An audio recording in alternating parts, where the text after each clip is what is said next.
Good evening and happy Halloween. How's everyone doing tonight? I'm Coppery Cat, and tonight we're going to be playing Strange Antiquities. So, kind of deviating a little bit from the usual Palea content, but I thought for Halloween we'd do something a little bit special. Hey, Angaras, happy Halloween. So, Strange Antiquities is the sequel to the game Strange Horticulture.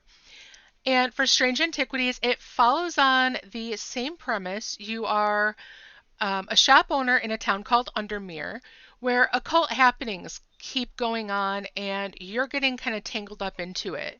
So from their store page, it says, become the custodian of a store dealing in occult antiquities. Explore the quaint and gloomy town of Undermere, where strange goings on and dark mysteries abound. Find and identify arcane artifacts, use your collections to aid the townsfolk with their unusual problems, and remember to pet your cat. So in this game, we also have our cat Jupiter. In Strange Horticulture, we had our cat Hellebore. Hey Firewolf, happy Halloween, how are you? So here we go. We're going to go ahead. We're going to get into Strange Antiquities and see if we can stop some occult things from ruining our town. All right, as a thaumaturge's apprentice, there's a lot to learn. Every object must be treated with care, and it is important to identify the harmful from the harmless, the potent from the mild. It was only supposed to be a temporary arrangement when Eli left the shop, Strange Antiquities in my hands. None of us knew that by then the pendulum was already swinging with a terrible certainty that could not be stopped.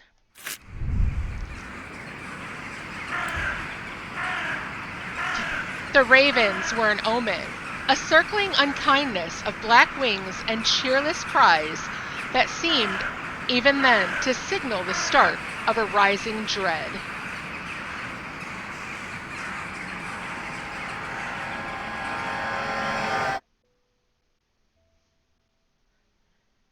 All right, so here we go. We're working in Eli's Antiquities shop. You see we've got Jupiter right here. We can pet Jupiter anytime we want. So we have some of our antiquities already displayed for us, as well as we can go further this way. We see this one is locked. We cannot get into here just yet. We have, what is this? Okay, so we have something here that we're eventually going to need to use.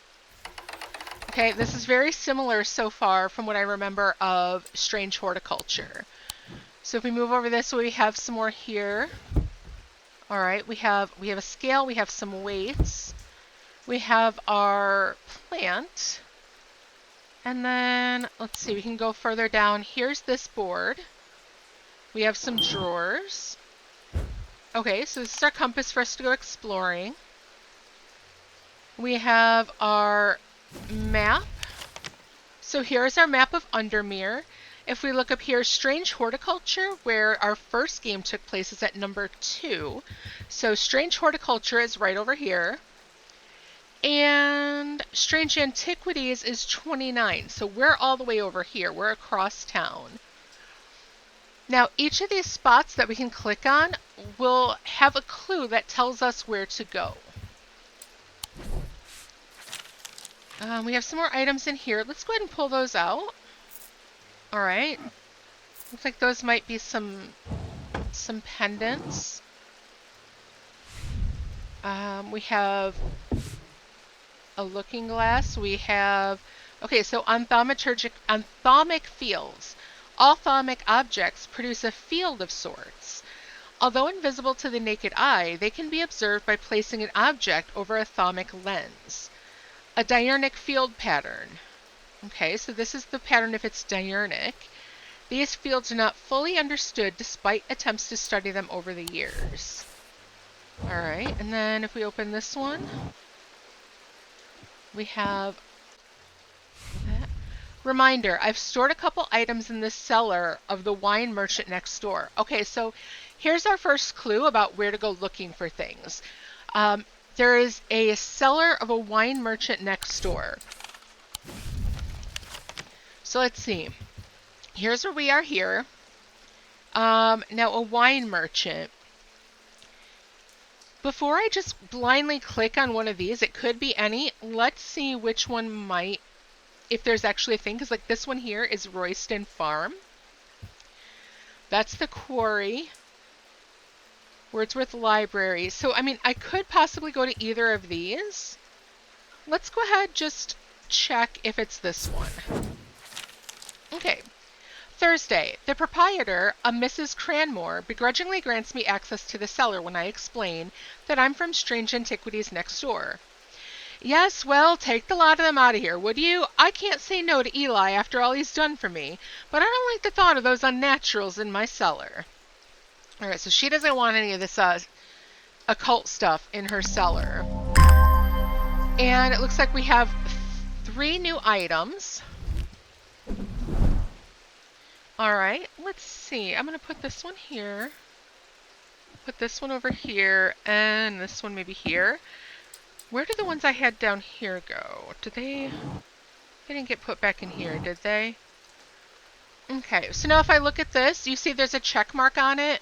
And just like in Strange Horticulture, that's what happens when you've used a clue and you can go ahead and put it into into your completed folder, so your archive, which is right here. So I can just take that since it's done, pop it up here, and I don't need it anymore. Alright, I'll go ahead, I'll close these back up. Let's take a look. Now, this is already, it's going to show you what to do because it's flashing. So that tells you that the first thing you can do there is to check that out. Before that, though, I just want to kind of take a look at things. So here I have this like shriveled hand, and I could check the color and composition, the sense of touch, scent and sound, and inner perception. So the clues that I'm going to get to identify these artifacts are going to use one or all of those different clues. So right now, if I look at just color and composition, okay, I can move the cursor over different parts to inspect it. This is, it's withered flesh, it's grim. This is made of gold. This is brass and polished wood.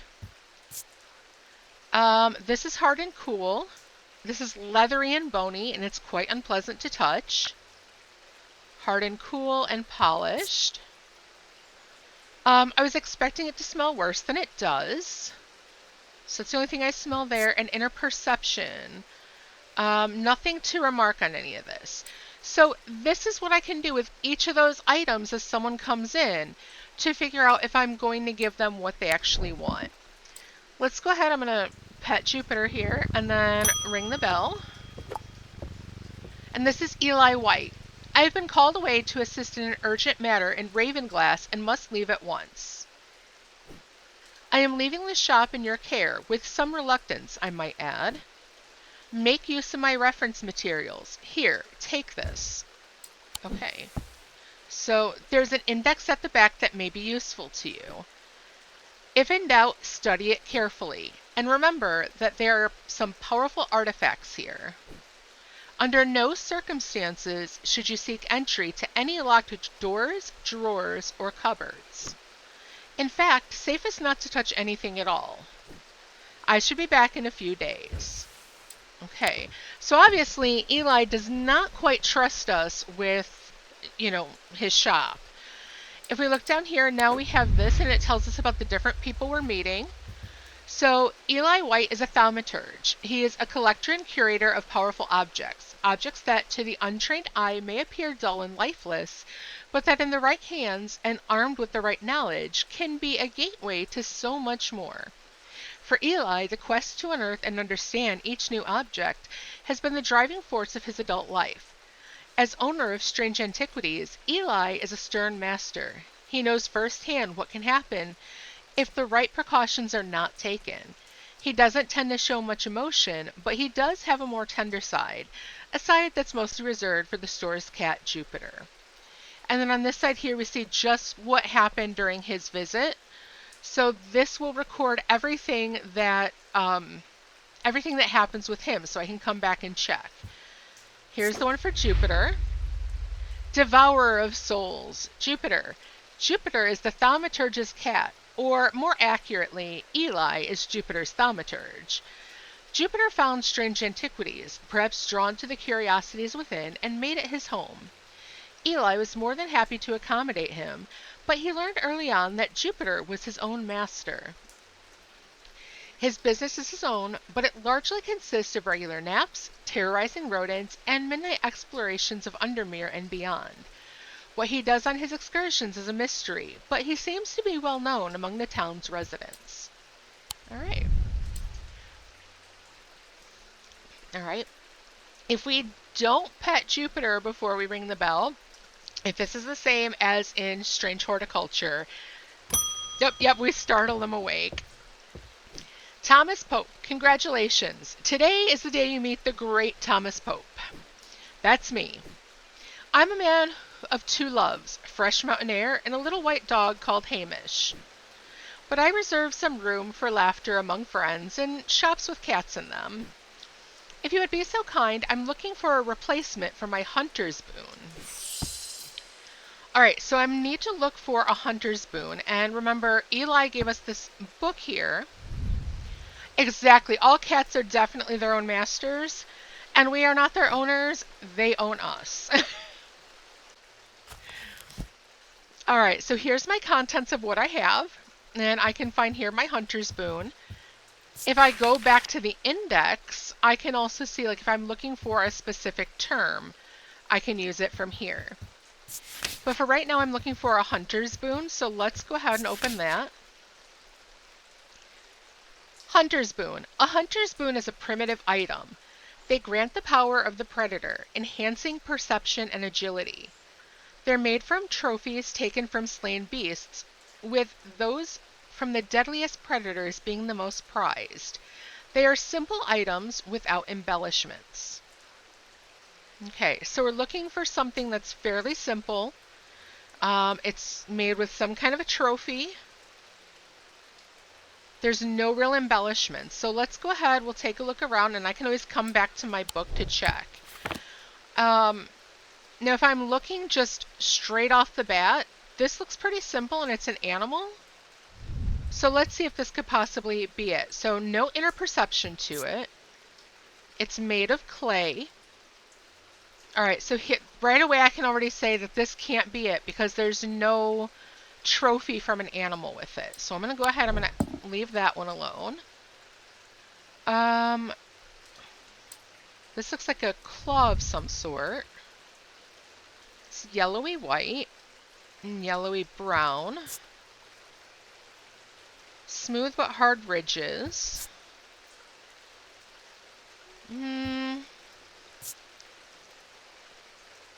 Let's see. It gives a sensation of power. But this, it doesn't say anything yet that it's, yeah, yellowy brown, it could be a tooth. Let me keep looking, but I'm going to pull this one down here for now, just to kind of set it aside. What about this one? Oh, okay, so it's clay painted to look like bone. Not to mention there's that gemstone to it, and it said no embellishments. So it's probably not going to be it. Maybe. Okay, so this is definitely bone. But it's also with metal, so probably not. Let's see. What is this one? A pearlescent blue glass with iron. Okay.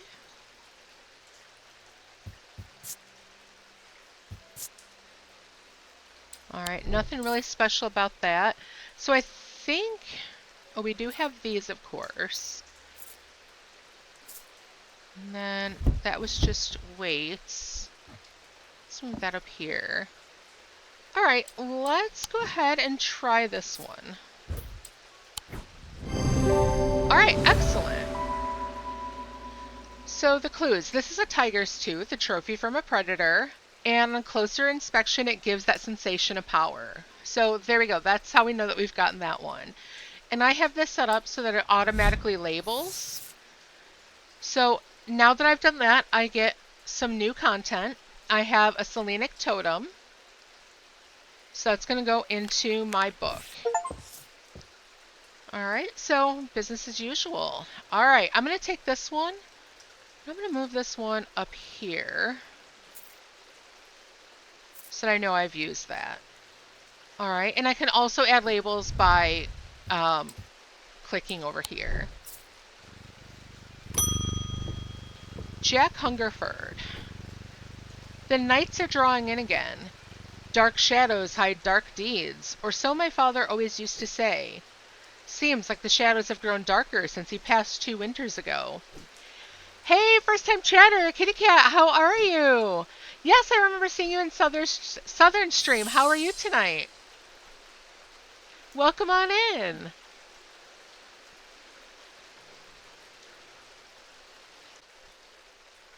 All right, happy Halloween. All right, seems like the shadows have grown darker since he passed 2 winters ago. A creeping dark has set up in my house. I'm told a shadow hold will draw it out. All right, so now it tells us what we want. We want to find a shadow hold.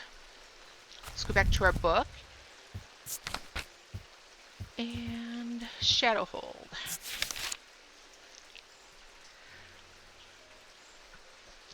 All right, so this shows the shadow catcher design.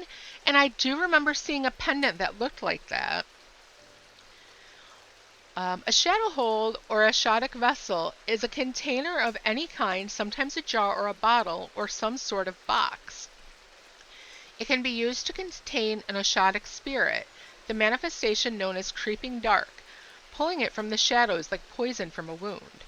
They are decorated with an elaborate design called a shadow catcher.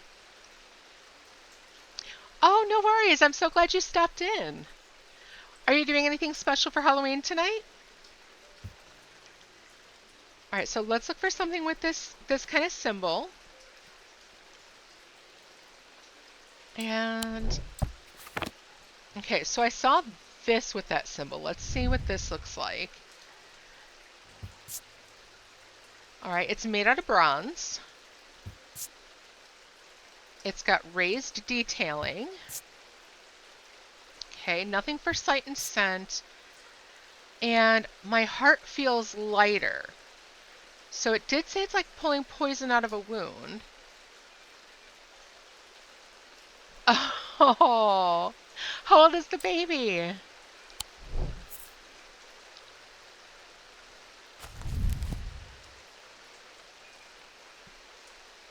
right, so I'm going to say, yeah, if you're pulling like poison from a wound and getting rid of a creeping dark, you would feel a bit lighter. 15 months, how sweet. Oh, ooh, okay. So even though that had the right pattern, wrong one. All right, let me try that again. Now you'll also notice that because I got that wrong, my meter went up a little bit, so now I've got that creeping dread coming in.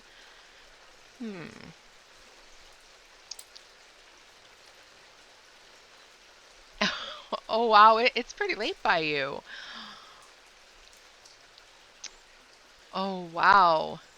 Yeah, babies can be up all hours, can't they? Well, I mean, at least that gives you some time if you want to still carve, but I mean, even if it's not quite Halloween anymore. Let's see, this maybe has a similar symbol. I mean, I can kind of see it like here.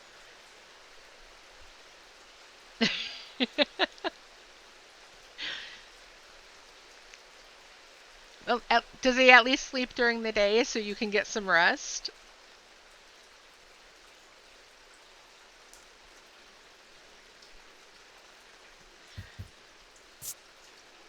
All right, so this one's just made of clay and cork. Hard and rough, spongy. It's pungent, but the inner perception is nothing. No, oh man.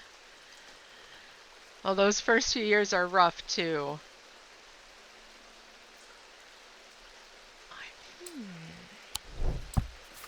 That does look like a similar pattern though, doesn't it? I mean, if I put these next to one another, I can kind of see the cross pattern to it. Oh, what about this one?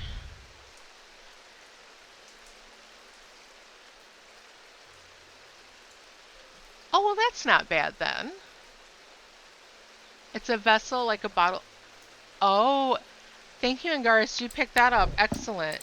Yeah, if it says it's like a bottle or a jar, then yes, that... You're right. Sometimes a jar or a bottle.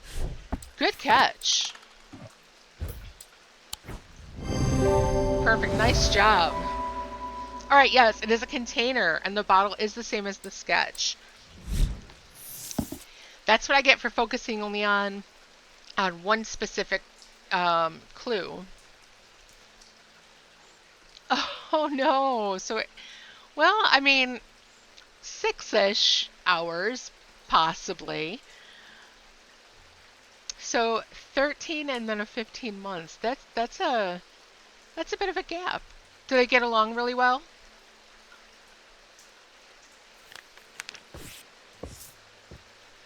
All right, since we've got this one sorted, we'll pull this one over here. Oh, not up here, on there.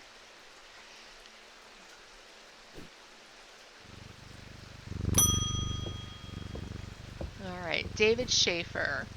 What's with all these ravens flying about Undermere today? I can't remember ever seeing anything like this. Not a good day to be the sort who believes in dark omens. A letter for you.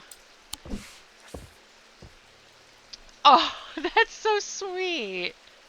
That's so sweet.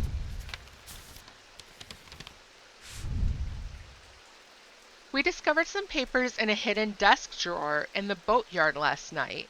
Mr. Jones almost threw them in the fire pit, but I asked to take a look at them first. That man does like to burn things. They look old. Maybe there's nothing of much use here, but I thought of you when I came across an entry on the shin.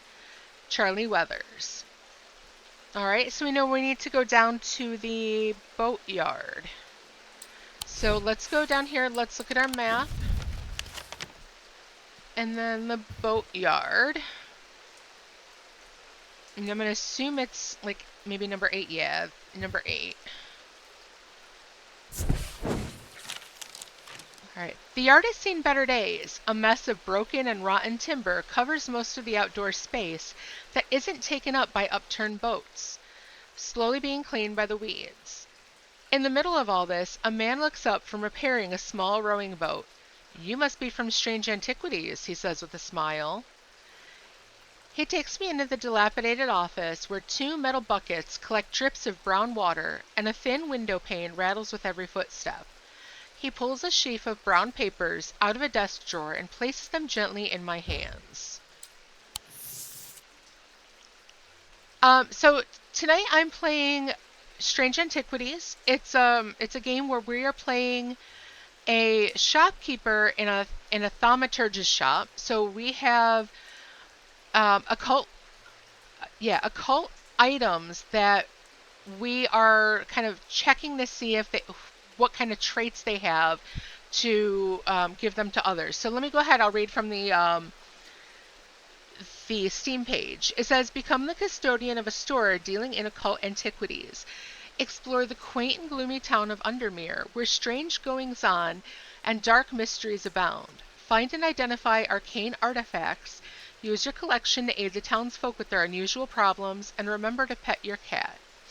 So every time someone comes in, they're requesting some kind of arcane item, and we have to use the clues in the book to try to figure out which one to give them.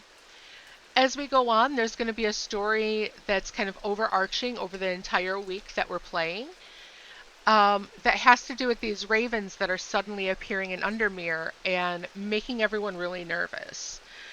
And we'll find out, like, after the first day, they're going to give us like a little cutscene that tells us more about what's happening. So each day, as the day ends, we get more and more of the backstory.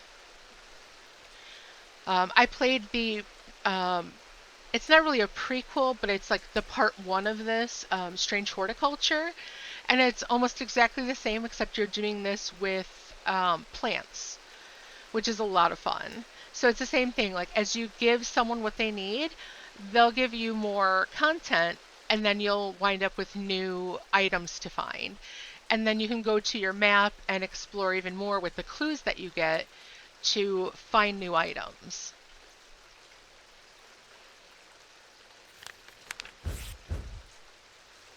All right. Apparently, as an afterthought and somewhat reluctantly, the man gives me something else as I'm leaving. I have no use for it, he says. Don't even know what it's for. Ooh, it looks like we're going to get some kind of an item. Ooh. That's a cool looking one. All right, let's go ahead and we'll pop this on the shelf right now.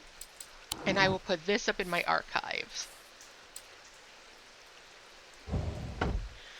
So we've had a few people come in, and I haven't really looked at any of their pictures, but it doesn't look like any of them are showing up on here yet, so they must not be any of our main characters. So people who are just regular customers aren't going to get a profile. You'll only get a profile if they're going to be part of the main story. So like whatever occult activity is happening right now, the ones who come in who have to do with that overarching story, they're the ones who you'll get a profile for. I wonder, can I? Destroyer of worlds and all, right? Can I? Oh, no, I guess I can't. Hi. Speaking of cats, one of my own just wandered in. All right, Stanley Hume. I want an Ossic ring. Ossic. That's a pleasing word to hold on the tongue. All right, so an Ossic ring. Let's go ahead and go in my book. All right, let's see. An Ossic ring. So we see Corkin, the serpent goddess. So it has something to do with serpents. Probably why he's pulling out those S's. These somewhat macabre objects were originally made as offerings to the goddess Corkin, but the practice fell out of favor as belief waned. They are hard to come across now, but they are occasionally sought out for their ability to keep vermin at bay. Some say they can hear Corkin's unearthly hiss when they hold an Ossic ring up to their ear. Alright, so an Ossic ring, I'm thinking it's going to be one on your hand, but, I mean, it could just be something circular like this as well. So let's see what we might find. Alright, you know what? I'm going to pull these over to here for now, just so that I know I don't have to go over that far just yet.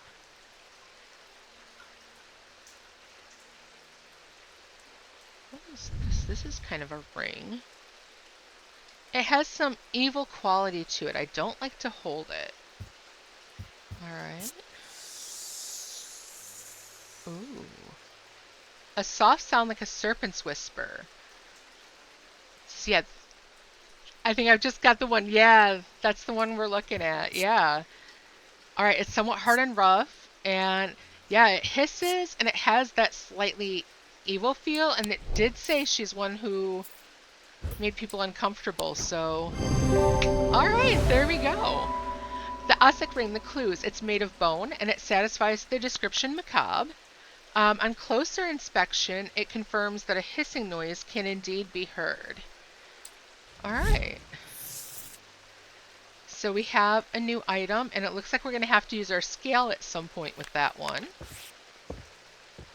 Let's go ahead, move back over this way.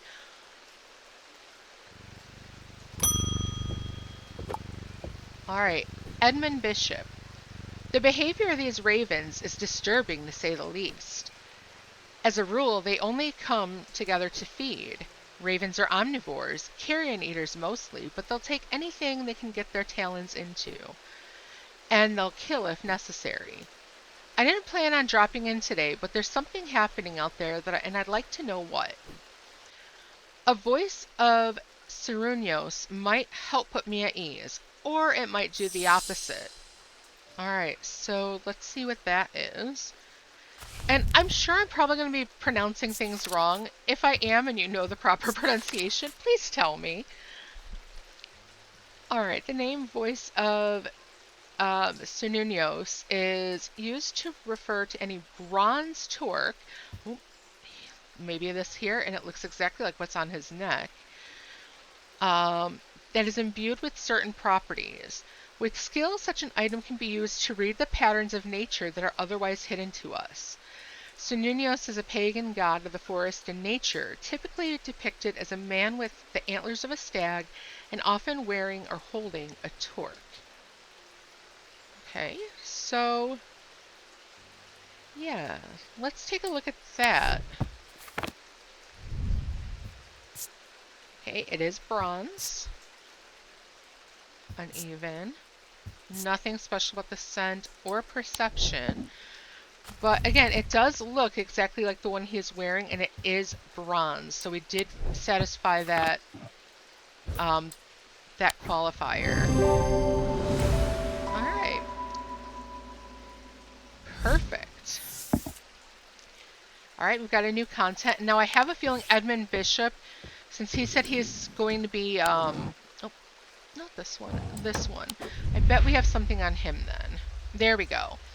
Edmund Bishop, the ornithologist. The 14th Lord of Gleeston Castle is a man of wealth and privilege, like the 13 before him. He is a man who would be easy to despise, as his father was, but he is well loved by those who know him. Now retired, he was a professor of ancient languages at the University of Cumbria, but his real passion is birds. His students learn to divert particularly dense lectures on Latin declension by asking about local owl species or by quizzing the professor on increasingly exotic bird calls. Edmund was only too happy to oblige, spending hours recounting stories of his ventures in Africa and New Zealand. Oh my god, that sounds fun. Okay, Cernunnos? Or Cernunnos? Is that right?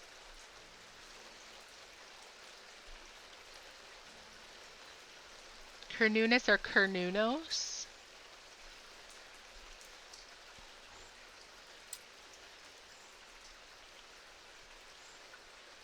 Go ahead.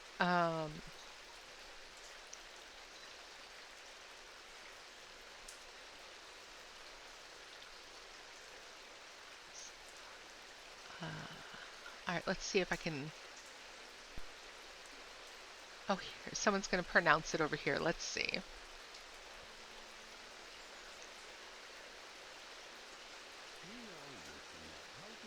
The name of the horned god of the wild from Celtic mythology. We are looking at how to pronounce Cernunnos. Cernunnos. Okay. All right. See, learned something new today. Thank you. All right. So now my day is over, and when I played Strange Horticulture, what happens at the end of the day, they give you the first part of the story, and then you get a new clue. All right. So part 1. The black mare thundered through the icy rain, shining wet in the silver moonlight. Her cloaked rider was exhausted, cold, and soaked to the bone. He knew he would not survive the night if he did not reach Back Barrow. All right.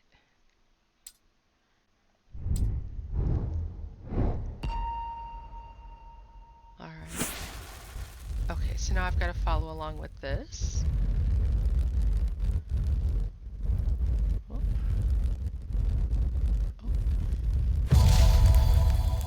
Alright, so some kind of shackles. An escaped prisoner ran northwest. He hid me in the first building he came to. Okay, an escaped prisoner ran northwest. Alright, let me do this. Now the nice thing is I can pull this up onto my map to help me look directly at that at the same time. So where is the jail? The old jail, number 10. So he ran to the northwest, and the first building he came to, that should be right here. All right. The dilapidated warehouse is dark and imposing, and the struggling flame of my lantern does little to pierce its depths. I slowly search through its contents with a sense of despair, wondering if I'm even in the right place at all, when suddenly and unexpectedly I uncover something of value. More relieved than elated, I take the trinket back to the shop for further study and a warm drink. Yes. Am I saying it right? It's Sam Hain, right? Sam Hain? I should probably go ahead and Google how that's actually pronounced. Now, I do know what it's called, whether or not I'm getting this pronunciation right. Yeah. That's one of the only ones I really know. I know like Samhain, obviously Yule, um, and Beltane.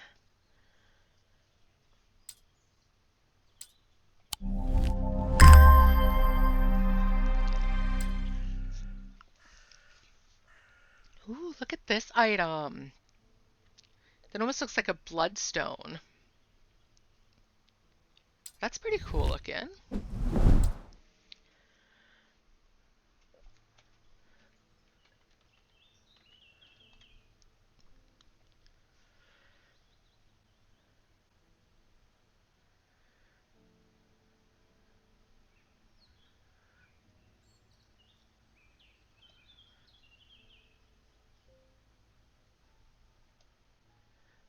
All right, hold on. I'm going to look up how to pronounce that properly. Samhain.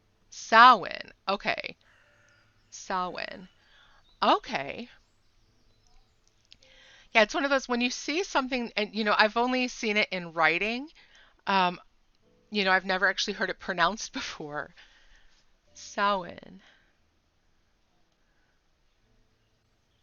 All right, nice. Learning lots of new things tonight. All right, let's pop this one over here. Oh, you're sitting up. Can I put that on you now? Look at that. See, it looked like it would fit right on his face.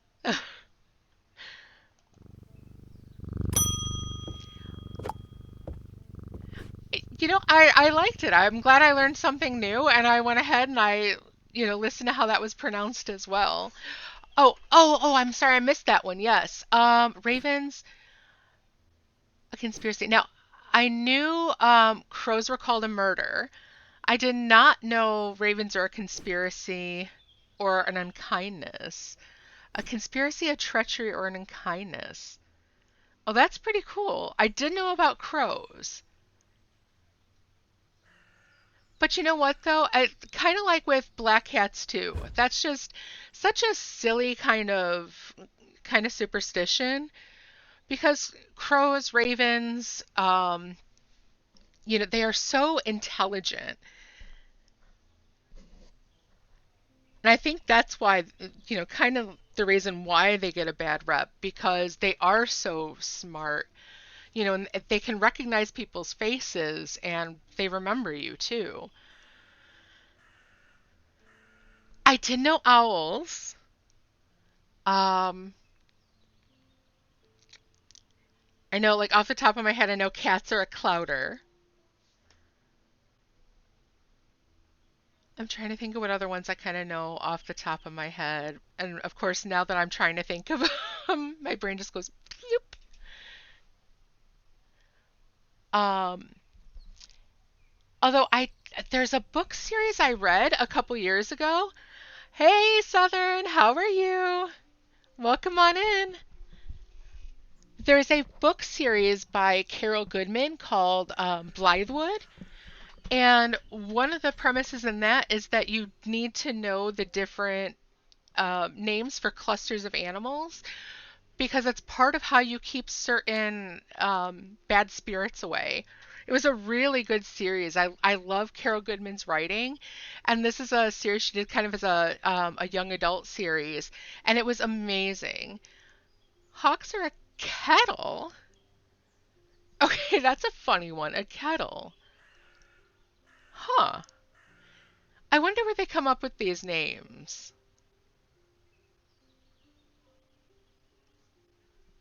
Huh. Hey, Southern. JJ's over here teaching me tons of new things tonight. How are you doing?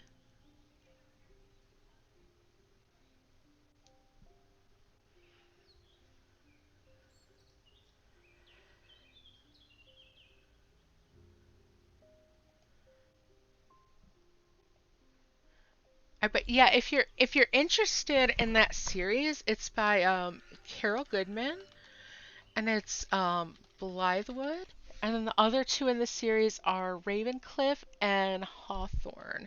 Let me write those in here. Ravencliff and Hawthorne. So yeah, that was a really great series. Oh, I'm doing good. We've been playing Strange Antiquities for a bit, hanging out with JJ and Angaris and Firewolf. Oh, yep, flamingos being a flamboyant, that seems almost perfect for them.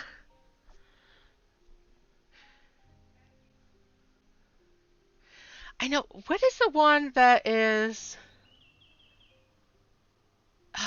Isn't there one? There's a group of animals that's a chaos, I think. And I'm not just talking about, Southern's Bonfire Crew either. I mean, yeah, we're a group of chaos, but I swear there's a group of animals called a chaos too. Hmm. No, you didn't do anything. Besides, I told you we're chaos gremlins over here too.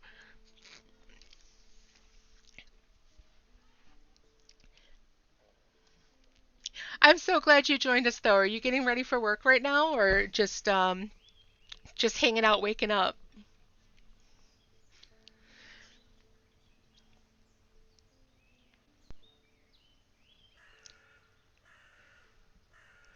A group of. Okay, maybe that's what it is cuz I did have a friend who had a bunch of birds. So maybe that's why cuz she liked cockapoos. Okay, that could be. But yeah. Oh, nice. Well, I'm glad you're hanging out with us. Glad you can start your morning slash night with us. Always a lot of fun. And for those of you who are in the stream, kind of lurking, Southern is amazing. He is one of the first friends that I've made here on Twitch. Absolutely wonderful person, kind-hearted, warm, welcoming. Um, Definitely a cutie as well. So make sure you go give Southern a follow as well. You will really enjoy their content. Great person and can't recommend them enough. And let's see if I can. How do I how do I actually give you a shout out? This is still new, so um but definitely go check out Southern Dream as well. Give them a follow. They are so amazing. Um yeah, definitely, definitely, definitely.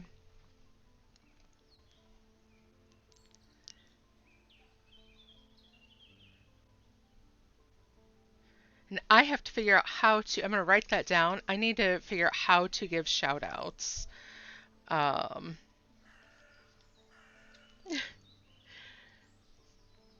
there's so much, it's like I've seen others streaming and I've seen how they do it, but I don't know all of those yet, so I've got to figure those out.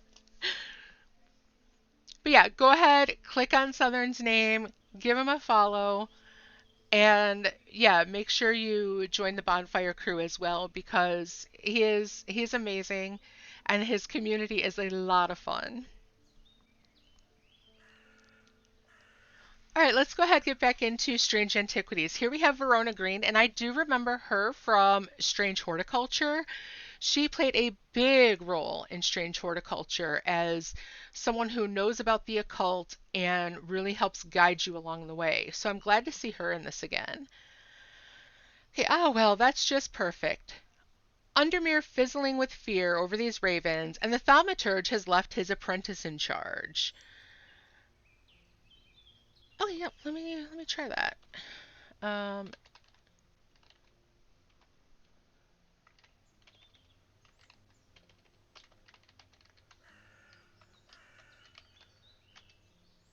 there we go. Perfect. Thank you. Let me write that down too. So slash shout out. Yeah, definitely. Go ahead, give Southern a follow. All right. Sorry, my dear. That was rude. Pay no attention to me. I'm an old lady who got out of the wrong side of the bed. These ravens have gotten under my skin is all. Please do let Eli know that I was looking for him next time you see him, and pass on my thanks for letting me borrow his copy of Hermetic Symbology. All right. Oh, and this is good because this is going to give us, um, so we have the thaumic disciplines. So we have, oh, pardon me, we have these different things here. So we have three thaumic disciplines, celestial, diurnal, and individual. Each one of those have two different types. So it says there are three branches of thaumaturgy. Each of these is split into two disciplines represented by the following symbols. All right. Then we have the different imbuements. Now I know I've seen this on one of the items. I think I've seen this on one of them as well. So we have all of these different things here. We have the elements, materials. Okay. Mundane elements, planetary metals.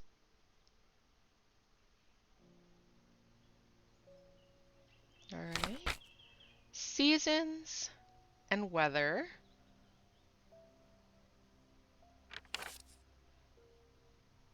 Okay, and then Wicca. All right.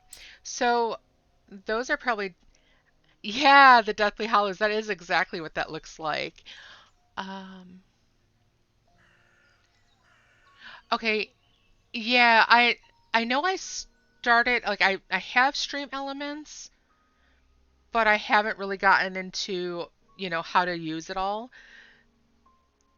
So yeah, that's something I'm gonna have to, really delve into as well. All right, thank you.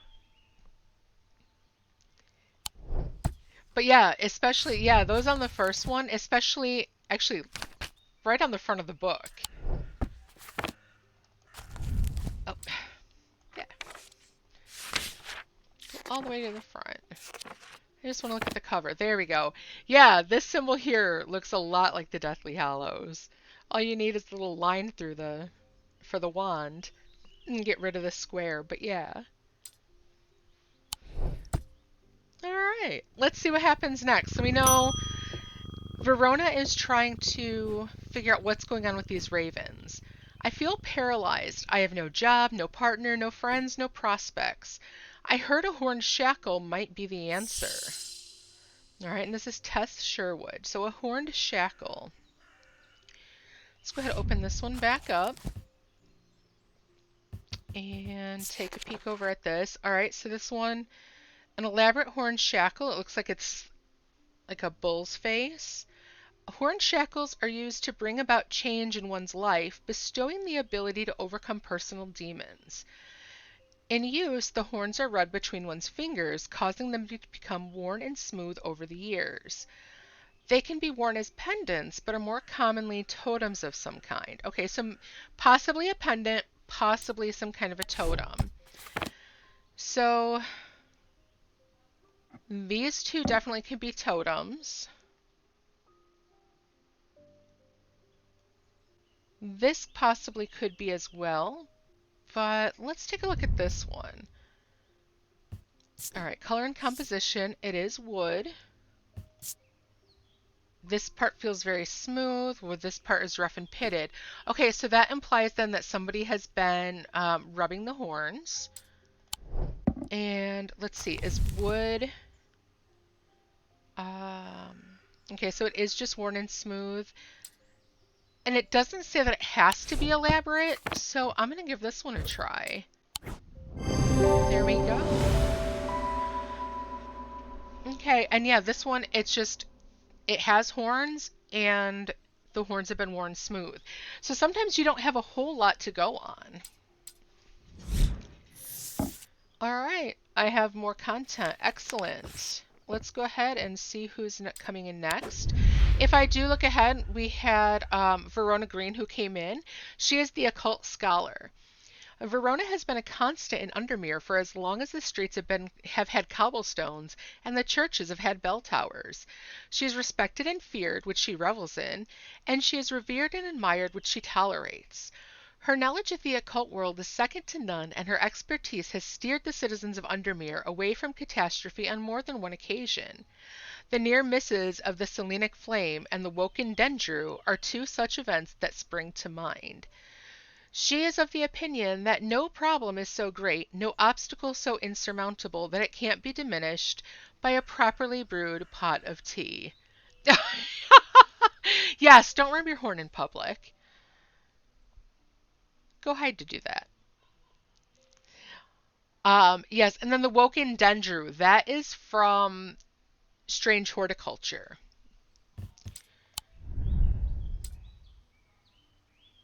All right, let's go ahead. We'll pet Jupiter. All right, here is David Schaefer. Remember, he is our mailman. At least the weather is looking a little better out there today. All right, good day. You might be interested to hear that my plow overturned a strange-looking object yesterday. Come to the farm and it's yours, for the right price, of course. Kind regards, John Royston. So we're going to the farm. And, yep, here, Royston Farm, number 30. So it's right across the street. John grins as I struggle to hide my obvious interest in the item he shows me. Any hope that he might not be fully aware of its value quickly evaporates, and after a lengthy negotiation, I reluctantly hand over the amount he originally asked for. Alright, ooh, look at that one. Alright, looks like it's another pendant. Yeah. Let's go ahead and we'll pop that in our archive. Julia Braddock. Ah, Jupiter, we meet again. Our paths crossed late last night on Princess Street. We shared a moment before he slunk off into the bushes, or off into the dark. On important business, no doubt.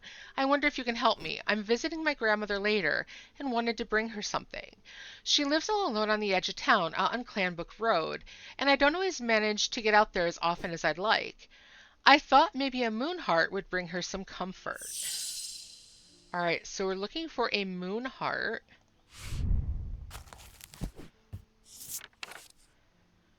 Alright. Okay, so here's the thing. We don't have anything that's called moon heart in here. So let's try going to my index. And let's see, we wanted something for comfort. Nothing that says comfort. Let's see, joy maybe. Feeling. Let's check this one, the Selenic totem. There we go. These carved totems, more commonly known as moon hearts, can be imbued with a sentiment or feeling, such as love or joy, and then held tightly to recall the same feeling. They sometimes feature crescent shapes associated with both Selenic and Noctic principles. Indeed, the form of the item itself will often have connection to either the moon or the night. Oh, I think I know exactly which one to look for. So something that has kind of a crescent moon look, and if we look here, there's an owl, which is definitely part of the night, I saw one right here that not only is an owl, but the way that its horns are showing on here looks like, just a like a turned over crescent moon. Yes, there is a lot of deductive reasoning and detective work for sure. All right, so it is wood. There's nothing about the scent and sound, but yes, I'm overcome by a warm, loving emotion. So I know from that that's going to tell us that it's holding on to that feeling of love. All right. All right, so it is carved. It's an owl, which is associated with the night. It bears the concealed crescent shape, like I pointed out here, and the closer inspection tells me it has a feeling of joy. All right, some more new content. And Daisy Winters. A friend of mine, or former friend I should say, has been stealing jewelry from me. 3 necklaces have gone missing over the past few weeks, including one that was a gift from my late grandmother. Do you have a suitable pendant that I could leave lying out for her to find that will teach her a lesson and make sure it never happens again?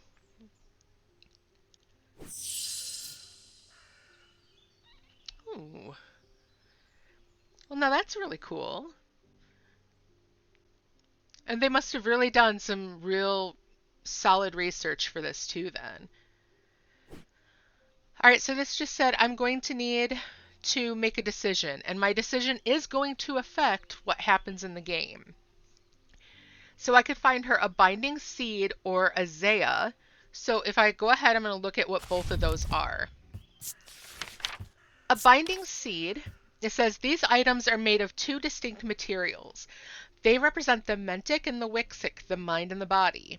The winding path, the mind, is described by a spiral encompassing the body, the seed. The binding seed is a form of punishment that amplifies feelings of guilt and shame. All right, so this sounds like something she would want. It's going to make her friend feel more ashamed of being a thief. Let's go ahead and look at what the Zaya is, though. A Zaya is worn about the neck to place them closer to the heart. These innocent-looking items will instill a sense of fear and paranoia. They can be difficult to remove. Zayas are made of any single material except wood or clay. They typically have no symbol or other writing upon their surface.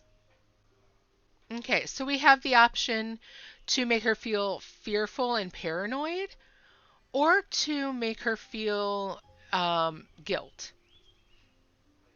So now whatever we pick is going to also give us a bit of, it's going to kind of influence how we continue on with our game.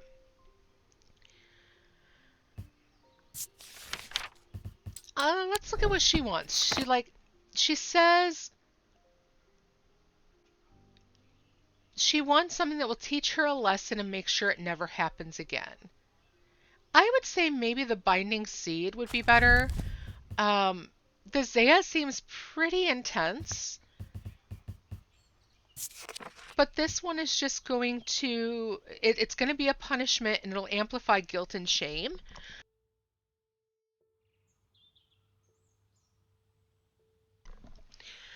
And since this is a friend, even if it's a former friend, I don't think they'd necessarily want to leave them feeling a sense of paranoia and fear. So I'm going to go ahead and I'm going to look for this binding seed.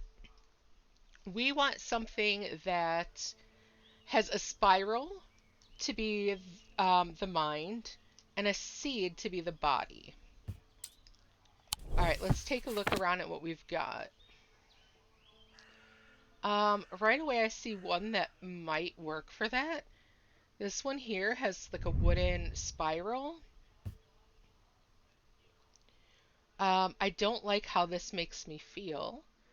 So maybe dark wood, yew perhaps, and stone. I think it actually said yew in here, right?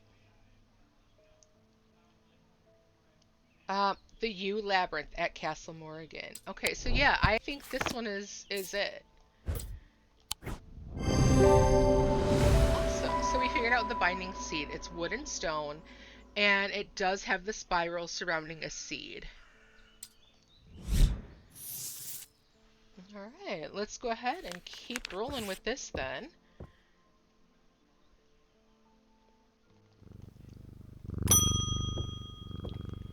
All right, Emmett Burrows. They found a man just now in that house where all those ravens were. I wish I hadn't seen, but I did. He was sheet white, but it was his eyes that are going to give me nightmares. All black they were. It was like he weren't there anymore. I don't need to wait around for another sign. I'm taking my family to Sedberg, and I'll be taking a Libula to see us safely through. Alright, so let's see what that is. And give him one of those. So, they are purported to offer reassurance in times of upheaval and change, but they're not held in high regard by most scholars of the occult. That being said, an imbuement of wisdom shows that a libula is not merely decorative. There's a power in symbology, as the old thaumaturge knew well. So, okay, so we have an imbuement, and that was in that book. So we have an imbuement of wisdom. Okay. Let's go ahead. I'm going to take a quick look in this one to see what that imbuement looked like. Alright, so wisdom. Okay, looks kind of like an M that's closed off at the bottom. So let's see if we have anything that looks like that.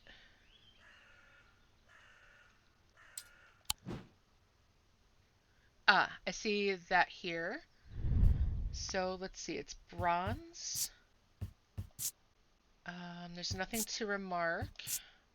It's raised detailing. Let's just, before I lock that in, let's see.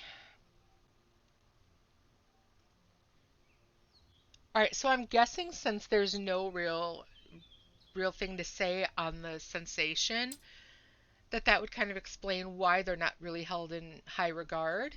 So that maybe it's only that symbol that really makes it feel like a protection. Alright.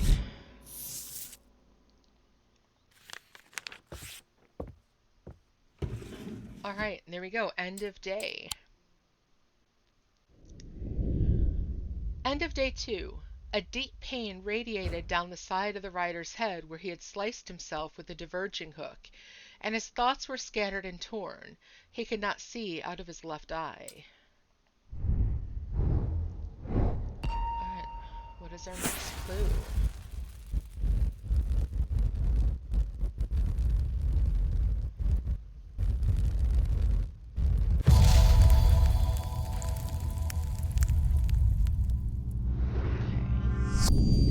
Oh, okay, so this looks like a set of the buildings. Oh, and I do still have this little symbol.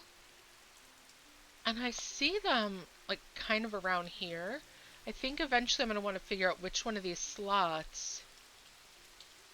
Let's see, there's kind of one that looks like a D next to it. And then on the other side of it, oh, maybe that one goes here. Let's try that. Alright, let's take this one. Now, I want to look for wherever the streets make houses that look like this particular pattern.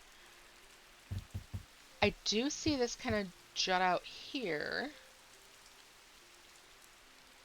Is it...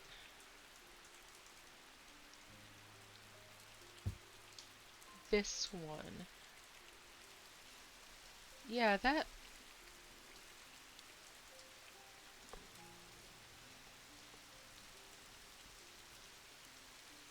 yeah, I think that's it. Alright, There's a narrow gap between the two houses, and I spy a small wooden chest wedged firmly inside. Slowly I manage to work it loose, and when it finally comes free, it shoots out onto the hard ground and snaps open, revealing its long-hidden treasures.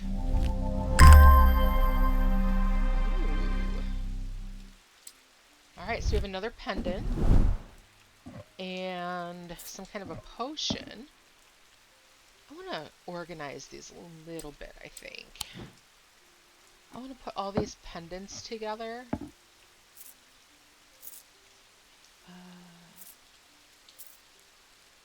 These are ones that I've already figured out, so I'm going to put these this way. These are slightly larger ones, so I'm going to leave those there. Alright,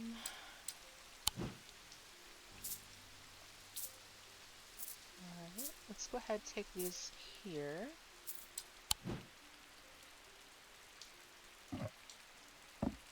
These are all kind of gruesome looking. Let's put that there. I'll put these guys here for now. Maybe I can keep all those kind of totems together. Alright.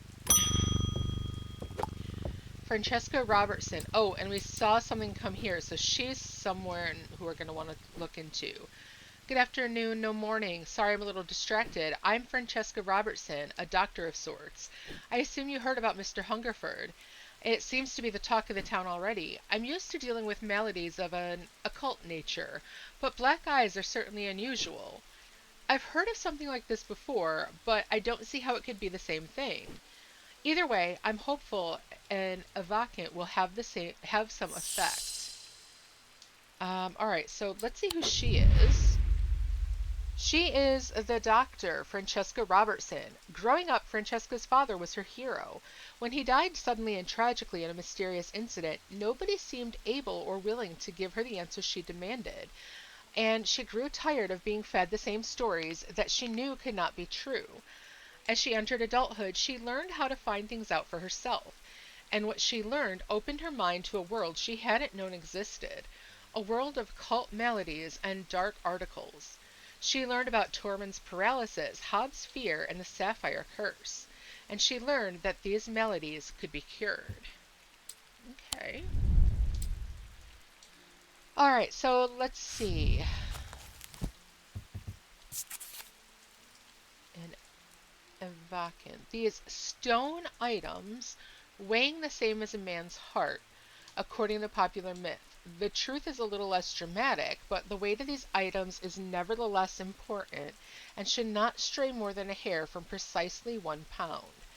They're placed on the chest of those in a coma to draw them out. So, okay, so we want to weigh this, and it can't be anything more than 1 pound.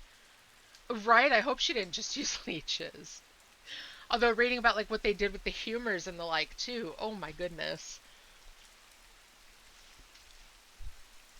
Alright, we need a stone that weighs about 1 pound. Alright, so if I come back over here, put this on here for 1 pound. Is there anything else? I see a stone item right now, but...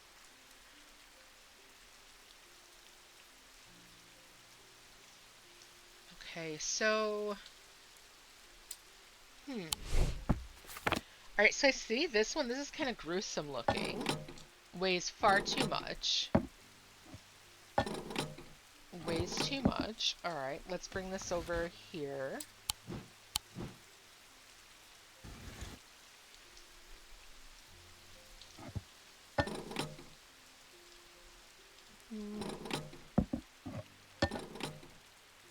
Alright, so possibly this one.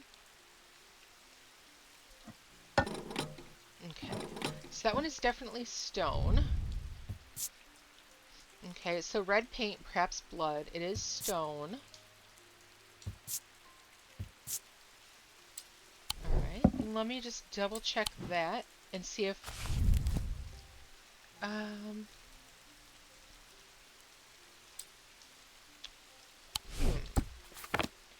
Well, I mean, the fact that it circles around looks like maybe it could be drawing something out. Is that symbol on it? Does that mean anything?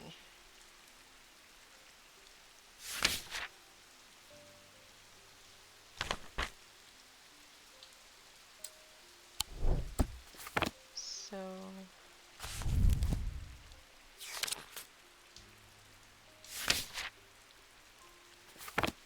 Alright, so it's not showing anything right away. I'm going to try that one. Yeah, I am definitely glad we didn't look back then. Alright, items made of stone, and using the scales, it shows it's exactly 1 pound. So this is one of those where I said before, it could be very challenging because you don't necessarily have a clue or, you know, something that's really going to, like, for sure tell you. In this case, all we knew is that it's stone and it weighs 1 pound. Those are the only clues we had that this was going to be it. Alright. Go ahead, close that up. I'm going to just pop that back over here.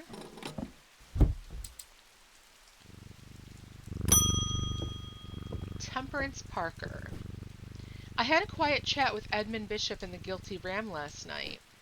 He's always got an interesting story to tell, but last night he was different. I can tell he's worried, which has got me worried too. I know it's not much, but I'd like a shield charm all the same. Alright, so we want a shield charm.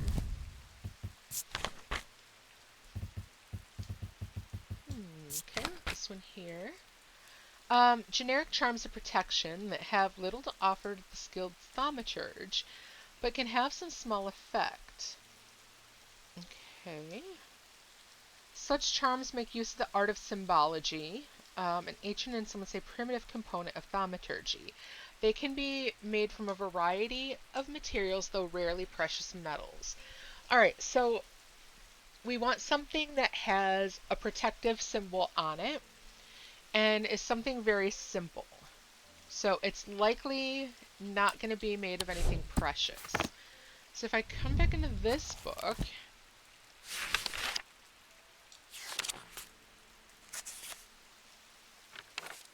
the imbuement. So protection is the one that looks like 2 linked diamonds. So let's see if we can find one of those. Now the interesting thing is we do see that symbol right here as well. So even though it's saying that, you know, thaumaturges don't necessarily, you know, care much for that, obviously they care enough that it's protecting their counter there to try to keep that barrier. Right? I'm your doctor, your dentist, your surgeon, your barber, right? Oh my gosh, the one that really gets me, and that it's still relatively recent, is knowing that chainsaws were originally invented to help women give birth. When I saw that, I was just like, oh my goodness. Yeah, so they can cut through the pelvic bone for when you had like a breech baby and when you needed a C-section. It was like, yeah, that came up on one of those, did you know this particular fact? Why was the chainsaw originally invented? And then you hear that and it's just like, oh, I'm very, very glad that I didn't live in that time. And then you're like, you find out that it wasn't exactly all that long ago. I mean, let's see if I can find the exact dates real quick.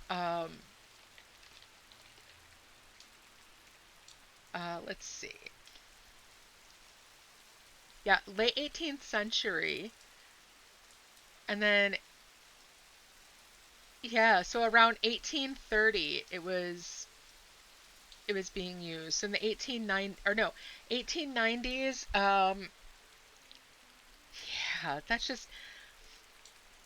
yeah, that's terrifying. Absolutely terrifying. It's like as if things around giving birth weren't scary enough. It's like, hi, I have a chainsaw. I'm going to get your baby out of you with this. I mean, I think I'd have like flailed right off the bed. All right, so you found it. Okay, bottom third from the right. Um, Yes, I think you're right. That does have that symbol on it, and it looks like it's probably made of fairly cheap materials. Let's go ahead and take a quick peek at that one.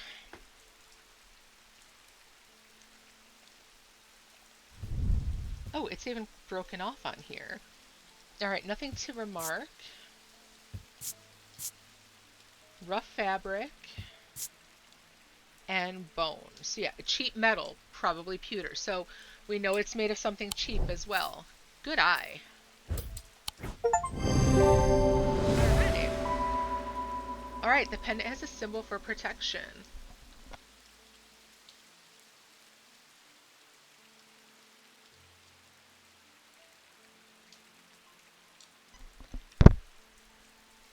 Yeah, that is troublesome, especially I mean over in the US here. Um, uh, Even if you have an employer who has health insurance, vision and dental are almost never included. So yeah, it would be nice to have a doctor who's also your dentist. Because otherwise it's like you might have health insurance, but you don't have access to anything else. Yeah, it winds up leaving you till you're like, oh my God, this is so awful. I have to do something.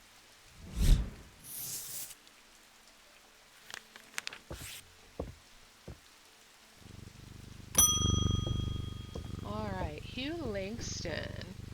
All right, there's something I wanted to show you. I didn't like the look of it, so I left it where I found it. What if it's cursed? It was hanging behind an old or an old shed all overgrown with ivy. Let me draw a quick map for you. There. All right. Huh. Let's look at my map and look at his drawing. So, all right, so here's one of the little churches, but there's no trees around it. Here's one with some trees. I mean, maybe that's the pond? It could be that one.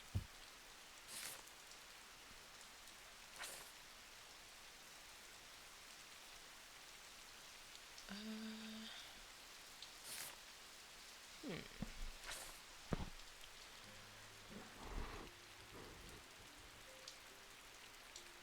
I might have to turn it on its side to see that better. So a pond. It is possibly, okay, I mean, yeah, I think it's this spot here. Because there's the pond, and there is that little building next to it. I think it's that one. This shed is actually a wooden summer house that looks out over the pond, but it's clear that it hasn't been used in some time. Thick brambles claw their way up and over one side of the structure, and ivy covers the rest in a mottled green cloak. I find what I'm looking for to the rear. Parts of the ivy have been torn away recently, revealing an amulet hanging from a rusted nail. Something else catches my eye as I reach for it, and I notice that there's another pendant next to it, almost completely hidden by the ivy. Alright, so I've got two of them. Let's go ahead and hang these up with these guys.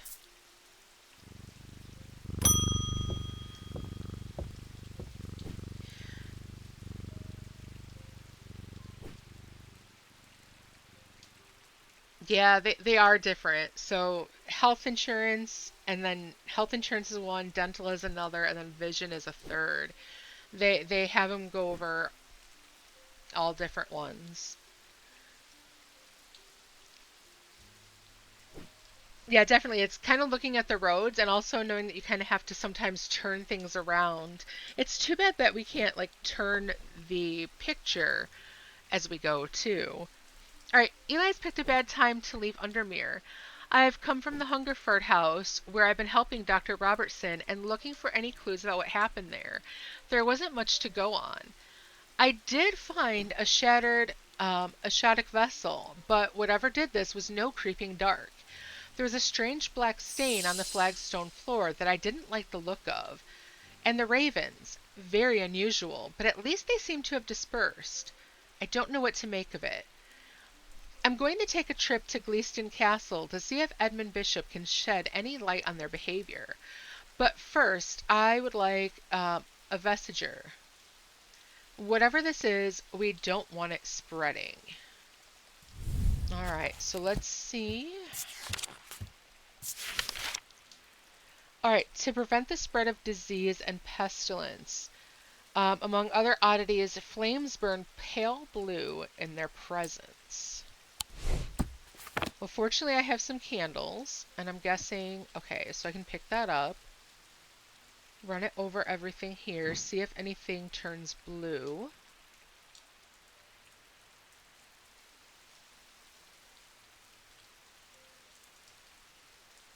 Okay, let's move over to this side again.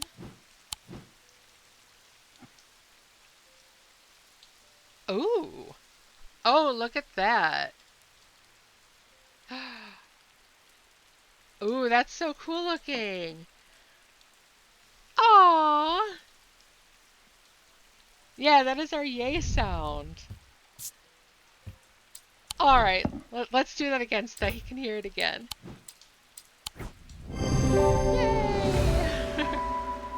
Alright, using a candle, I'm able to confirm that flames burn blue in its presence. Alright. So yeah, now we're hearing some more about this, and so there's these people who have black eyes. There's some kind of like a black ichor coming out. Yeah, it is a really cool mechanic. Let's see what happens at the end of day 3. 2 days earlier, the rider and his fellow adventurer were deep underground, exploring the tunnels below the Kirkhead Tower, when they made a discovery. Their elation at their find would soon turn to horror. Ooh, what do we have here? Looks like some kind of a key. There we go. Alright. After a disagreement between two houses, I was buried behind a lock and key. Alright, and the way that the word lock is spelled definitely makes me think I'm looking for someone's like name. So here's lock house number 7. Okay, so then is number 13 something with key? Alright, so lock house and Keystone Manor buried behind lock and key. So there we go. A large flat slab of granite marks the otherwise empty field. It bears an inscription. On this spot in the year 1813, Arthur Key did shoot and kill the beloved horse of Wellington Lock. Buried at the foot of the slab, I find an unlocked chest containing a handful of legal documents, as well as a pistol and another item that catches my attention. Ooh, some kind of... looks like it could be some kind of blackish gray stone, or maybe even some kind of charred wood. Aww. Yay! Oh, I'm so glad to hear he's happy with it too. Oh, and that's another pendant. I like that. Awesome. Alright, here's Eli again. Well, the shop is still standing. That's something. Say what you will about Undermere, but this town is never quiet for long. I leave for a few days and suddenly everyone's talking about ravens and curses. I'm going to need to find Verona to get up to speed on what's going on. At least I didn't come away from Ravenglass empty-handed.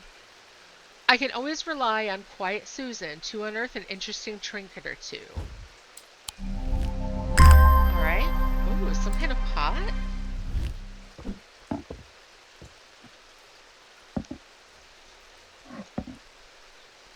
That's cool looking.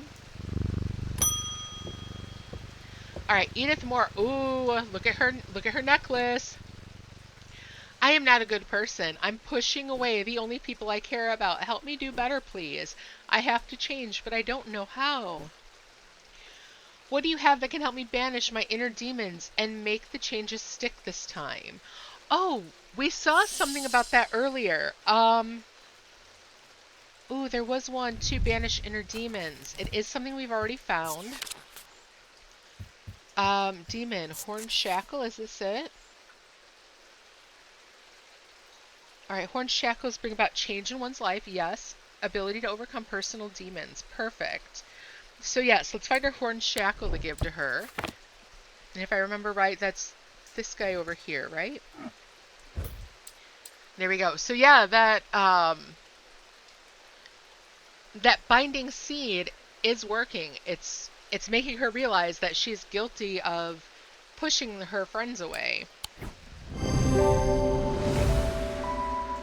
Alright, it has horns and yep, so same thing.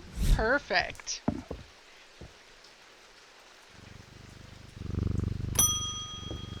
Francesca Robertson. Okay, so this is the doctor that we saw earlier.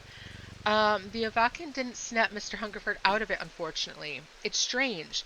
At times he appears almost awake, but he is deep in some kind of trance, and I can't get anything out of him. He seems to be searching for something. I'm beginning to suspect this is beyond my skill set, but I'm not willing to give up so easily. I know it's a bad idea, but I'm going to need a sleep vessel to get me through this week. A sleep vessel. Let's see, a sleep vessel. The 6 points of a sleep vessel are said to represent the 6 thaumic disciplines: Selenic, Dradic, Noctic, Diurnic, Wixic, and Mentic. They help people to stay awake beyond any natural limits by storing their fatigue. Over time and repeated use, they become more and more difficult to handle, as though the undreamt nightmares within are beginning to seep out. Okay, so we need something that's 6 points, and possibly something that's going to make us feel both energized and nervous. I do see this one has 6 points. Okay, there's a darkness to it, as if it holds untold fears. Yes! Where is that one? This guy right here. Yeah, this one's cool. This one's cool. I really like the one with the oak leaves. Yeah, they've got some really cool looking ones in here. And I like this one because if you're looking at it, it's got, even though it's got 3 of them, those are the protection charms going through that too, which I like. And then this one has, oh, what is this? It's some kind of black gemstone, but it's got stripes in it. It's like some kind of onyx, maybe? Yeah, those are really cool. Alright, so it's bronze and iron. It's somewhat painful. Well, I guess if it's painful, I mean, that would keep you awake. There's darkness if it's untold fears. Alright, so yeah, the undreamed nightmares beginning to seep out. I'm gonna say it's probably this one. Alright. Ooh, maybe, yeah.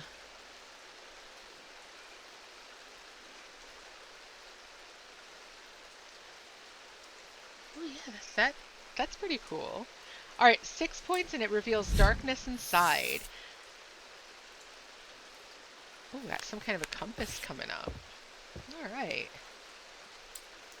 Yeah, they've got some really cool looking ones in here. Like, even though that hand looks weird, that ring looks pretty cool. As well as, this guy in here with the bird skull. That's pretty cool looking too. I'm hoping I get to open that up soon. Alright, Althea O'Shea. Many years ago, I owned a silent breath, but it was already old when I inherited it, and its power died soon after. about time I replaced it. What is a silent breath?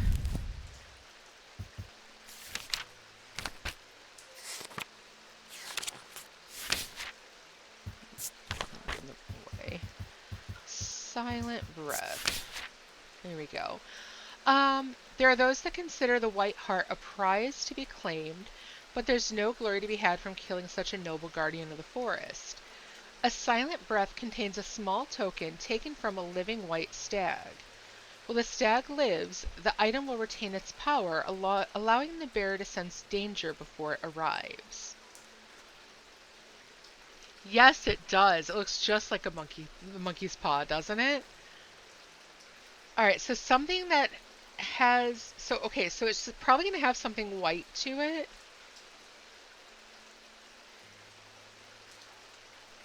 All right, so now I'd think that since we saw the white to this, but it's in a bat, so what about this one? Okay, it seems to make the hair on the back of my neck the hairs stand up on the back of my neck. Okay, it's cold. A white hair. Okay. Well, possibly preserving it.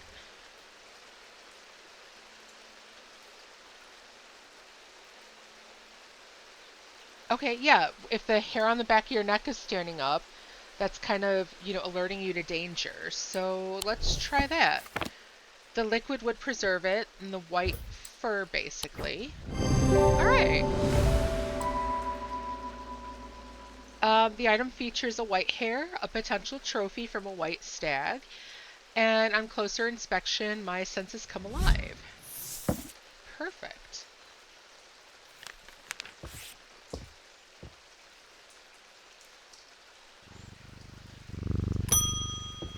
All right, Rufus Shelley. I've always wanted to try a Daedalus link. I have a personal interest in the celestial branch, so I'm not completely new to such things, nor am I ignorant of the risks. And now I have good reason for it. I need to take care of some roof repairs, and this would seem the safest way to approach it. Alright, a Daedalus link. What are we looking for here? A Daedalus link is a powerful object capable of producing a levitation field. The field is extremely fragile, however, so it would be prudent not to take risks. These items are surprisingly light in weight. Their designs vary, but they might point to some facet of flight, a feather or the wings of a bird or insect, for example. Okay, now I did see one that was already levitating, but I don't think it had the...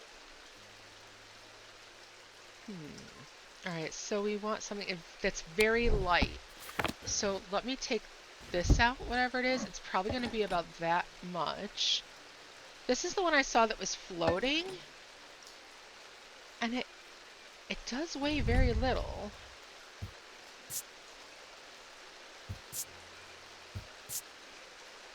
It's rough and pitted. It's stone.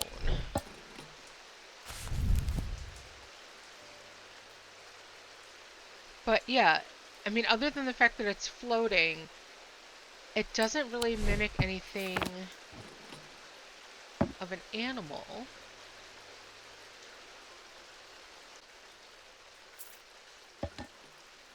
But that one is far less than half a pound. What is it made up of? Is this... It's tarnished silver.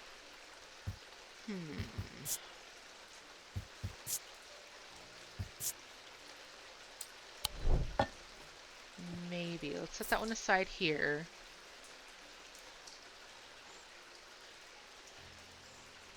Maybe...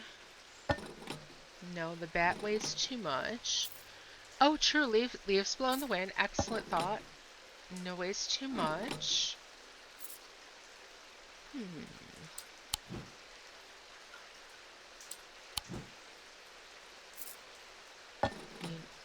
Weighs about half a pound. Oh, what about this one, maybe? Weighs about half a pound. Wood, an orange gemstone.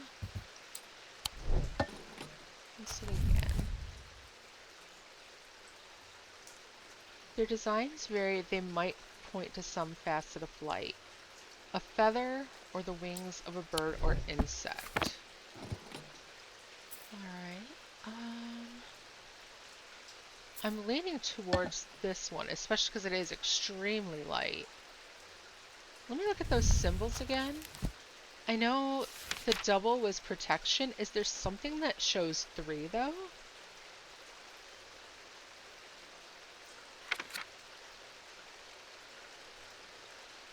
Oh, the green jar has feathers too. Good call. Alright, yeah, let's try that one. That weighs way too much. I'm gonna give this one a try. Alright.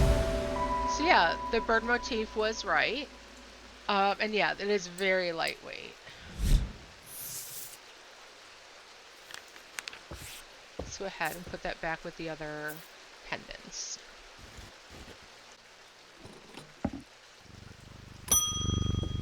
Alright, Edmund Bishop.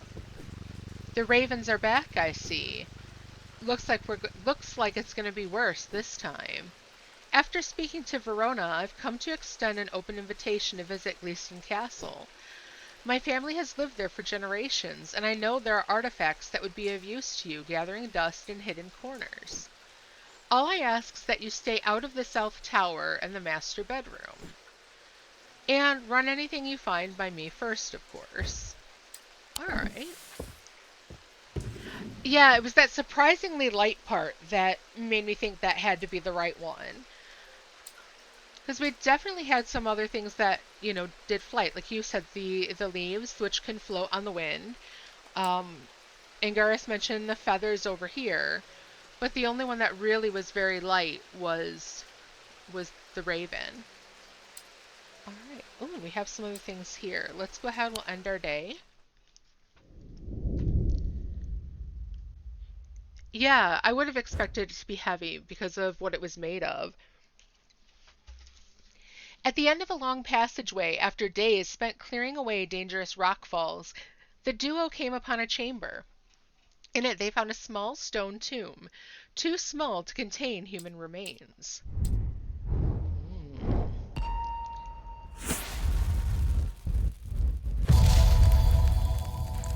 Okay.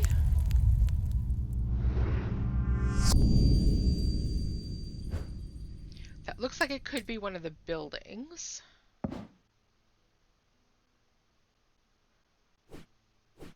Then again, we also know that we had the opportunity to go to the castle now as well.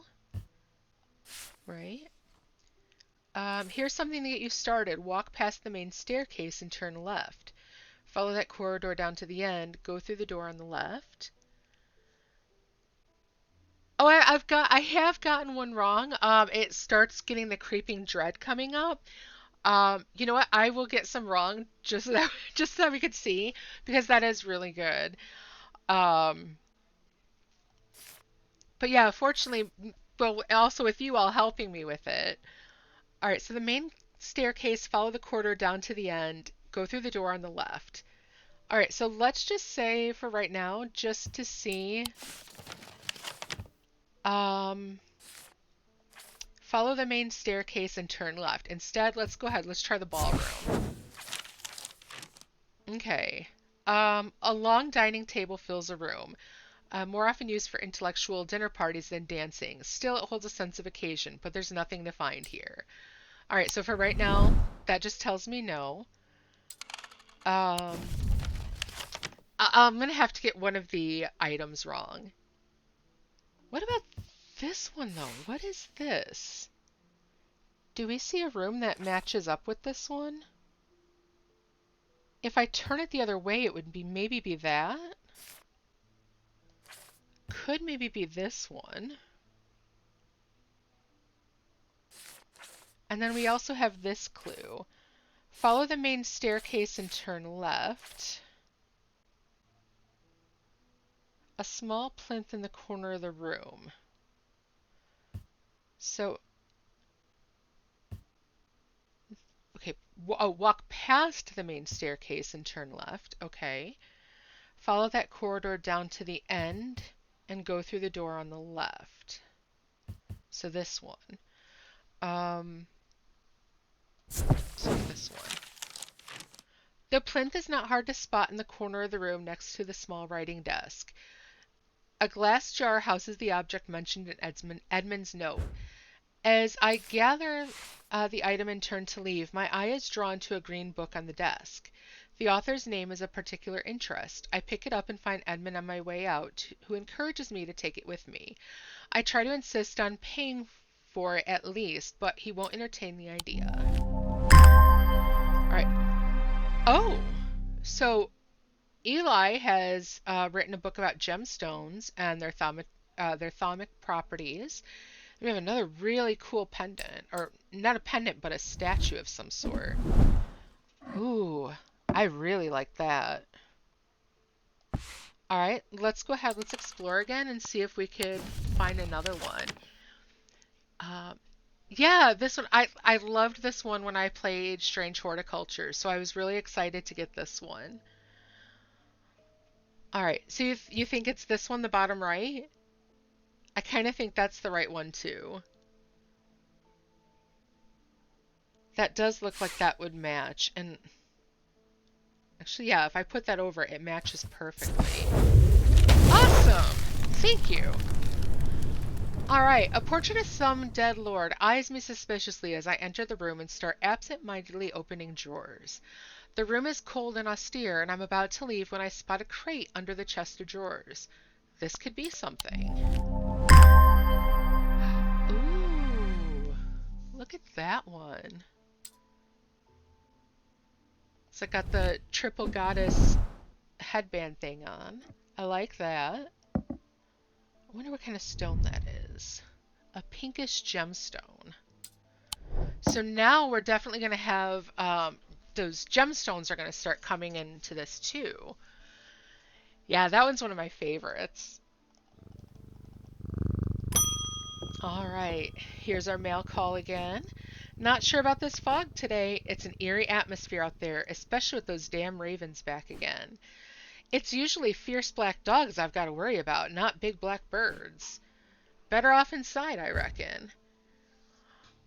Um, yeah, the maiden mother and crone, often with Hecate.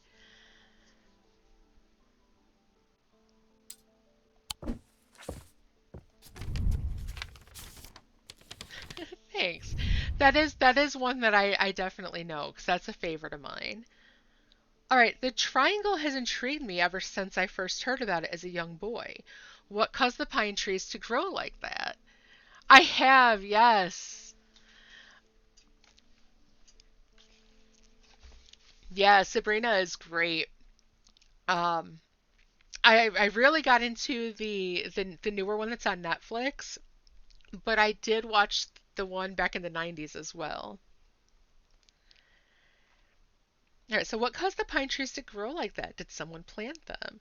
I know you'll at least have heard of it, but did you know this? I calculated the exact center point and there's a small clearing there. It can't be a coincidence. What's more, there's a certain energy about it, not entirely welcoming either. I wonder if you might take a look for yourself.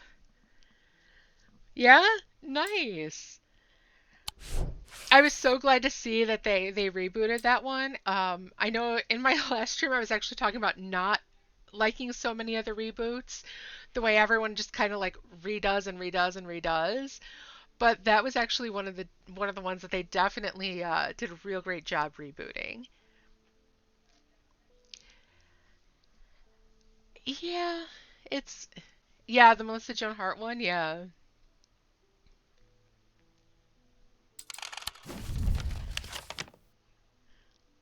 All right, so if we come back to this one, he says, all right, the triangle. So we're looking for the triangle, and it's a group of trees. Ah, right here, 6. Heathwood, there's a set of... Oh, you didn't? I could have swore I told you about it. Yeah, it's really good. It's on Netflix. All right, so here's the triangle where they've got some different trees at, and then there's supposedly a clearing in the middle. All right, sure enough, as I approach the center of the curious triangle, the triangular copse at the heart of Heath Wood, I come across a clearing. A tree that's been split in two stands in the center. Sunlight breaks through, and I take a deep breath of cleansing pine and earth. Almost immediately, I'm struck by a sense of ominous power, and my intuition tells me that there's something unusual here at the heart of the wood. I examine the broken tree and notice some strange markings carved into the trunk. Heart beating faster, I spot something else embedded in the wood. 3 pendants arranged in a triangle shape.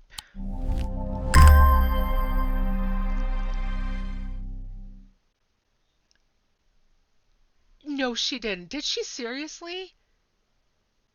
Wow.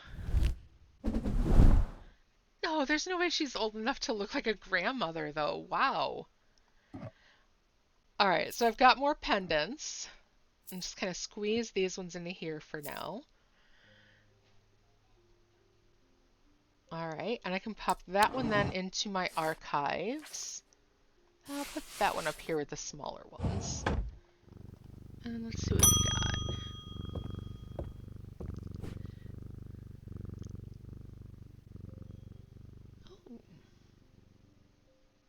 Oh, might be interesting to check out. All right, Gus Foley. It's been many years since I've performed the Rite of the Red Knives, but I can still remember every step. I do it one more time before I die if only I can get my hands on an Oxford Spire, or an Orford Spire, sorry. I tried that place in Arnside and they sent me here. So an Orford Spire, some Rite of the Red Knives. Ah.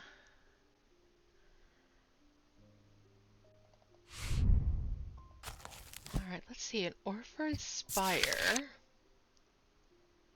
During the Rite of the Red Knives, an Orford Spire is fully submerged in goat's blood for 9 days and 9 nights. When performed correctly, the rite is said to impart vitality and clarity of thought, although perhaps not for the goat.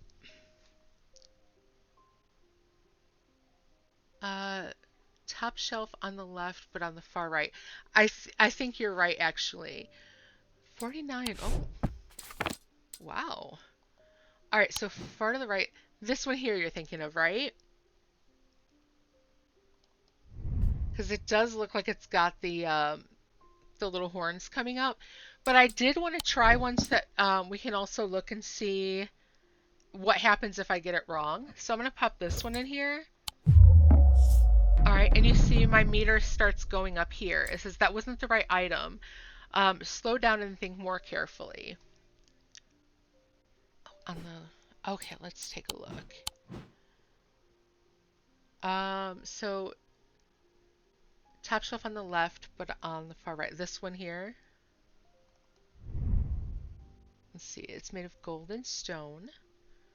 Oh, okay, so it does have that. All right, let's think.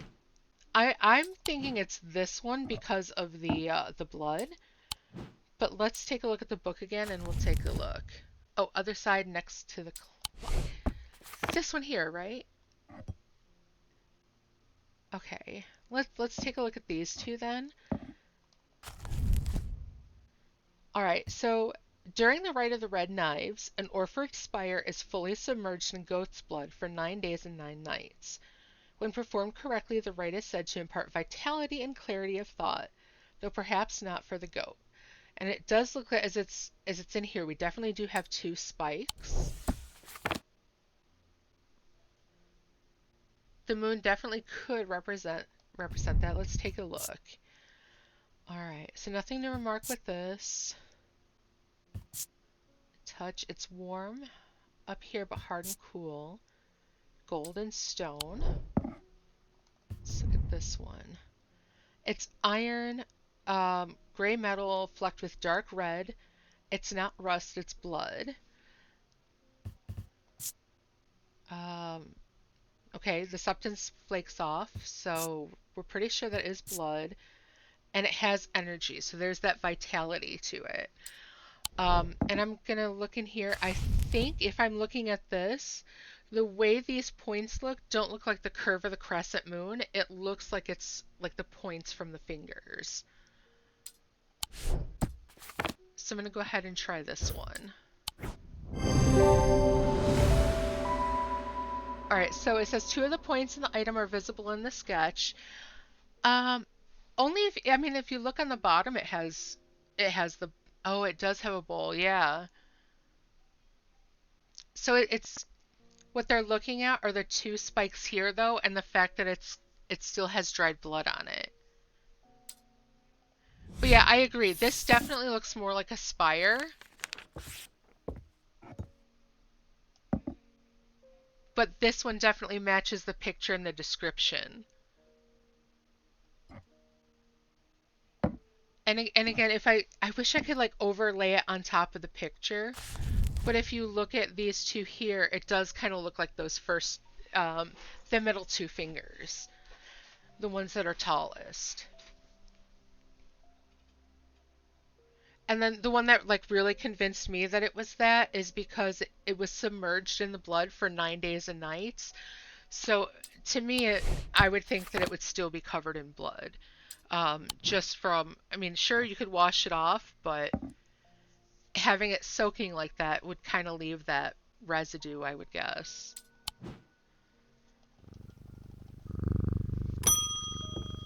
All right, so Eli is back. I need to go away for a few days again. The Order of the Black Veil will have the information I'm looking for. They seek to understand the world beyond death, drinking an elixir that sinks them into a deep trance. If I'm right, they may be able to shed some light on these events. The only problem is, I burned that bridge long ago. Could you hand me that Guise of Lillian? It won't be the first time I've used one to get around their hatred of me. So a Guise of Lillian.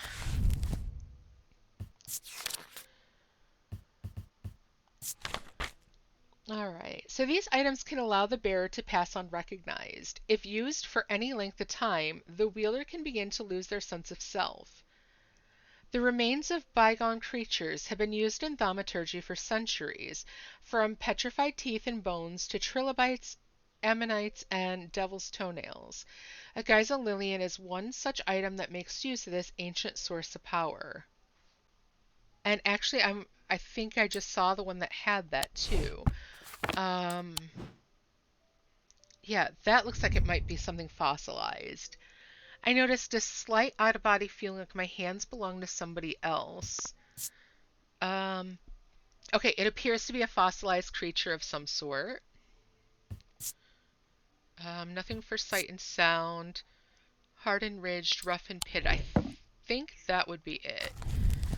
Um, okay, it feels like it's somebody else, so you're passing unrecognized. And okay, yeah, there's the... Perfect. All right, it has an ammonite fossil embedded in it, and you have an out-of-body feeling. Perfect. I am really, really liking this one. All right. Oh, and we got a new person, Rebecca Rose. Hello. Oh, is that a cat? My eyes may have completely gone now. But it's good to know I still have my cat senses. I do hope I'm in the right place. My daughter told me about a shop that specializes in unusual items. My life's joy has always been painting. Without that in my life, I am afraid I'm at a bit of a loss. I know that I will never see again, but is there anything in your collection that might help me paint again? I feel a little foolish for asking. It seems such a small thing, but to me it means everything. Okay, so this gives us two different options, an Aries remnant or a spirit eye. Oh, definitely. And, if you want to check out Strange Horticulture, it is just like this as well, except instead of using Antiquities, you're using different plants. 100% recommend that one. Oh, really? I like to draw occasionally. I'm not very good at it, but I do like to draw. So we're looking for either an Aries remnant or a spirit eye. Let's take a look at both of these real quick. An Aries remnant, these objects induce a form of synesthesia, where colors and tones, light and shadow, can be felt through touch. They're sometimes used by those who work in low light conditions such as miners. Oh. The gemstone in an Aries remnant are arranged in the shape of the constellation that shares its name. Okay, so it's got 4 stones shaped like an Aries. And then what was the other one? A spirit eye.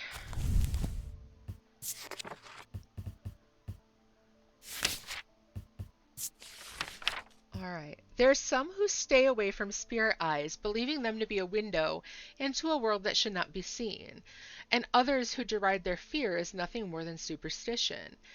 It is not clear exactly what they do show another layer beneath the visible world perhaps, a layer that requires something more than the traditional senses to experience. They draw their power from the opposing symbols inscribed on them. Hmm. So, but this is possibly into a window into a world you shouldn't see.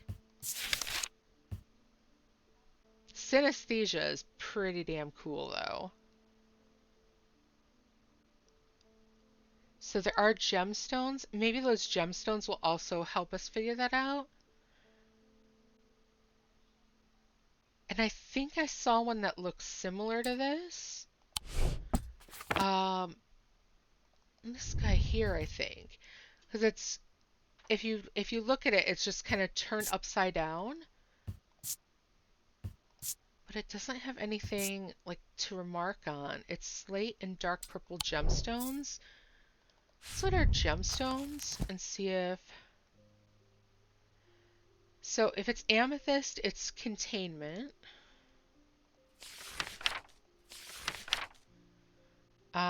Iolite would be calming and peace and safety.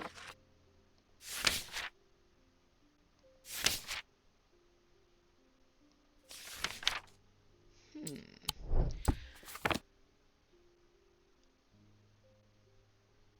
Let's look at those again real quick. I'm pretty sure I found this one, the Aries Remnant. And it is for like so low light conditions such as miners, allows you more of a induces synesthesia. So that would be one, like she talks about having cat senses still, so maybe. The other was the spirit eye. There are some who stay away from spirit eyes, believing them to be a window into a world that should not be seen, and others who deride their fear as nothing more than superstition. It's not clear exactly what they do show, another layer beneath the visible world perhaps, a layer that requires something more than their traditional senses to experience. They draw their power from opposing symbols. Hmm. Alright, let's see if I can find. This one definitely has opposing symbols, but what are they? So we've got. And then just let me see what these two are. Um.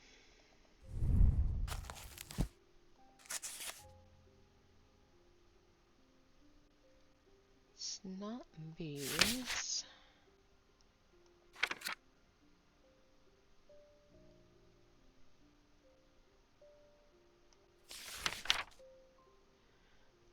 So that is the one on the right is cold, and the one on the other says heat. So it can either be this one here or this one. I think maybe try the eye.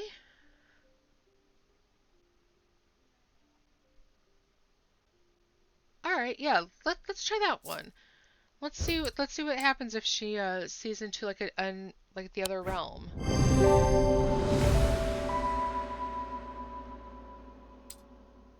All right.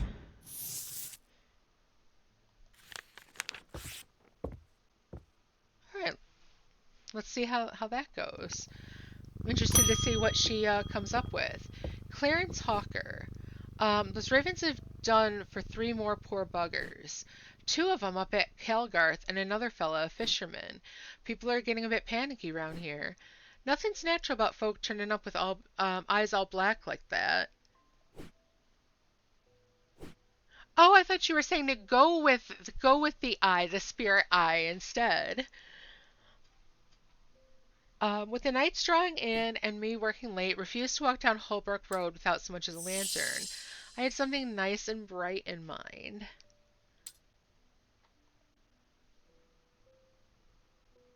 Okay, I thought you were saying to pick the spirit eye instead of the Aries remnant. All right, so he's looking for a sun bond, and actually let's go back because she was one who we had a thing pop up for. Rebecca Rose. Rebecca's eyesight deteriorated very quickly several years ago, and now she's just barely able to distinguish dark and light. This affliction has robbed her of the thing that brought her the most joy in this world, painting, and yet it has not robbed her of her determination, or her kindness, or her love of life. When she learned of strange antiquities, and that it might hold a way to restore her sight, she was hesitant. She never did anything without careful consideration, but eventually her desire to paint again won over, and she decided the risk was worth taking. Oh yeah, the one that actually has an eye on it. Yeah, I wonder about that one too. That one is really cool. And I love how it follows you around. What does it say like for perception? Nothing to remark?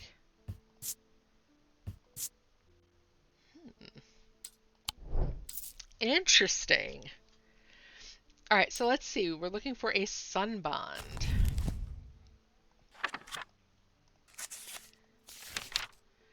A sun bond is a small and lightweight, designed to be carried discreetly, and made of a non-precious metal of some kind, housing a gemstone of light.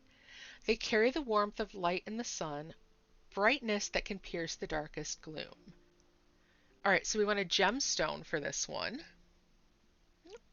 Hi, Vex. What are you looking for, baby? Hi. All right, so looking for a gemstone of light. Let's look first at our gemstones. So a topaz is one of strength.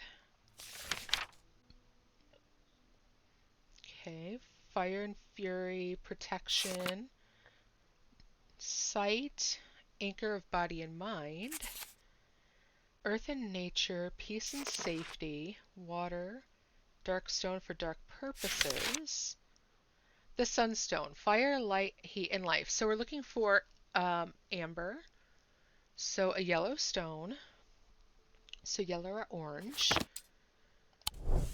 and what else? I saw one that's kind of a yellow orange. It needs to be lightweight. So something with yellow, like a yellow orange stone and lightweight. So I'm seeing this one here and this one. So first let's kind of just, we'll put both of these. This one is a bit heavier.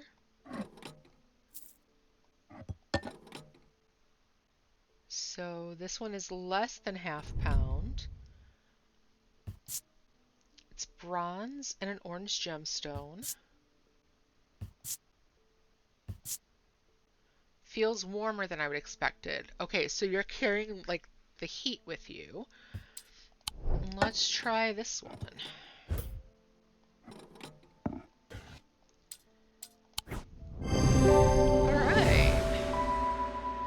Alright, so it has an amber gemstone, a stone of light. It's made of bronze, which is non-precious, and a closer inspection reveals it's strangely warm. Yeah, that is a really cool design, isn't it?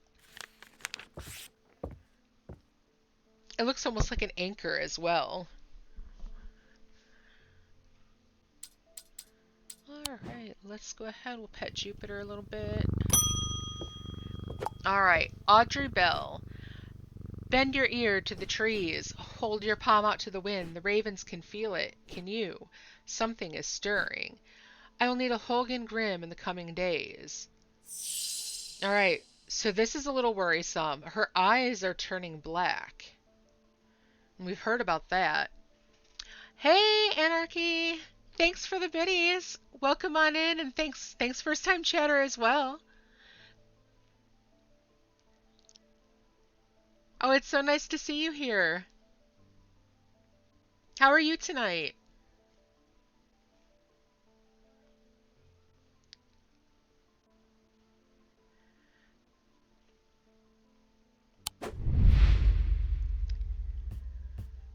All right, so we have the priest, Audrey Bell.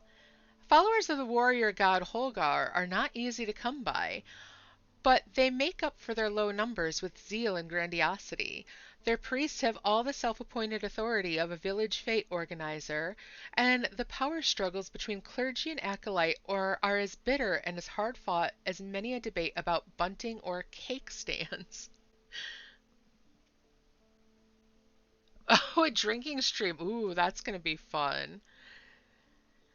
All right, Audrey has strong opinions about death and the afterlife, perhaps forgetting that the god she follows is best known for sending thousands of people reluctantly to it, but had very little to say about its substance. So, a drinking stream. So, is it like just playing drinking games with followers?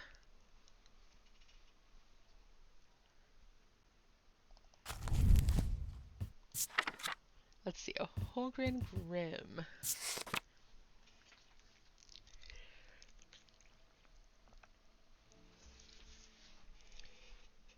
All right. Hi, baby. So I've got my cat Vex, who's come in. Um, Let me see real quick if I can snag a quick picture of her to pull up. She's hanging out here. Hello, how are you, baby?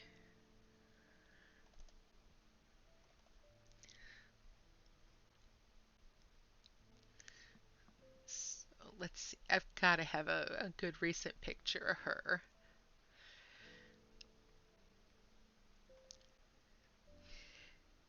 So yeah, she's hanging out. She came in here to say hello. Um, if I wind up doing any kind of things on camera, it'll likely be setting up pictures of the cats.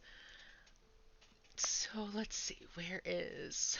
I know I've got a good one of her over here somewhere. Hi. Hello, how are you? Here she is. This is from, well, a couple years ago when she was like a really small kitten. Um, she was hanging out in my dresser. She liked climbing into the drawer and just kind of chilling. She's a beautiful black cat. This is, she got up on the door in our bedroom and she decided she was gonna, freak us out there. You can see those big eyes. She had no idea how to get herself back down, but she was all proud of herself for getting up there to begin with.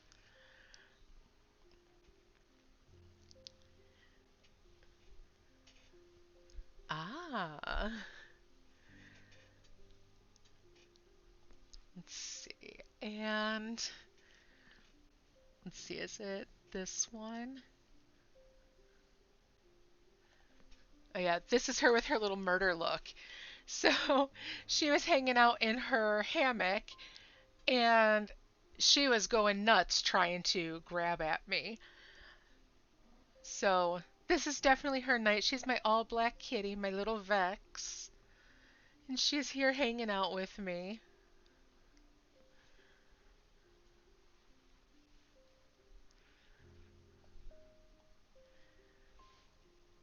Yes. Aw, how many cats do you have? I have four. Hi. Yeah. You're a good girl, aren't you? Yeah, you're a good girl.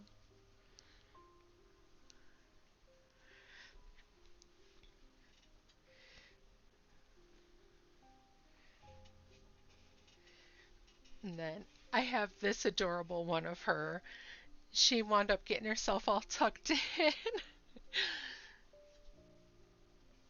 She wanted to find a spot with me, so there she is. Oh, I'm so sorry. We lost one of ours back in March, and it was really hard. Hello. Hi.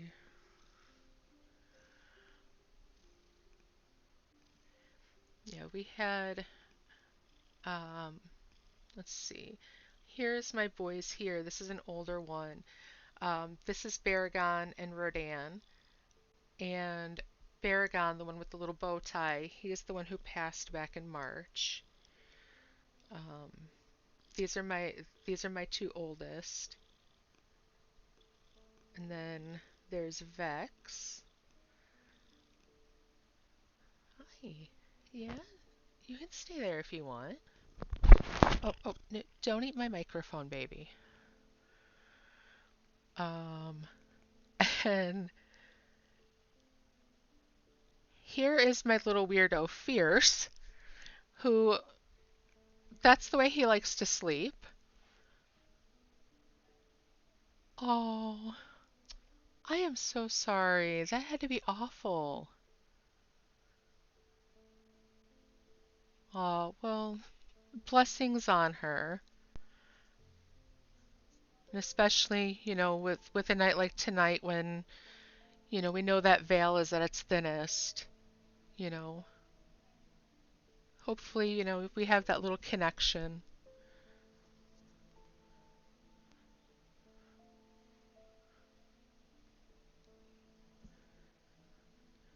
But it sounds like, I mean, at least it was pretty quick for her. I mean, losing her suddenly is hard, of course, but at least it sounds like she didn't suffer. Like it was something really sudden and hopefully relatively painless for her. But losing one of our babies, it's hard.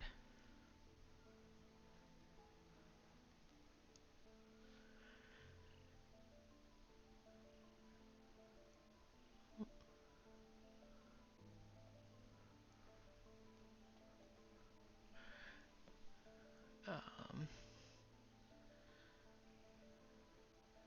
and go ahead and close these out real quick.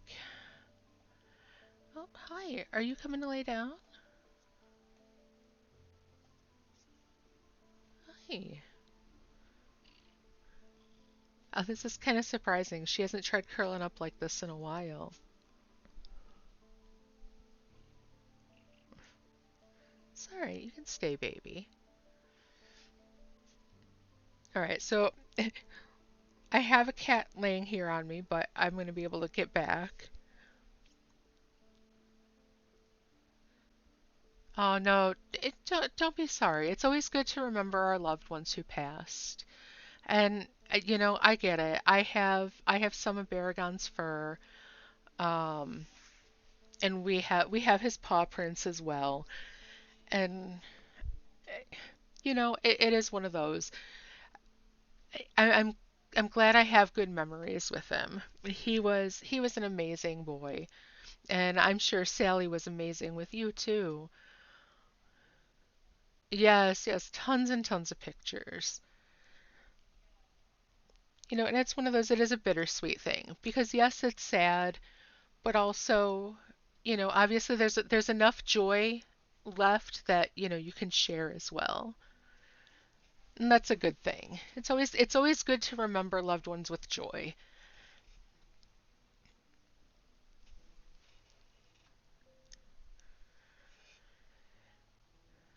All right, let's go ahead and head back to this. So the Holgan Grim, it's an eerie creation worn by priests of Holgar in various rituals relating to death and afterlife. The sacrament to ask for his protection, Wolfsong's truth, to seek his judgment, path of the warrior, to help the dead find their way. So let's take a look at whoever this Holgan is. Um, or Holgar, I'm sorry, Holgin's Grim is what it's called. So Priest of Holgar, let's look at this. So the heart chamber as well. What do we see here? So Holgar wielding his twin axes, Wolf Song and Fearbringer. Now, if that's not something straight out of D&D.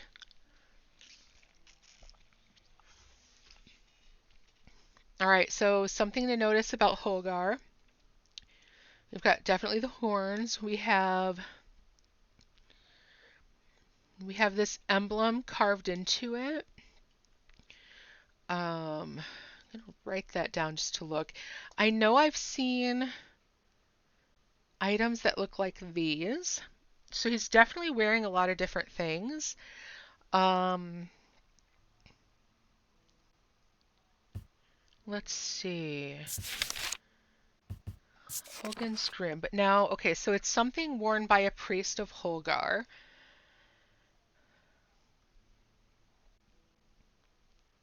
So what do I see them wearing? They're wearing robes. What about this here? It looks like, okay. We tried that mask. Uh, Aww, that is really sweet. Um, Baragon was one. He really liked to be booped, so he wanted me to like keep um like any kind of like empty water bottle, um like paper towel tubes, and he'd want us to bap him with those. So he'd come in and he'd put his paw on my knee and meow at me until I'd go and chase him.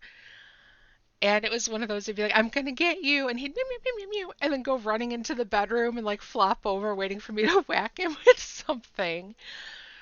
I was like, aw. It is definitely one of my fondest memories of him.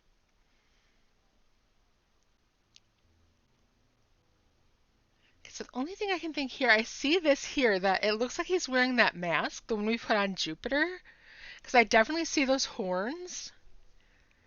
Um, is there anything else under sacrament? Just this one.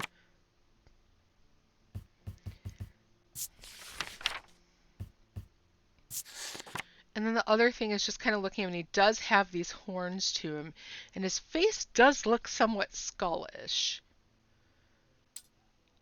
You know, he's got like the little slits for his nose that look like it's from the bone. So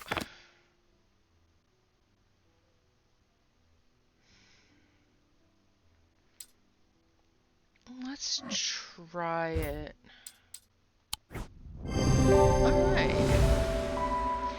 All right, so the mask is an eerie item that can be worn. Okay, so we knew it was something that they can wear, and obviously it being bone is eerie. The sketch shows a priest wearing a mask, so that was like the big thing to say, okay, they're wearing something. And then we can find the sketch of Holgar, who does look like the mask, because we saw like the open slits for the nose, and then even across the mouth, it looked almost like it was stitched. The one thing I didn't look at was the stone, but that stone is Vivianite, and it is a stone of death. All right.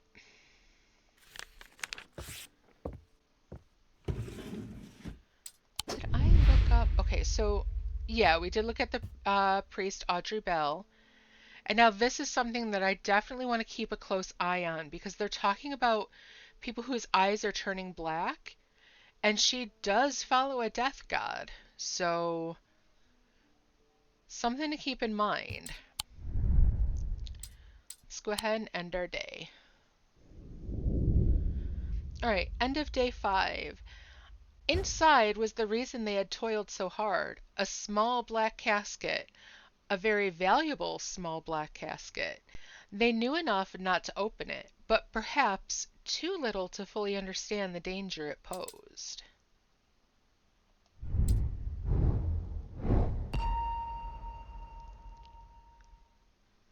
Okay, let's see what we've got now.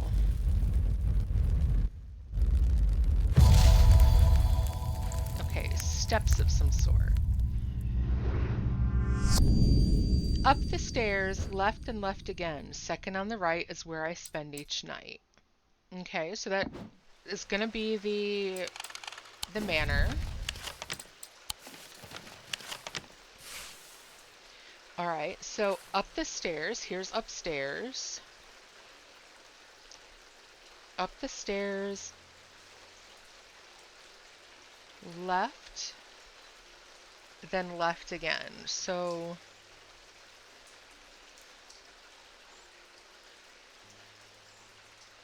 does this look like a passage you can go through or another room? Because that's the only left, but then it would have to be left then right. Unless I came up here left. But then that would also be right.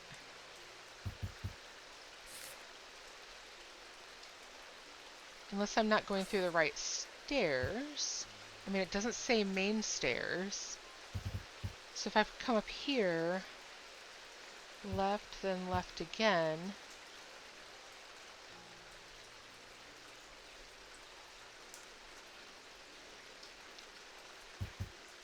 Up the stairs.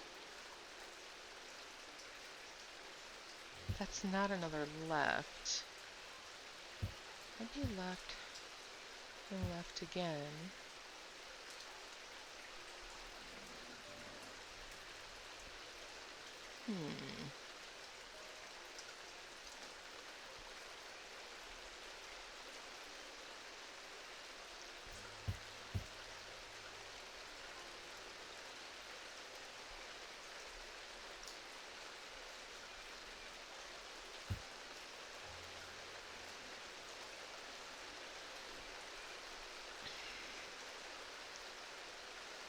I mean, unless... Alright, so up the stairs it was left, then left again. So if I follow this around, second on the right would be this one.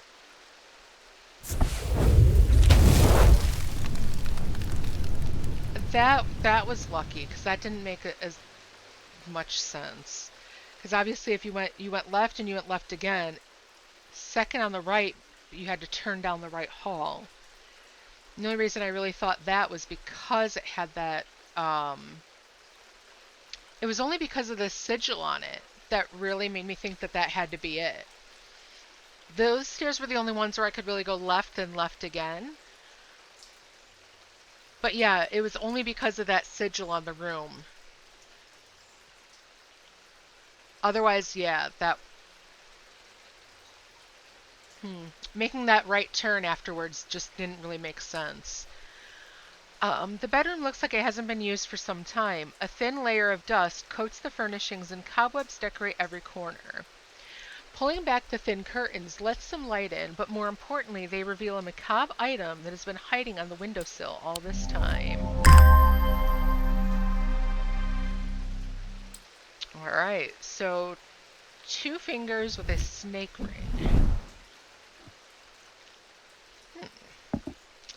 That's a bit gruesome.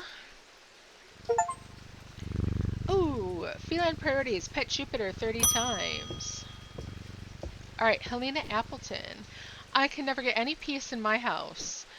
When am I to find the time to do my writing? I've tried beeswax, but that makes my ears sore. And besides, I could still hear the shouting and banging at all hours. I heard you might be able to help me. A St. John's anvil. Okay. St. John's anvil. These items have much in common with the St. John's poppy plant of the same name, a fact that is reflected in their designs. Oh, this is actually, yes, St. John's poppy was one that has actually showed up in Strange Horticulture. Anarchy, thank you so much. Thank you for the gift sub to JJ. Oh, that's so kind of you. Thank you.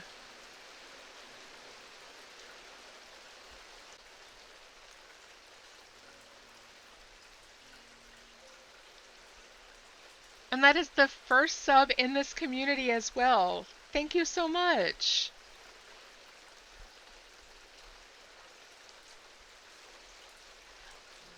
Okay. Oh, well, that's awesome then. Okay, so JJ and Anarchy. I'm gonna have to write that down so I remember.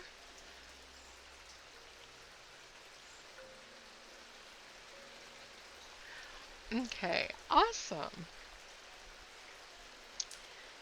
Well, thank you so much for the sub.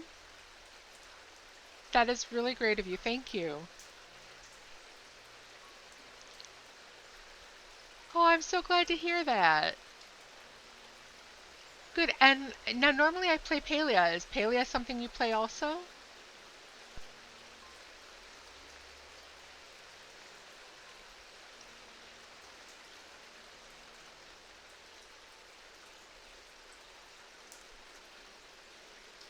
I know a lot of those that Southern has sent over were also Palea players. So do you play Palea, or is this just like one of the first things that's really caught your attention that I've been streaming?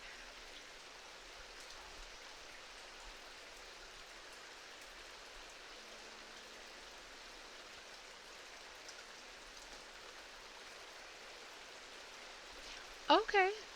All right, cool. Well, yeah, most of the time I am streaming Palea, but I'm really enjoying streaming this right now. So I'm probably going to have to finish through this one. And then I'll probably go ahead and do Strange Horticulture too, because that was another really fantastic game. And this is the kind of game that is definitely like right up my alley. Oh, well, I'm so glad Southern sent you over, and I'm really glad that you're enjoying the stream.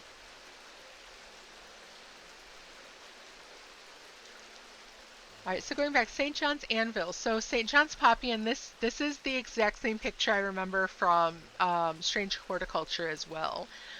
So St. John's Poppy was in that one. You should try Beyond Eyes. What is that one about?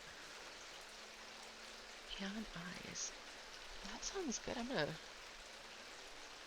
see this real quick.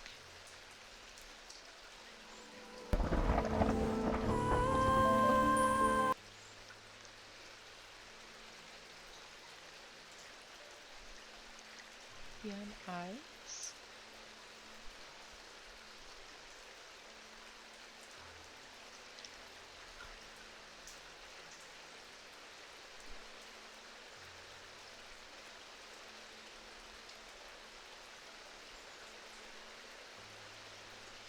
It's got to be something else that I'm not seeing here, but um. Ooh.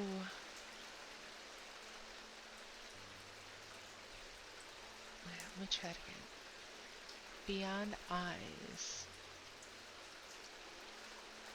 Let me check this one. Game.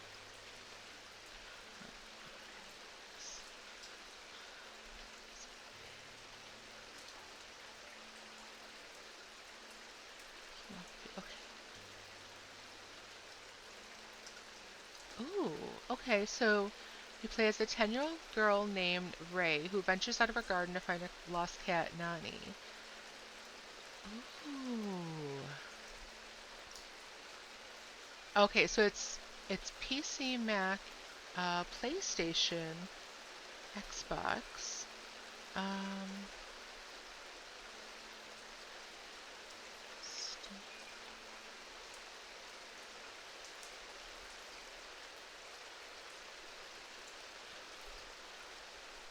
so interesting. I don't know why it's not. It shouldn't be anything ignored. Relevance. Try by name.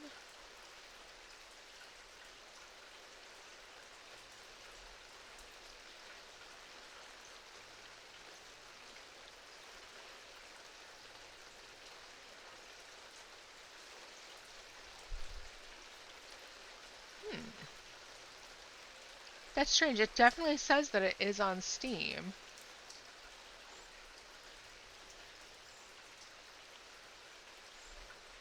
All right, well, I've got it up here on Google, so I'll definitely have to check that out. That does sound like something I would enjoy. So it does say it is available on Steam. Let me see if I can find on here. Okay, so there it shows Steam on that.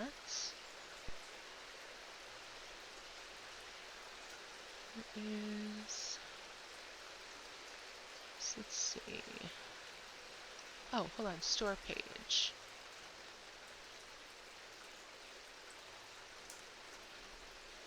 Okay, wow, okay, yeah, that's really weird. It doesn't show up on Steam like when I open it there, but it does show up on the website. Oh yeah, that definitely looks like something I would enjoy too. Oh, thank you for the recommendation. Oh, that's why. It says it's no longer available on the Steam store. Oh, I wonder why not.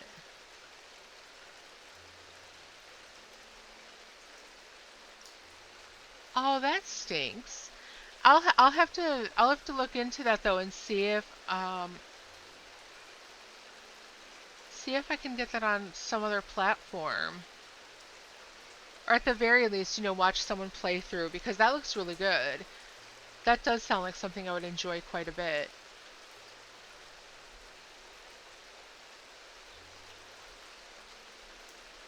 On the Humble store? Okay, let me.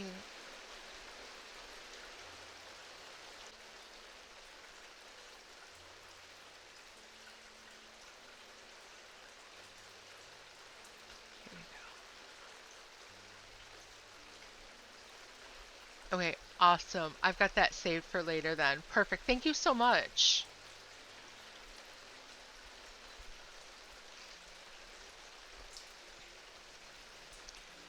All right, so St. John's Poppy is that they have quite different uses. The plant helps to overcome deafness. The anvil will dampen sound. So they can even be tuned to filter out certain noises, but still allow others to be heard. So like noise canceling headphones right here with awareness mode. All right, so we're looking for St. John's Anvil. It should have some kind of poppy motif. Um, I think I saw something that has the leaves. Ah, nah, it's fine. I don't mind getting a little derailed. Especially when it's, ooh, hey, this is interesting. 'Cause yeah, that's something I would definitely play. So I'm more than happy to be derailed for that. All right, so let's see. We need to find something that will dampen sound. And then these both look similar. Let's see, it's warm, polished. Uh, there we go. Sounds are muffled. Perfect. What is this stone? It's an orange gemstone? That might be that amber again. So to simplify or to signify light. Right. All right. So yeah, the leaves are in the design of the plant, and it does muffle sound. That would be something that would be nice to have.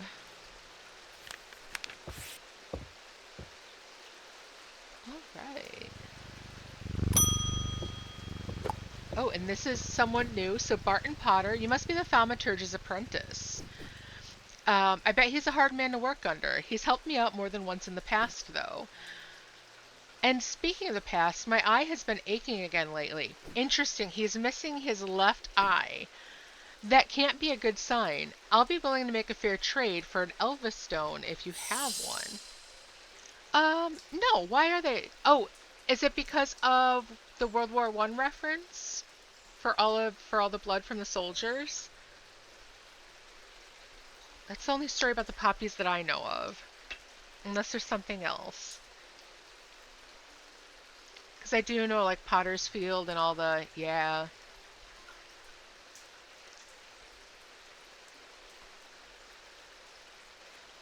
Alright, an Elva stone. I like how it's just like, throwing back and forth, different ideas. It's like, hey, did you know this? Did you know that? I love things like that. Alright, Elva stones can be used to relieve the discomfort caused by otherwise incurable ailments such as Braxis or burning blood. A lot. I don't remember the numbers off the top of my head, but I mean, that they had said it was the war to end all wars. And it's just too bad it didn't actually turn out that way. If I remember right, it was something like, was it like a third of all of Europe?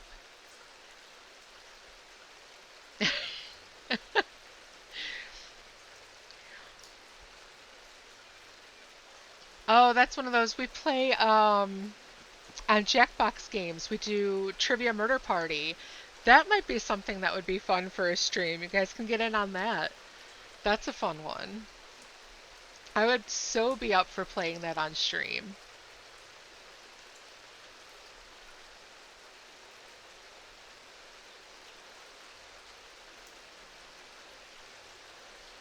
All right, so go ahead and fill me in on that fact there, and I'm going to continue reading this. Oh, the Dark Origins of Nursery's. Yes. Like the original Grimm's fairy tales, reading those too, it's like, holy cow. It has nothing to do with the way Disney put it out.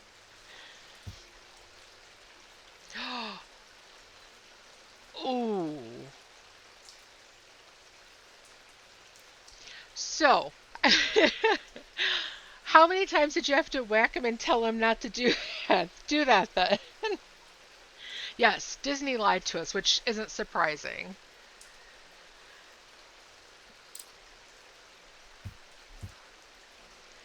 Disney, the same place where no one actually dies on the grounds because they make sure that no one declares it till after you're off the grounds. No, they're not shady at all. Alright, so Elva stones relieve discomfort caused by incurable ailments like Braxis or burning blood. He ran out of nursery rhymes. Alright, the planetary metal used in these items is associated with the Selenic discipline, a connection that is also reflected in their design.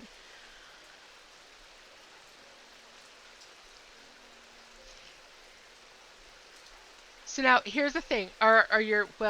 The baby is only 15 months, but what about like your 13-year-old? Does he like the creepy stories? Is he one who gets the, all the creepy nursery rhymes and it's like, all eager about it?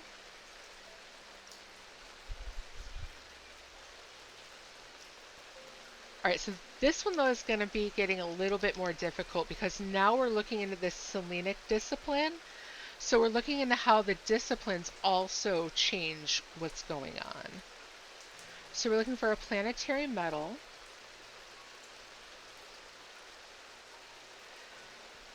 Yeah, this one's going to take a lot more of that deductive reasoning. So we're looking for Selenic discipline. And it should be reflected in the design. So let's go ahead and I'm going to take a look into this one.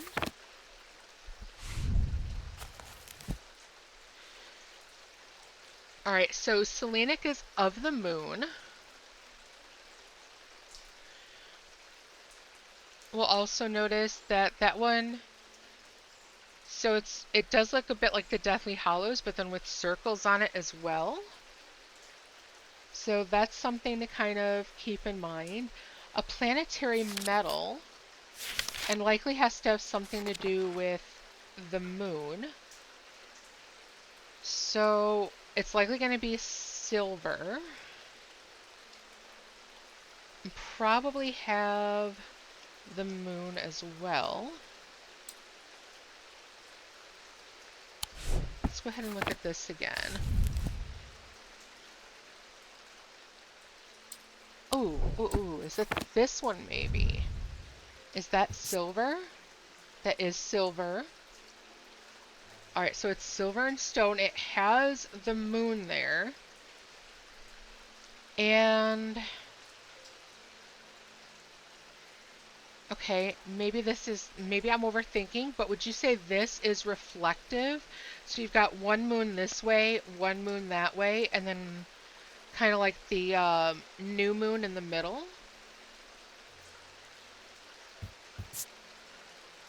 It's ethereal. Does he want something with ethereal?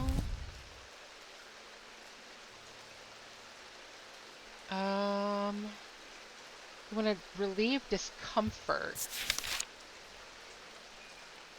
Alright, that only tells us to go back to the Elva stone.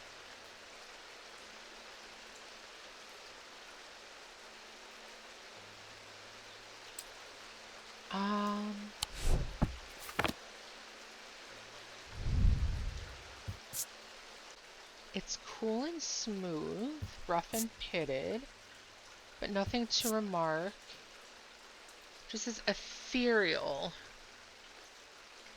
Yeah, that's what I was wondering. Would you think that's mirrored? Because you've got a crescent moon facing one way and then a crescent moon facing the other. Now that looks maybe. So I'm going to bring this one down here. That's a maybe.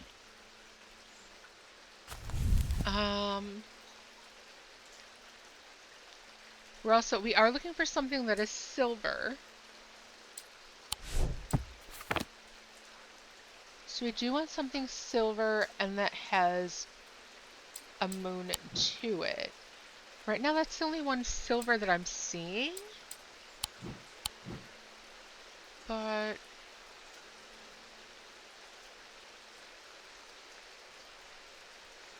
yeah, there isn't anything else otherwise that really seems to fit that.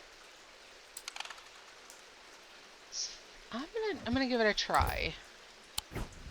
Alright. So it features crescent moons, a reflection of the Selenic. Okay, so we were right about that. And then the metal is silver, which is associated with the moon. Perfect. Ooh. Ooh, that one looks cool. Let's bring this one back over here and pop that one down here. Right? Process of elimination. It's like try to find what clues match. Alright, I've been doing some reading. See what you make of this. Oh, okay. Ambra. These items cause mental fog, a withering of intellect and thought. They're slow to work, requiring several hours to have any effect. Through prolonged use, they can cause the whites of the eyes to turn black, and the subject to become deeply disoriented. They produce a noctic field. Oh. That fisherman they found yesterday had been up at Wyatt Beck, so I'm going to see if there's anything I can find out there. Here I go again, sticking my nose into trouble because I don't seem to be able to listen to the part of me that says, go put the kettle on and let someone else deal with it for a change. It's bloody-minded arrogance to follow that thought up with, but there isn't anyone else. But here we are, and here I am. They do it all wrong anyway. I like her. I like her a lot. Alright.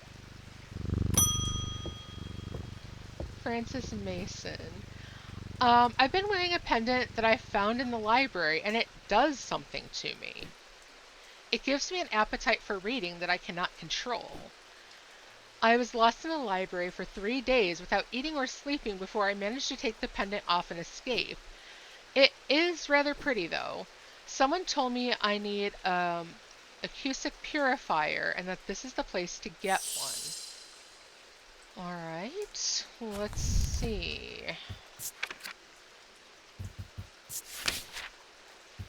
A small topaz gemstone, known as the Eye, is placed in a strong-smelling liquid, usually some potent barley spirit or vinegar. Small tokens, such as rings or amulets perhaps, submerged in the liquid and left for a full cycle of the moon, are cleansed of simple imbued curses or hexes. Of course, there's a limitation to the effectiveness of this process. Alright, so we're going to look for something with topaz. Oh, but it says it's placed inside. So let's look for something that's vinegar. I know I saw... Right? Don't pick up random antiquities. And if you do, don't put them on. Oh, which one was vinegar? Okay, so vinegar is this one that looks like a plus. And I'm pretty sure... Yeah. I thought I saw something like this. This is... Alright, so it's a green glass. Alright. Okay. Has a strong odor, and when I shake it, it rattles. So, yeah, all my things that were like containers are kind of here on the bottom. And that's the only one that I knew I saw a symbol on. Yeah, those are all my pendants, and those are more like little statuey things. Same as that, and then this is stuff I haven't gotten into. So yeah, that's my only real option.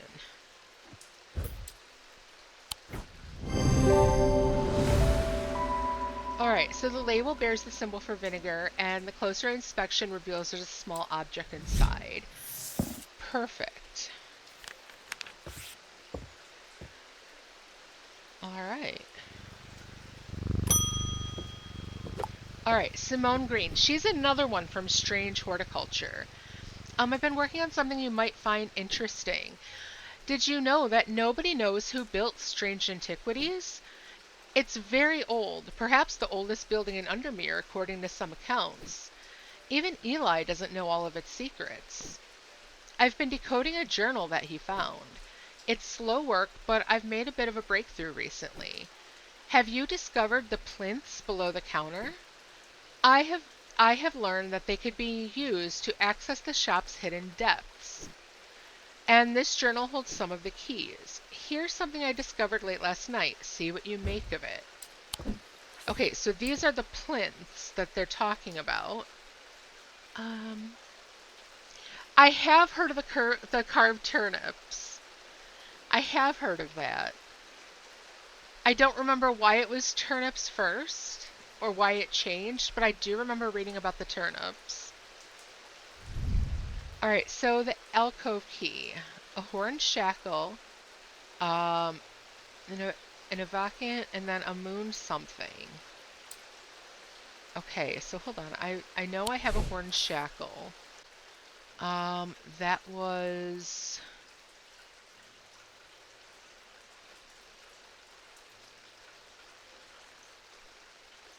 Oh, hold on. There's the evocant.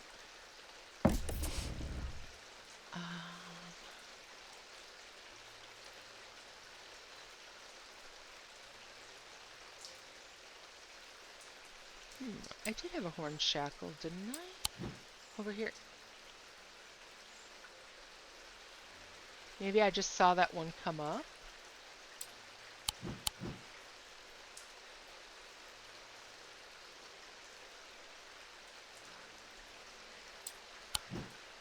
Oh, I'm thinking of the...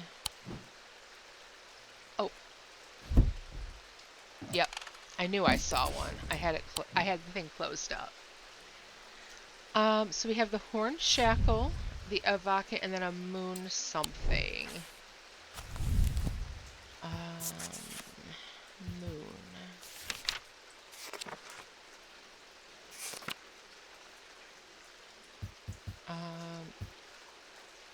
Selenic totem. Oh. Selenic totem or a moon heart.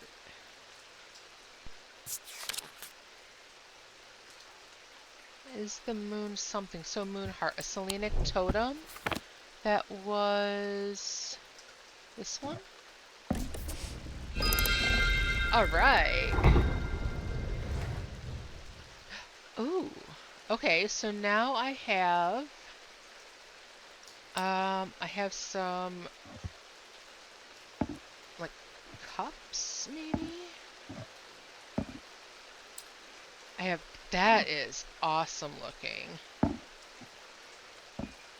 And then I have a couple more of these little buttons.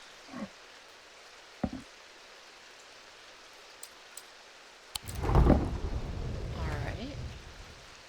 Let's see. I should be able to figure out where these buttons go, same as I did for this one.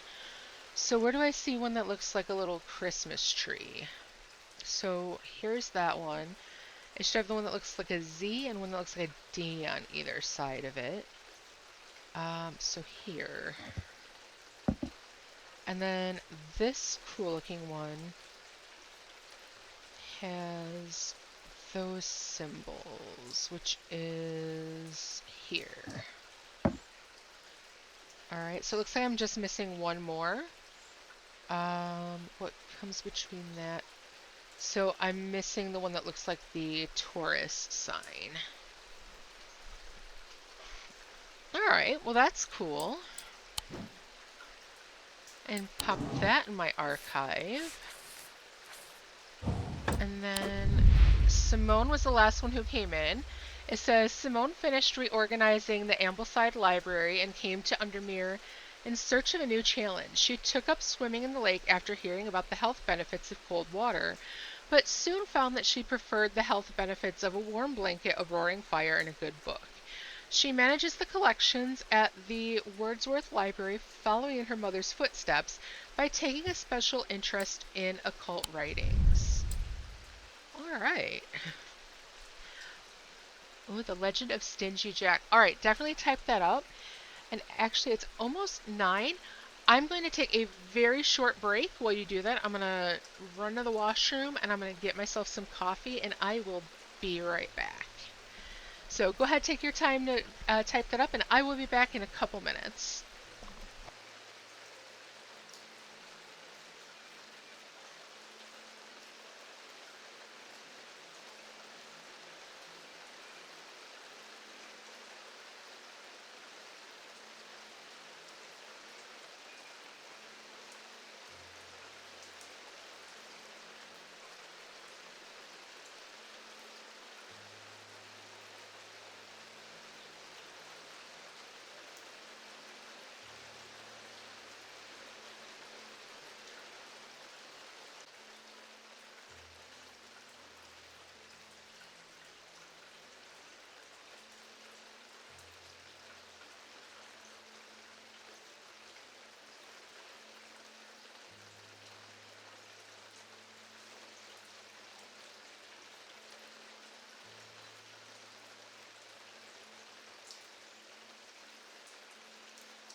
All right, coffee acquired.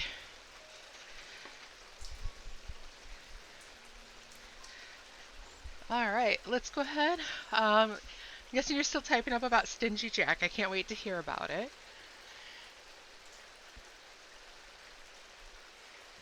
Oh, let's actually. I'm gonna put the. I want to keep those cups together. Hmm.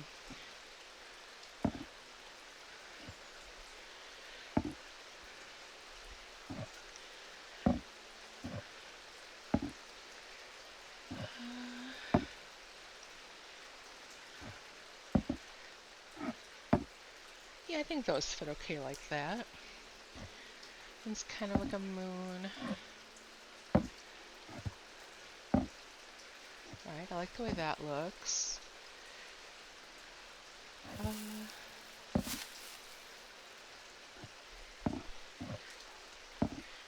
Alright, so legend goes that a drunk named Jack. Hi, Mobby! Welcome on in! Alright, so a drunk named Jack led a bad life and played a trick with the devil for one more drink. So the devil gave him a coin. Jack put it in his pocket next to a cross and said to the devil, "I'll only let you out if you give me 10 more years." 10 years passed, the devil came to claim him. "Before I go, can I have an apple?" Jack said. But as the devil reached for the apple, Jack surrounded the tree with crosses. "I'll let you down if you promise never to take my soul to hell." He agreed. Years passed, and as Jack died, he went to heaven. As he led a bad life, they turned him away. Well, I mean, you can't trick your way into heaven. But I mean, hey, it was clever. I mean, yeah, stingy Jack, but also maybe clever Jack. Alrighty. I like that story.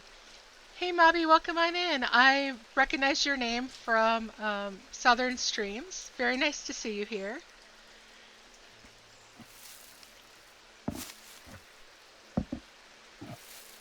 Alright, keep those over here, I think. And, okay, that looks okay, I think.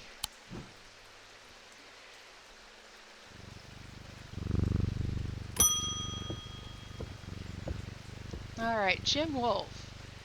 After years of working in the thundering mill, I'm afraid I'm quite deaf now. I've tried St. John's Poppy, but I'm looking for a more permanent solution. I would love to be able to hear my niece's laughter. He is looking for a hearing charm. Alright, Blurb says it can't detect the stream. Oh no! Alright, I will check that. So Blurb isn't detecting the stream.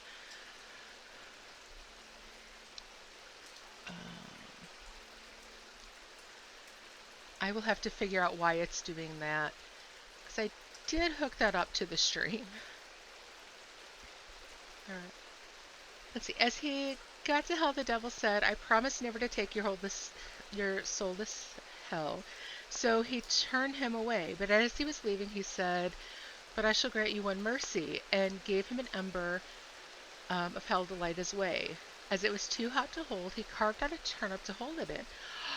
Oh! Oh, now that's a cool story. That is a really cool story. Alright, let's see if I can figure out why Blurp isn't connected.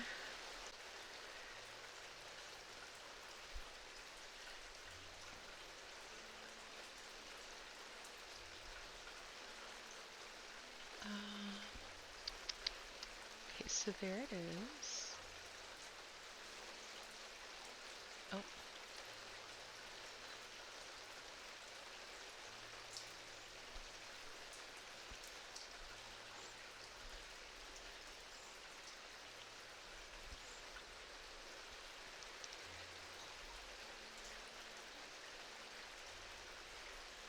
Let's see if this fixes it.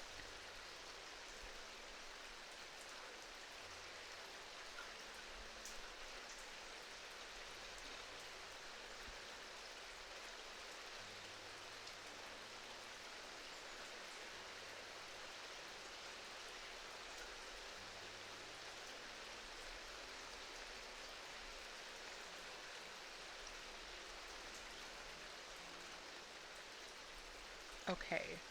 So it looks like there's still a few more things I need to do to finish making sure it's all together.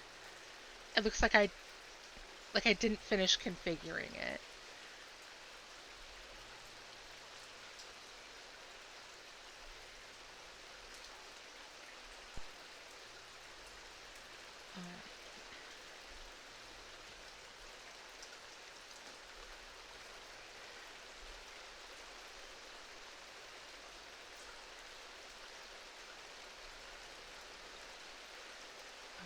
All right, let's go ahead and do that.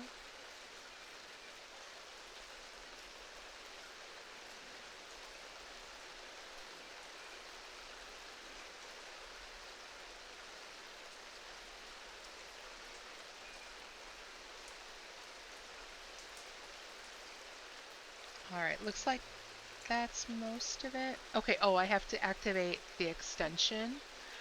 Um,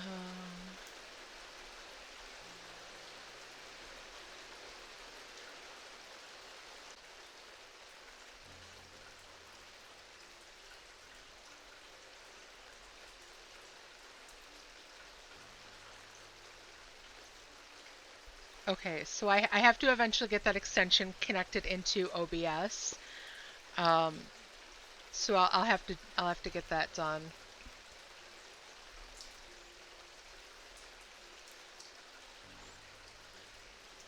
And then I should be able to just add that into.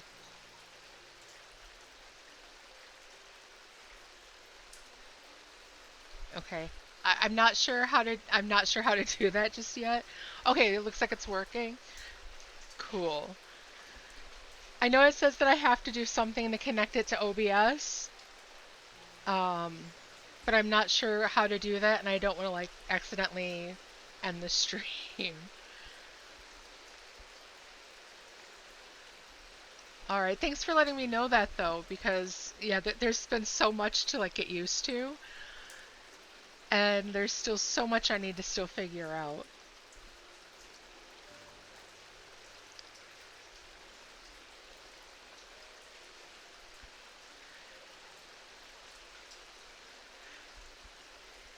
Okay, I would appreciate that. Thank you.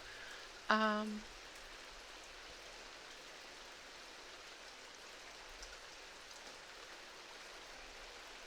yeah, I would really appreciate that, Mobby. Thank you. All right, so for Jim, we're looking for a hearing charm.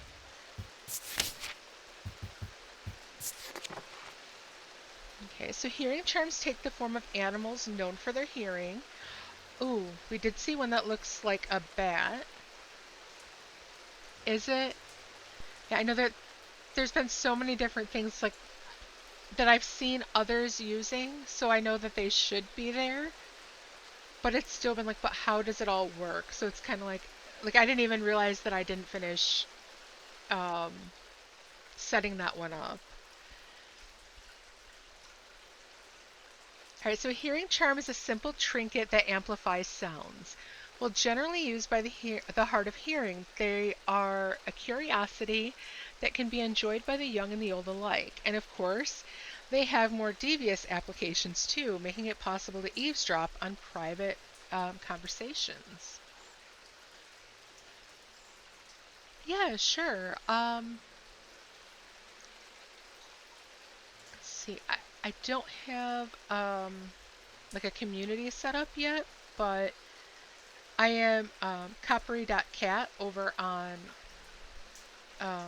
on Discord.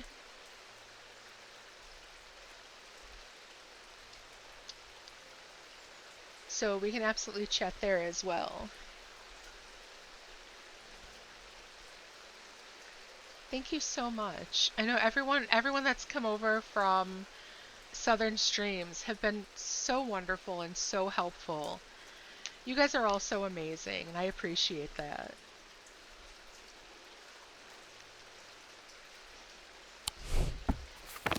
Alright, so I did see this cool bat charm. Oh, I don't want to just put it in there yet. I want to see. So, what do I hear? So nothing to mark for perception, but what about sight and sound?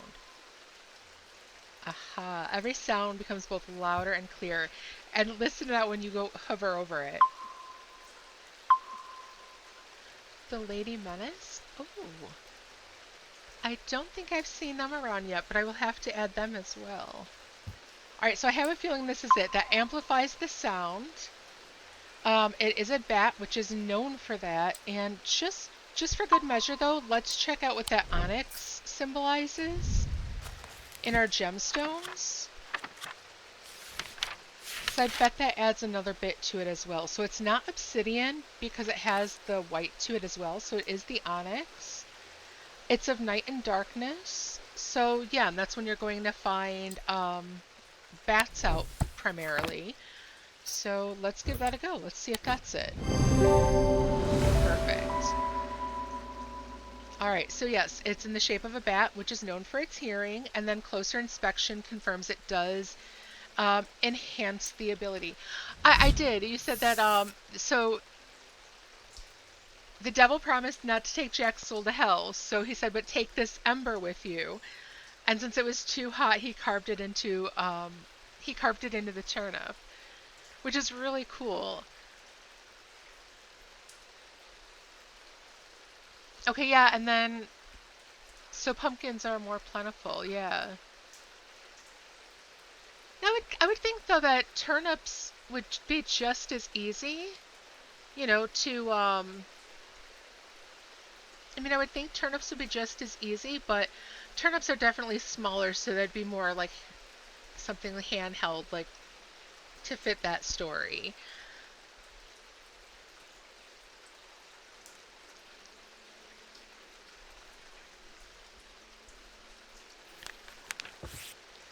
I bet it was. And it's too bad that, like, it's not, you can't really do voice. Well, I mean, maybe if you were on your phone, you could do voice to text. All right, so end of day 6. At camp that night, one of the pair had awoken with pain in his left eye. He was alert to the threat at once, recognizing two things at the same time. One, a part of his mind was not his own, and two, the casket wanted to be opened.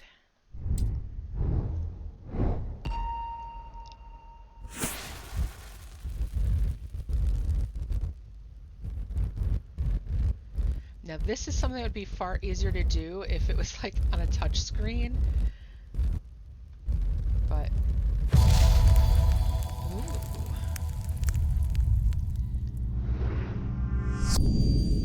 The maiden in the tower points the way. I'm buried among the trees. Alright, so the maiden in the tower. We're looking for a tower that's probably going to be... Now there might be a tower here. Okay, Golfrey's Tower at 22. Okay, let's look here. Golfrey's Tower. I climbed the narrow winding stair to the top of the tower and am rewarded with views across Lake Undermere. I'm not alone in the tower. Standing in the center of the circular platform is a statue of a young woman, the maiden. Her outstretched arm points due east across the rooftops of Undermere and beyond. Okay, so she was here in the tower, and now she's pointing due east. Buried among the trees. So here in 21 then? What is it, the mossy wood? Alright. I find what I'm looking for in a small cavity carved into a sturdy oak tree. I look around half expecting to see someone, but there's nobody there. I take my prize and leave, feeling my mood lifted by the smell of damp moss and the gentle rush of wind through the treetops. What do I have? Oh, check that out. It almost looks like a person wearing like a ray of sunshine as a halo.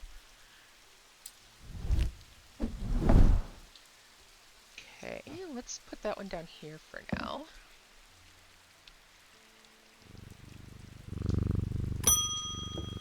Alright, and Verona is back. I walked up the beck a mile or so in the cold and wet yesterday and found a section with a handful of dead fish floating in it, belly up and blackened they were. I'm not sure what to make of it, but I don't like it. I'm on my way to Calgarth Hill now. Oh. I spoke to Dr. Robertson earlier, and she said the two women they found there are still in the same state as the others, in a trance and eyes all black. Before I go, Anna Bryant asked me to drop this off. Alright, so what do we have here? When we were kids, we used to explore an abandoned house on the lakefront. We'd take a boat out to the northern tip of Naylor Island and row across from there. You know the one I'm talking about, second from the left in the row of 4. I found myself outside its door 3 days ago, and I went inside for old time's sake. I wish I hadn't. It always had an ominous feel to it. It has taken me the last 3 days to summon the courage to write this letter. But I think it's better you see for yourself what's out there.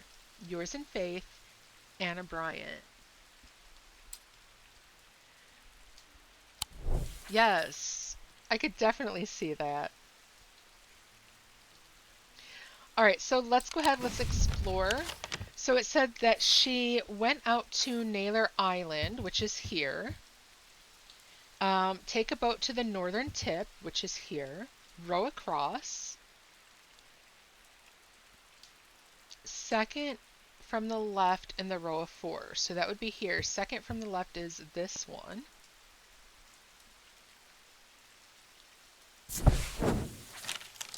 Nope, I was wrong. I don't know exactly. Oh, maybe not. I don't know exactly what I was expecting to find. Anna's letter was quite vague after all. But I certainly wasn't prepared for this. In an alcove of the house, peering out through loose mortar and crumbling brick, is a macabre shrine of sorts. The skull of a stag is mounted above the opening, its antlers smeared with a dark red substance, and large melted candles pool out onto the wooden floor on either side. Ooh.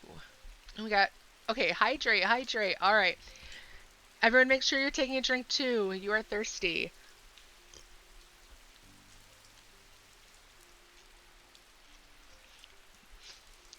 There we go. Check out that shrine. That looks so cool.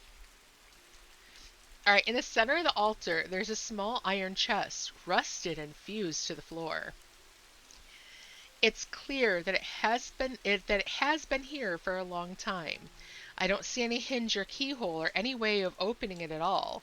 But after a while I notice an inscription that says simply, I open to the voice. I open to the voice.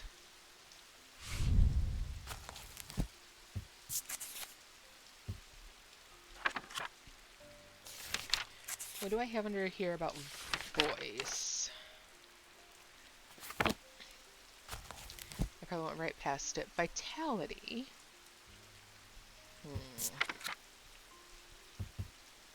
Is there something here that's a...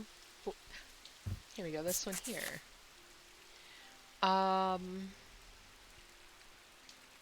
Okay, so that should be... Yeah, we had this one. Yeah, I have been talking for about 3 hours. It's something I'm used to, though. I taught before I started doing this, so I had actually been teaching since about 2006, and then left teaching last year. So I'm used to talking for hours on end with teaching. All right, so there we go. So it's probably this one. All right. The chest opens to reveal a golden totem. I can't imagine who would have stashed it here or why, but it doesn't look like they're coming back for it anytime soon. Kitty! Oh, that looks like a Bast statue. I don't know. I'll probably go for at least another hour, maybe 2. As long as everyone is enjoying the game, I think I'll go ahead and continue for a while. It has something like 17 days, and I think we just finished we're on day 7. So maybe go through day 9? Yes, look at how cute this is. She's so adorable. She looks a little sad. What kind of gem is that? A light pink gemstone made of gold. Of course, made of gold. All cats are golden. Warm and smooth. All right, so what is this pinkish gemstone?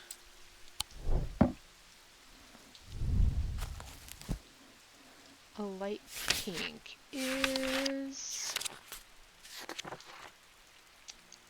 moonstone. Protection and enveloping night. And cats are definitely protectors, for sure.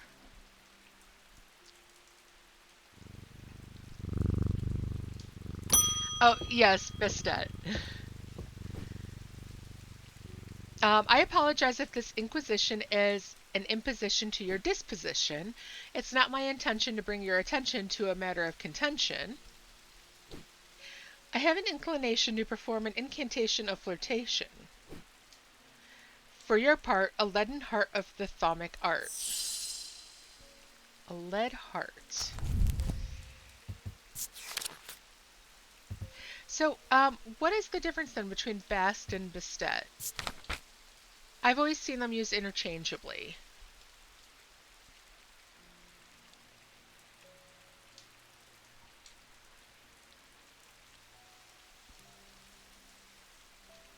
Okay.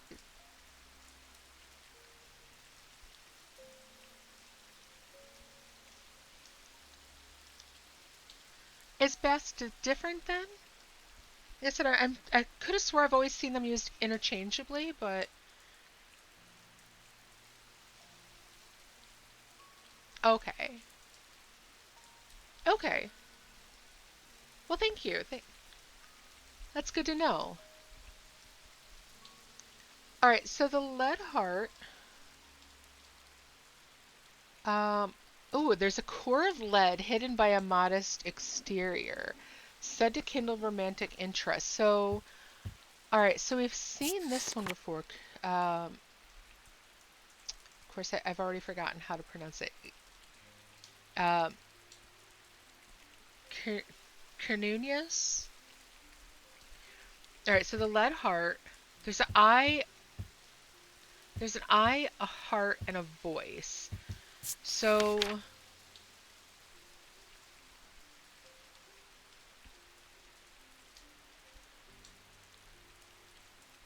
I do love all kinds of mythology.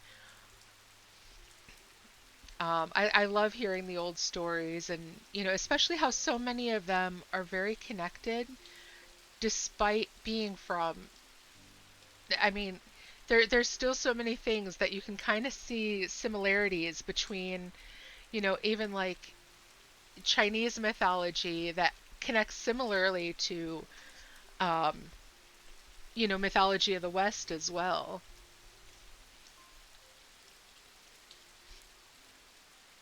Okay, so eyes of the forest, but it's not the eyes. We're looking for the lead heart. So it's going to be something that's very heavy. It looks like it shouldn't be much. Oh, Mobby has redeemed send some love. This love is for Mobby. Mobby, thank you so much for coming into the stream. You are wonderful and amazing. And I'm sending you kisses right now. Mwah!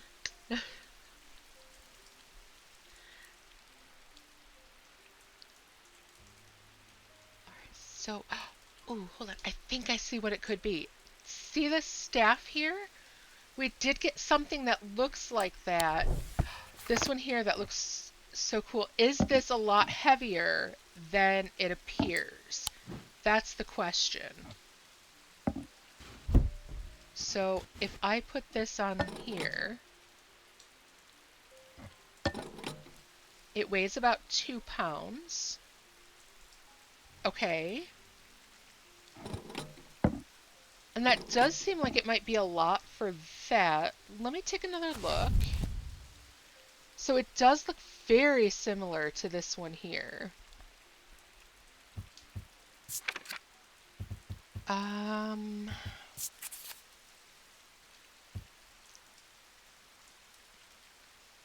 These items depict the god in his non-human form. They're heavier than they look due to a core of lead behind a modest exterior. I mean, that looks like it's just, okay, so you and a green gemstone, that should not be so heavy. Isn't that one pretty? I would absolutely have one of those, you know, sitting on my desk. That is so pretty. All right, what does the inner perception say? Nothing to remark. Pleasant, and it reminds me of the forest. So as a horned god, yeah, foresty would be right. It's hard and cool, and it's rough. Okay, so we've got a green gemstone and wood, and yet it's really heavy. I mean, if it weighs two pounds, that's a lot for something that's wood and a gemstone. I mean, this is wood here, and that doesn't even move that. Weighing maybe about a pound. So, yeah, and a gemstone even that big. I'm gonna set that there, but I'm pretty sure that's what I'm gonna...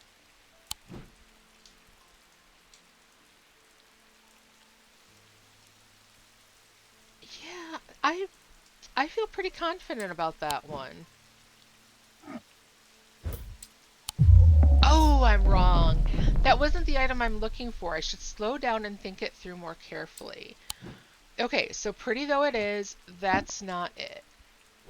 I am looking for something that's heavy, despite looking like it should be not so heavy.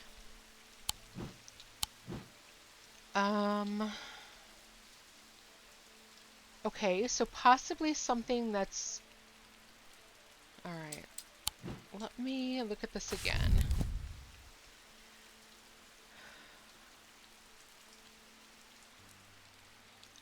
So...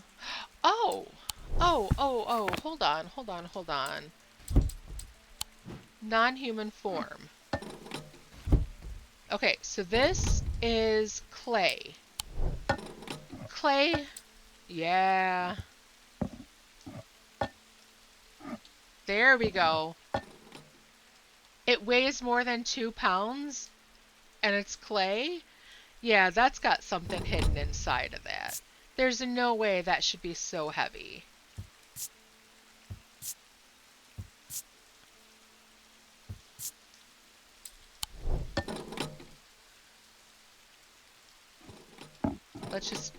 Let's just double check, like if I put it on the other side.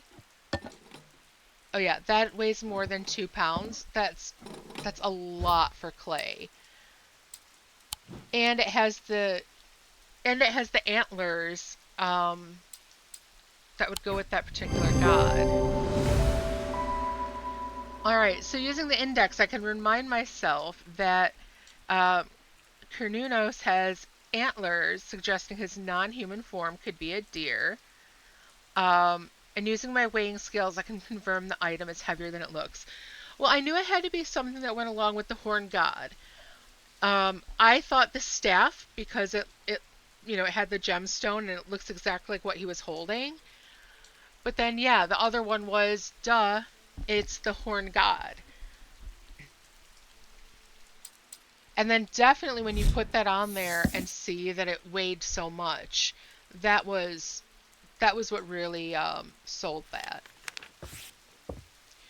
What I do need to do though is I'm going to actually put these over here and then have nothing in that spot, because that's why I keep getting confused with that. If that door hadn't been closed, I would have been like, oh, okay, that's something else to check.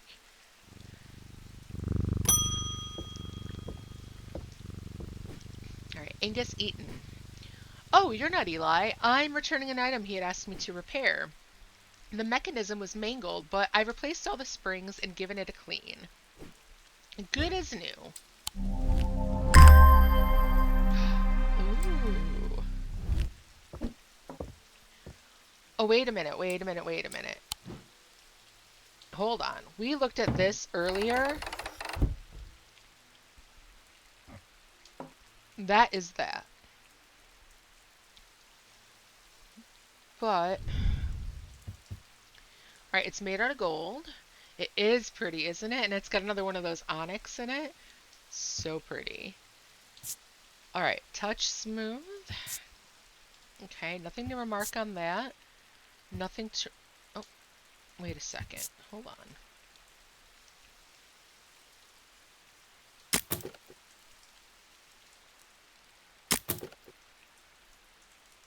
Okay, so you can push on these. Oh, which ones needed it then? Okay, so like the 6 o'clock, I mean, like 6 o'clock, near the 8 o'clocks, and then, okay, so hold on, let's do this. These three, and that one, right? There we go. Alright, Burning Blood. Find the book on curse. Ooh. Ooh. Alright, let's go ahead. We'll close that back up then. So I have a book on curses, and... Oh, that's an interesting looking item. Does it rattle? It looks like a rattle. Alright, so what is this? On curses. Blackheart Braxis. So we did hear about both of those. Burning Blood, Breath of Lyra, Morgan's Insanity, Noctic Sight, the Sapphire Curse, and Tormund's Paralysis. Alright, so we've got that now to add to our other books. Woo! Alright, and Eli is back. It wasn't my intention to leave you unattended for this long, but I'm afraid that I'm going to need to rely on you for a little longer. The Order of the Black Veil seemed more concerned by the ravens than the black-eyed statue that Mr. Hungerford was found in. They said that it would take a very powerful force indeed to upset them like that. Unfortunately, they either weren't able or weren't willing to talk any further on the subject. I was hoping to avoid it, but I must go to Oxford and the Bodleian Library. I'll be gone for a few days at least, perhaps longer, but you seem to be handling yourself well here. I do not see eye to eye with the head of collections at the Bodleian, but I do know that he takes an interest in horticulture. I will take him a Scythian charm to smooth things over between us. Did I have one of those already? Oh no, I'm thinking of the Selenic totem. Alright, Scythian charm. Older Scythian charms are carved out of wood, but the more powerful designs make use of the planetary metals. No two are identical. They are used by horticulturalists to encourage stubborn plants to thrive. They change with the weather, usually quite cold, but warm and tingling to the touch while it's raining. Ooh. Oh, I wonder. Okay, so this one, is that gold and silver? Gold and silver. Okay. Warm and vibrating with energy. Alright, let me double check. Okay, because that's silver and gold, so that's the two metals, two planetary metals, the sun and the moon. And then it is warm and tingly when it's raining.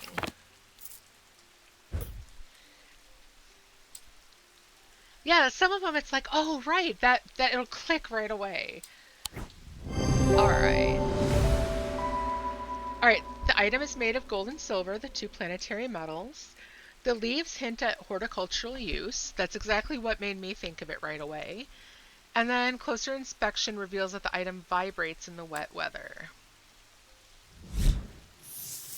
Alright.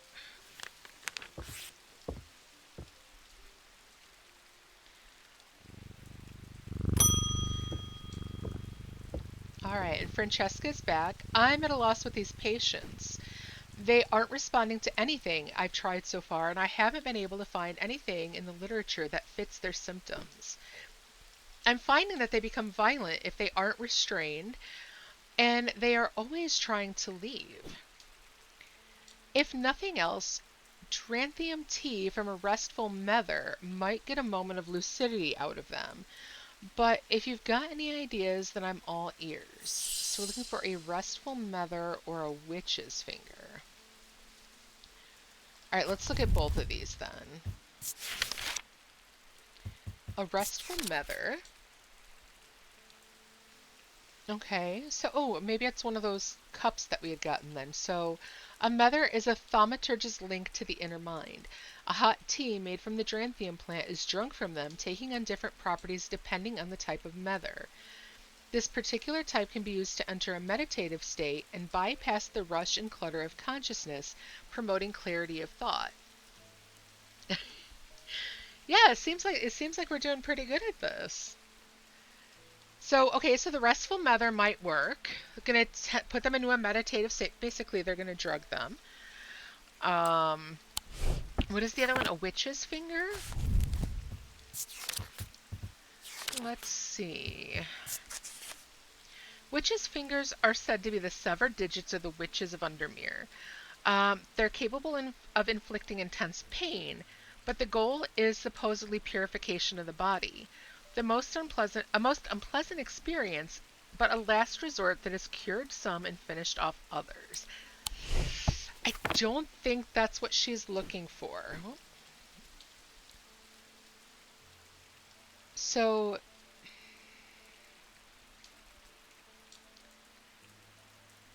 they're violent if they're not restrained. They want to leave. So, go back to this one. It's for the inner mind. It'll help you meditate. So, yeah, I'm thinking that too. I mean, you don't want to inflict pain on someone, for no reason. All right, so we have those 3 mugs. They're all wooden. This one looks like it has, so 3. Okay, so it's not this one, it's that one or that one then. Let's see, it's very plain.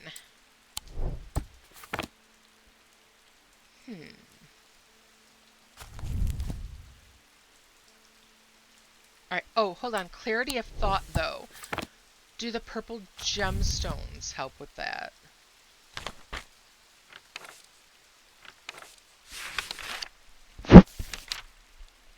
Okay, because one has a lot of decoration.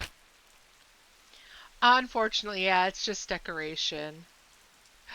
Okay, ooh, there we go. A calming stone of peace and safety. And then of containment. So try this one maybe. Hold on, let me just double check it. A strong odor, not entirely unpleasant. It's rough. It's made of wood and purple gemstones, but nothing to remark. I'm gonna say that one. All right. So it resembles the drinking cup, and it has the several embedded iolite gems, stones of peace, which hint at the, yeah, we got it. And it was those gems that sold it. All right, end of day. Let's see how this goes. End of day 7. He knew what he had to do. Without hesitating, he took hold of his diverging hook and used it to cut away the infected part of his mind before it could spread and consume him entirely. Almost sounds like he's lobotomizing himself. I mean, I would not want to cut away something that's part of my brain. All right, what do we have here? Oh, a roof?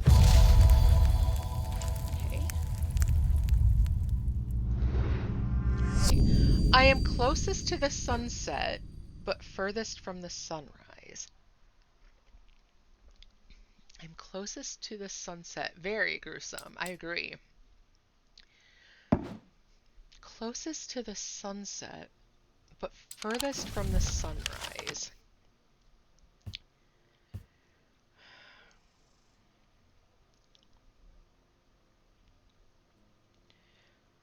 All right, so closest to the sunset would be in the west, but furthest from the sunrise. I mean, here? That almost, that's what I'm thinking. You think 32?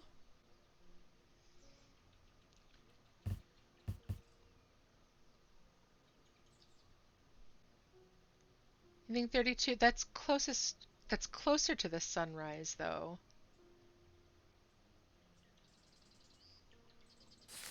Hmm.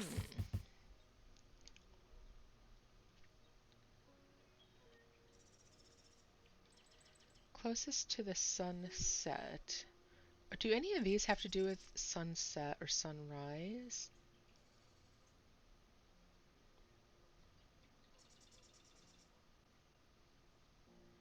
No. Hmm. I don't know. It seems like it's, I mean, going to the furthest west, it's that but that's throwing me off. Because closest to the sunset and furthest from the sunrise would imply the same. But closest to the sunset but furthest from the sunrise? Yeah, it is also known as the castle.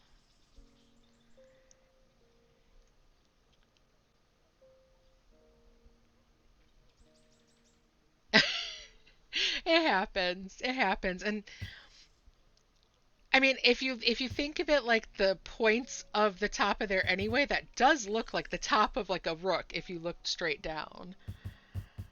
Let's let's try this. Lady Rosalind built the folly in memory of her husband, lost to the lake, or so the story goes. Now it stands, wind-worn and empty, overlooking the water.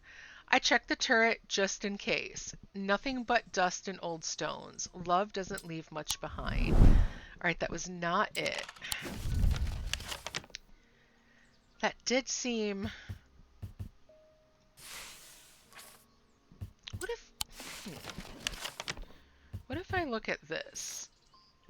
So, north is going this way. It would be... West would be this way then. Closest to the sunset, west, but furthest from the sunrise.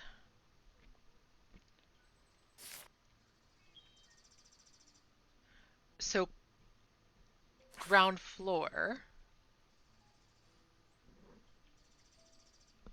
That could make more sense. Closest to the sunset, sunsets, it looks like it's going below the ground. Try here. Nope. Ooh, and that set my meter going. All right. Let's try one more time. So the castle makes me think that maybe I do need to be here.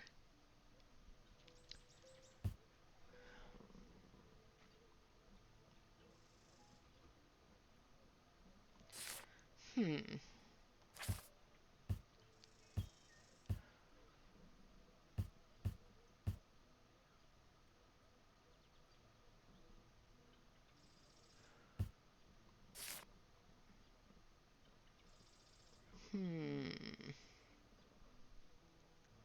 Bottom right staircase.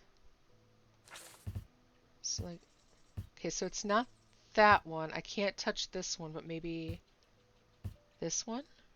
Is that what you're thinking?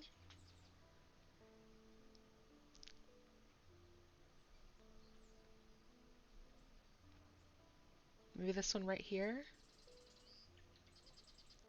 Let's give it a try.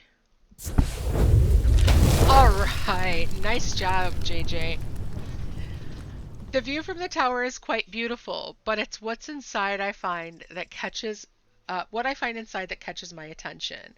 In the middle of the room is an unlocked wooden chest, and within that, not one, but two smaller wooden chests, along with a cryptic scrap of paper.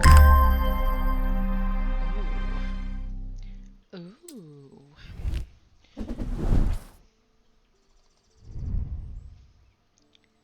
There's an unpleasant sensation. Okay, so interesting. What about this one? Ooh, that one's really pretty. Okay. I'm gonna take these over here. Since I know I've used some of those, I want to go ahead and put these that I've already used over here so that I can try to make some more room for the newer ones.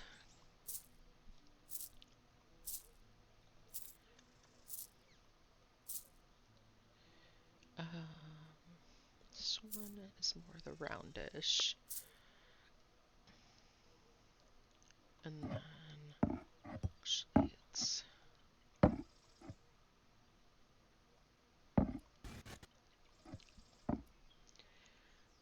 take these ones down here.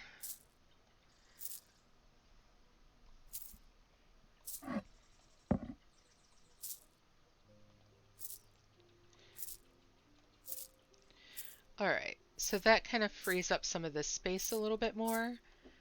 And then I can bring some of these over here where I can check out some of these other items. Oh. Let's bring my lead heart over here.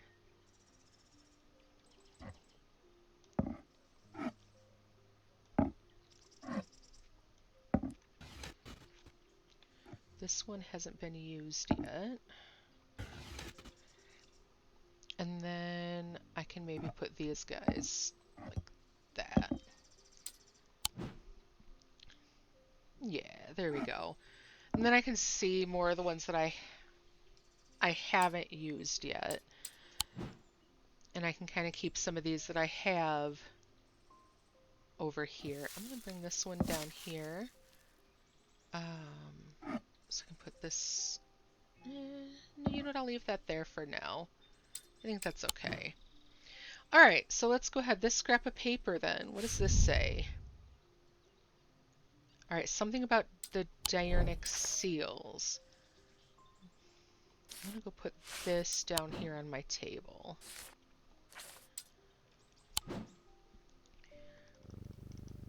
Alright. I think you might be right. It's either that one or this one, I think. Alright, as if I didn't have enough on my plate right now, my sister Bonnie has been acting strange lately. She never got over the death of our father. She's always blamed Mr. Potter for his role in it, and now, with all this happening, she's got it in her head that he's behind it somehow. I'm worried she's going to do something stupid. If she comes in here, whatever you do, do not give her anything dangerous. So don't give Bonnie anything dangerous. I want to give her a keepsake to let her know that she is still loved. I've seen people gifting one another wooden totems, but I don't know what they're called. Oh, that's the heart one, I think. Is that the lead heart maybe? Or no, it said it's wooden. What is the charm for love?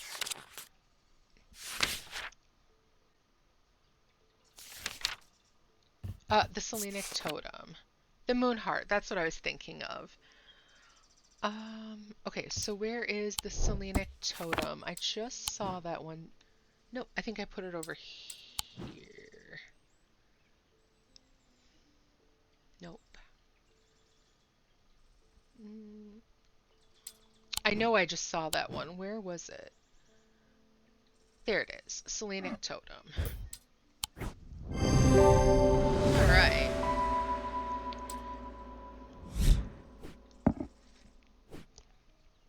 Okay, thank you. Unfortunately, I have some bad news to share. Jack Hungerford has not responded well to the Duranthium tea. If anything, he appears to have sunk deeper into the trance. I daren't try anything else in case I make things worse. Ooh. Okay. And here is Verona. Those silly sods at Kelgarth Hall wouldn't let me in to look around. It seems I've upset the little lord who lives there at some point in the past. Allegedly, I refused to perform an exorcism on his haunted house. He didn't like my suggestion that it might be the local kids playing pranks on him because he's a mean old git. I'm not so easily put off, though. Do you have a Tenebrin cloak I could use this evening? I've got some snooping to do. Ooh. So we're looking for, like, the cloak of invisibility. This one here. Upon activation, the Tenebrin cloak can create a sphere of enshrouding darkness that will cloak all within its reach. A single stone set in bronze gives power to these totems. Okay, so we're looking for something bronze with a single stone. It's either bronze or brass. Okay, that's bronze. So what is the... hold on, these are all the different weather symbols, though, if I remember right. Were they not? Okay, that's a maybe. What about this one? Is this bronze? It's also bronze and turquoise. Alright, so let's look at what a green and a blue stone.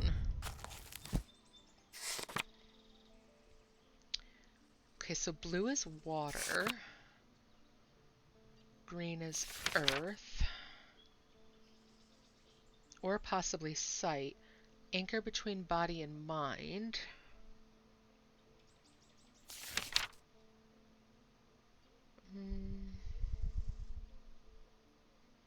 Actually, we probably want one that's that moonstone. Protection and enveloping night. Let's see if we have anything bronze. That was gold. What about... That's bronze. Okay, bronze and stone.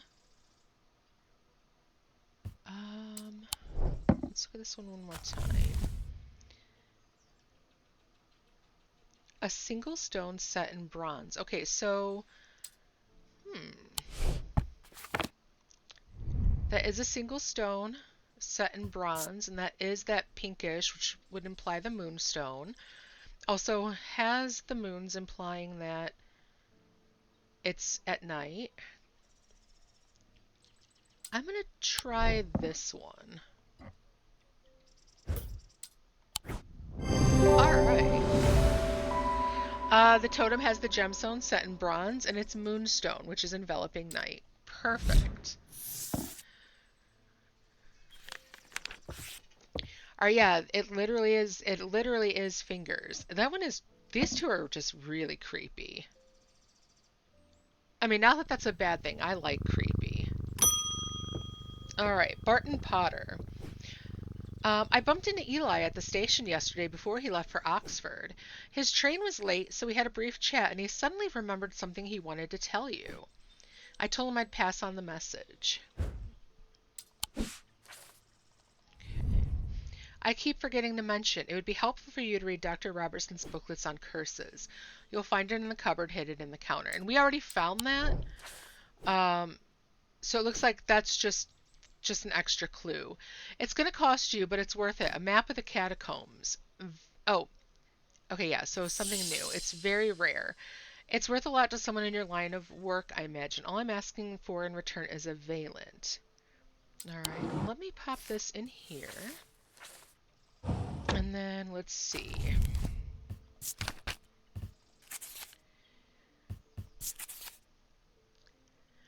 I mean, yeah, they both are. For sure they both are. I don't know, those long nails on that other one, though, is a little extra creepy.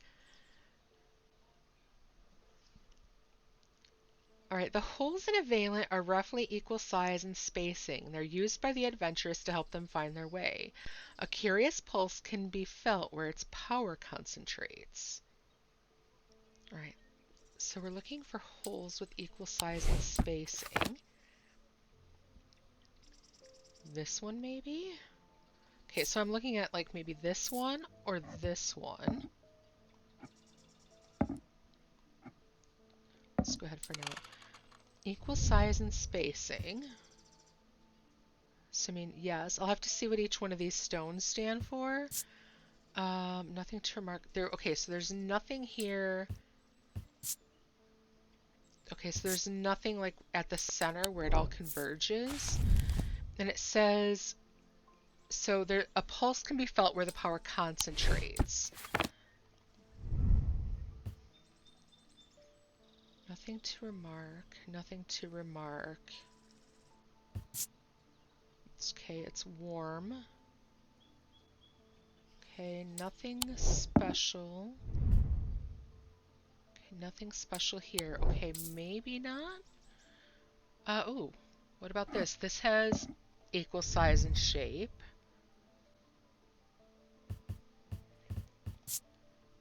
Okay, nothing to remark. Okay, ooh, it vibrates with energy. What do you think, this one? It vibrates with energy at the top there. Has equal size and shape. Let's look one more time. Okay, And if I'm thinking of it like a compass, yeah, maybe you would want it to be kind of floaty? Maybe? Alright. Evenly spaced holes and energy concentrated there at the top. Nice.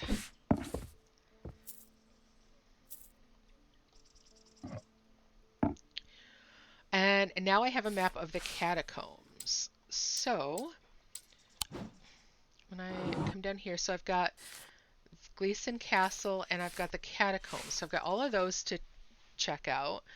Yeah, that one took a minute to you know, because you're looking for all the different ones that have evenly spaced holes.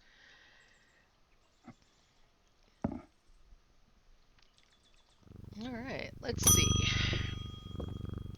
Rebecca is back. Ooh, what have you done to me? I wish I'd never come to this shop. I have peeled back the curtain and found a world of darkness and despair. My blind eyes are more open than yours have ever been. The old gods reach out through the tall stones, but we have forgotten their names and their tongue. Something stirs their slumber. They want something from us. I wish I'd never come here, and yet I feel more alive than I have in a long time. I will let you know if I see more with the spirit eye. Ooh, okay, so yeah, that choice we made, giving her the spirit eye instead of the Aries, the Aries pendant. Um, oh, the Aries remnant. Um, Now she's seeing into probably a place that she didn't really want to see. And yet she also mentions that she feels more alive. Interesting. All right. I wonder how that's going to affect the story. All right. Oh, and here's Bonnie. I feel like I'm going crazy here. I know who's behind this madness, all the people with the pitch black eyes, but nobody is listening to me. I've seen it happen before. 7 years ago, my father died the same way. Well, since nobody will listen, I'm going to take care of it myself. A Corvin's Might, please, and I'll be on my way. All right, so we have Gray's Grace or Corvin's Might. All right, let's start with Corvin's Might since that's the one she wants. Corvin's Might, sometimes called an eagle's gift, is an assassin's tool that makes use of Wixic power. When the warrior queen Corvin was surrounded and close to defeat, a gift came to her from an unlikely source. With it, she turned the tide of battle, and the legend of the Bloody Queen was born. Right, we said don't give her anything dangerous. So this is something, okay, she wants this to fight though. And then Gray's Grace is worn to dispel melancholy. They share the design of a shadow catcher. Okay.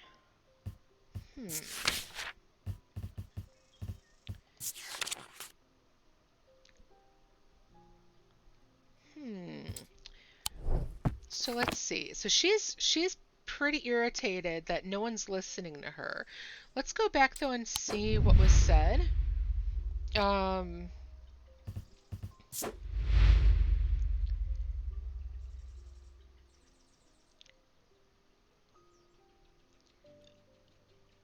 all right.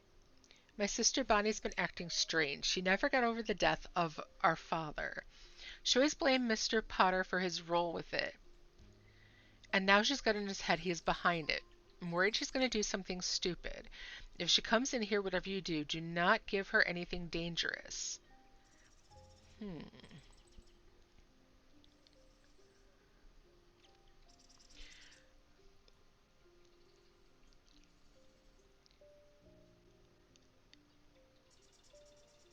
Yeah, it sounds like maybe I should give her the Gray's Grace then. Something to try to get rid of the melancholy. Because it sounds like maybe her sister is, I mean, not crazy, but I mean, she's worried about this. Yeah, it might be best not to give her the assassin's tool. Because it seems like, she's really upset still by her father's death. Yeah. All right, let's give her the Gray's Grace then. We'll go ahead, we'll listen to her sister because her sister is a doctor. And we don't want her to, accidentally kill someone who had nothing to do with it just because she is still hung up on the idea that he was behind her father's death. Although, was Potter one of the people we've seen here? The Relic Hunter, Barton Potter, intelligent, affable, and heroic. These are the words that Barton Potter would use to describe himself. Irresponsible, impulsive, and foolhardy are some of the more tasteful terms that those who have dealt with him might use. One thing is not in dispute. He knows how to track down objects, and he certainly knows their worth. He's also no coward, and he bears the scars to prove it. He's one of the few who have ventured into the depths of the catacombs and lived to tell the tale. And tell the tale he does at the slightest provocation.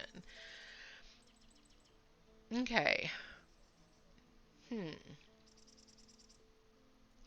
Now, the thing I'm finding interesting is we've been hearing about whoever this rider was in the last few days. They lost their left eye due to opening this chest, and he is a relic hunter. So it's possible that, yeah, maybe he did actually have something to do with her dad's death. But it also sounds like right now, maybe we need this guy alive more than we need to help her exact her revenge. So, all right, let's see. We want to look at the Shadow Catcher, and then the Gray's Grace has a similar design. So the Shadow Catcher was... It's the Shadow Hold. Oh yeah, okay, so here's the Shadow Hold. And then...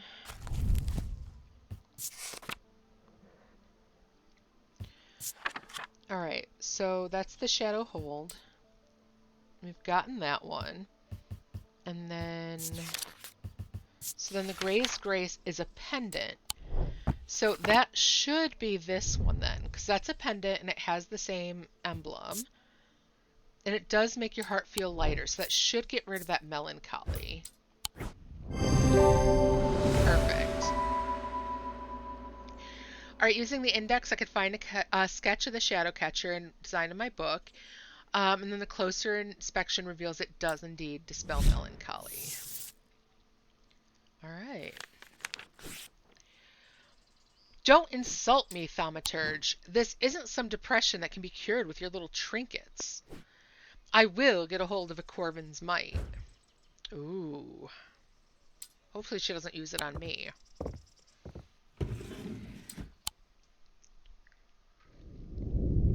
All right, end of day 8. As his mind roiled in confusion, he watched through his remaining good eye as his partner lunged towards the satchel that contained the casket. To his horror, he saw that his partner's eyes were black.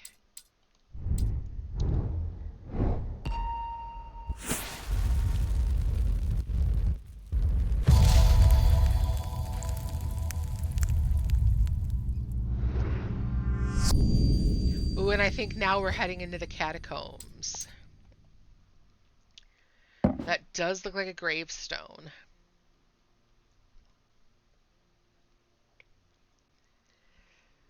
All right. I'm going to leave this here. So let's explore. Let's go ahead and look at the catacombs.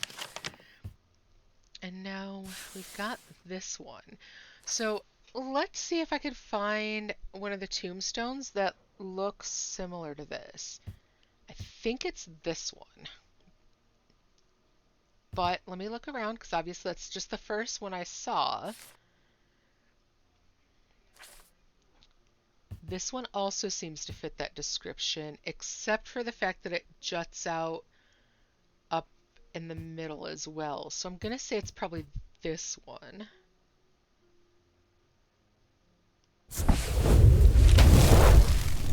It's very likely, yeah, except the thing is the father died, it said 7 years ago, and it sounds like this is happening very recently. But yeah, very likely they were treasure hunters together. Alright, I squeeze through a partially collapsed passageway and emerge in a small chamber. Glinting in the flickering torchlight, I catch sight of a pendant draped across an old gravestone. Ooh. That looks like some kind of a scale. Ooh, that's pretty. Alright, so we have another pendant. Let's go ahead and put that there. And let's bring this pendant over here with these. There we go. Give ourselves a little bit of room there. This is all getting a little cluttered too, but oh. Where's our cat? Hello?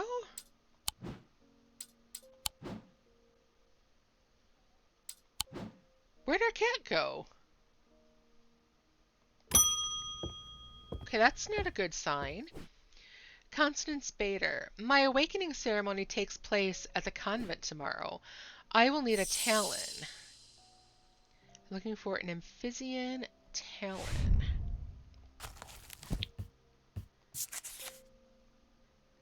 Amphibian talon. The League of the Amphibian Heart uses these items as part of its grim initiation rite.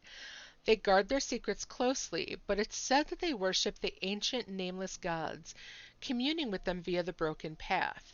Acolytes must press the tip of a talon hard against their cheekbone to the point of drawing blood. Ooh, I think I already know which one this is. I lost my cat! Alright, so they perform this act nightly for 49 days, 7 sevens, after which the scar will forever mark them. And yeah, we see the two marks in their face that look like the little crescents from nails. So I have a feeling it's the creepy one. And then let's just take a look at like what we can find out from here. Oh. Does it say anything about the broken path? Let's just bring us back to that. Yeah, it's gotta be. I mean, that shows the two right there, and those certainly look sharp enough. I do not want to stick someone's dead fingernails into my cheek for 49 days.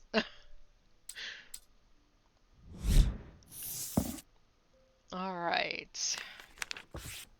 Oh, and see the snakes on her thing should have given it away too, because it's snakes around the fingers. Yeah, my cat. You must be right, Anguirus. He's probably prowling the town. Oh, where's Jupiter today? I always look forward to coming in to say hello to him. I've been working my way through the journal, but it's heavy going. I keep coming back to this series of sketches. Does this mean anything to you? Could it relate to the plinths?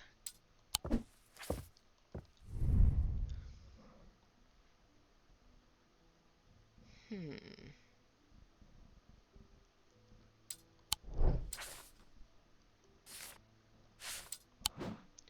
I mean, if it does,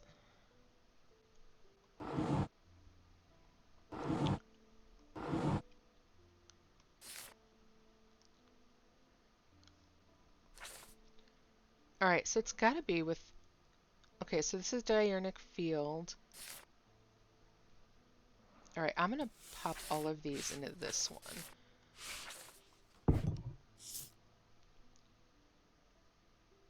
Okay, I can use Shift to bring up the magnifying glass. All right. Hmm. Hmm.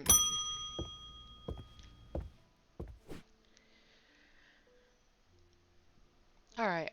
I might come back for that I've come back for that Corvin's Might, and I'm not taking no for an answer this time. I want Corvin's Might. Either you give it to me, or you or you never see your cat again. Take it to the woods behind Calgarth. You kidnapped my cat? You kidnapped my cat? Oh, it's on. It's on, and I think I'm going to be the one using the Corvin's Might on you. You touch my cat. All right, Corvin's Might, sometimes called an eagle's gift, is an assassin's tool that makes use of Wixic power. When the warrior queen Corvin was surrounded and close to defeat, the gift came to her from an unlikely source. With it, she turned the tide of battle, and the legend of the Bloody Queen was born. All right, so what I see here is, okay, an eagle. It's got some kind of stone in its mouth. Okay, so these objects pay homage to the Bloody Queen. So, yes, it is. It is hunting season on catnappers. It is murder, death, kill around here. Do not touch my cat. Find something to cure her with? I don't know.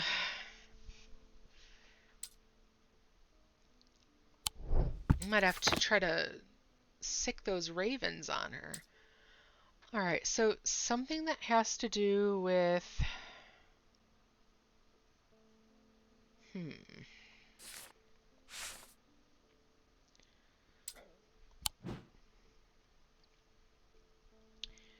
Okay, so it's not those. I'm gonna bring these down here just so that it's not in the way. Um.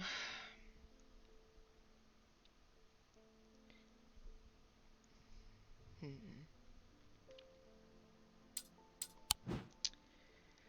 Oh, to curse her with?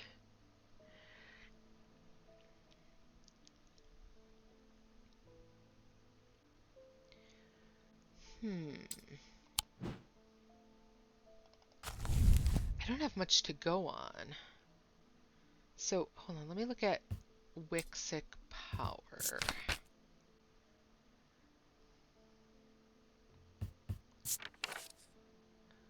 Okay, so that's just kind of saying, all right, let me take a look at this then. What is Wixic? So, Wixic is body,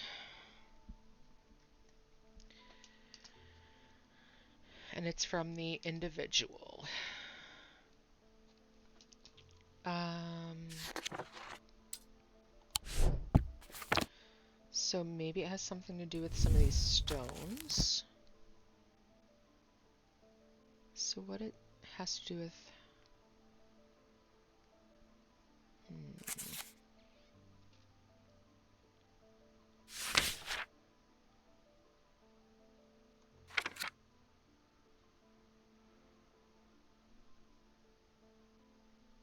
anchor between body and mind. So possibly something with a blue stone?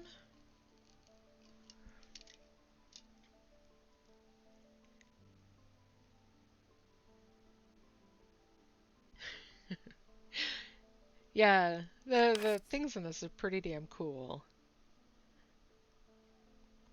Alright, so hold on. Okay. So the blue is body and mind. Yellow would be strength. Okay, obviously, yeah, you're gonna... Oh, and that is Wixic. Okay, so Wixic, strength, topaz. Um... Wixic is bloodstone. And Wixic would be also purple. So let's see if I see one that's yellow, bloodstone, and purple.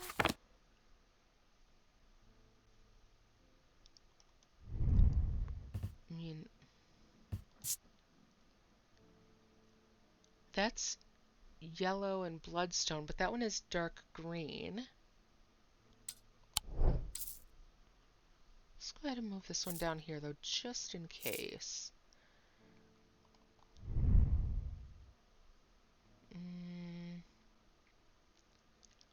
No.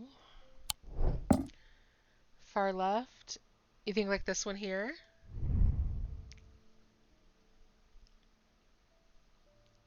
Oh, you're right. It does look like an eagle's claw.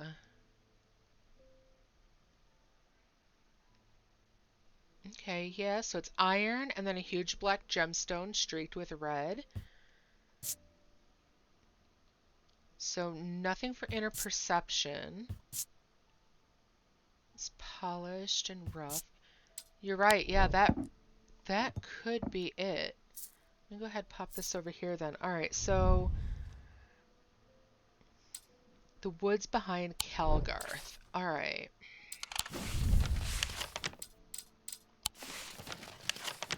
Where is Calgarth? 25.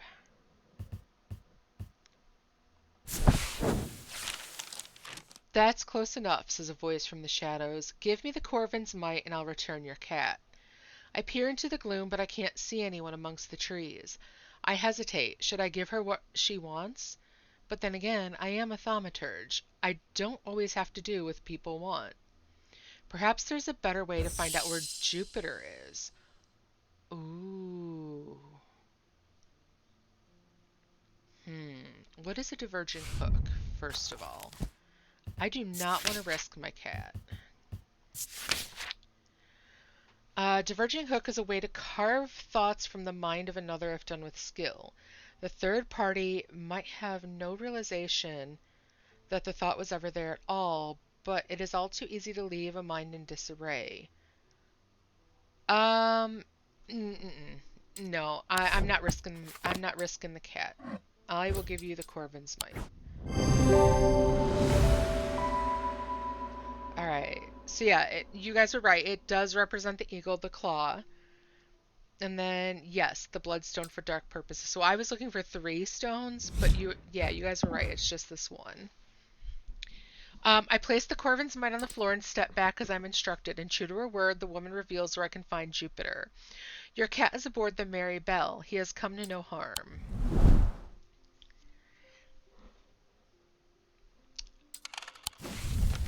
I'm gonna smack someone, though. Okay, so 23, the Merry Belle.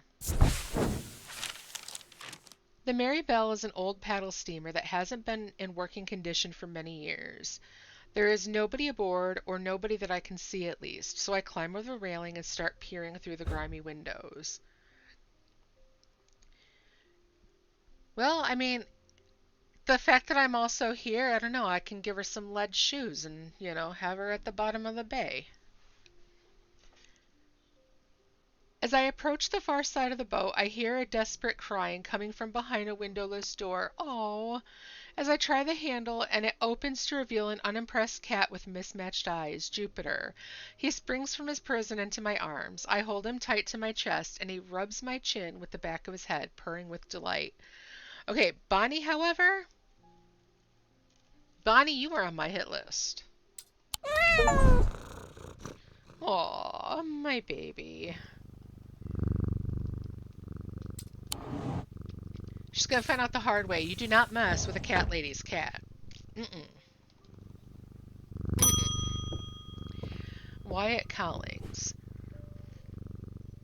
I think I've been cursed. 2 weeks ago, I was quietly minding my own business in the Guilty Ram when a stranger came up to me. He handed me a book titled The Changes of Dr. Learmonth before leaving. Something about it intrigued me enough to take it home with me. Ever since I read the first page, I've been having terrible nightmares, and they're getting worse. Ooh, you're right. Yeah, we do need to try to warn Potter. And yeah, it definitely got dark. Messing with my cat. Yeah, yeah, smack someone upside the head and then shove them into traffic. Alright, ever since I read the first page, I've been having terrible nightmares and they're getting worse. I spoke to Dr. Robertson and she sent me here. Okay, so curses that give you nightmares. It's not black heart, so it's not constriction like in a vice. It's not necrosis. It's not choking or burning from the inside out. Um, Noctic sight. Those suffering from this curse speak of increasingly vivid nightmares. Okay, so let's look in here. And if I look for Noctic sight, the first time I gave her Gray's Grace, so to help get rid of the melancholy.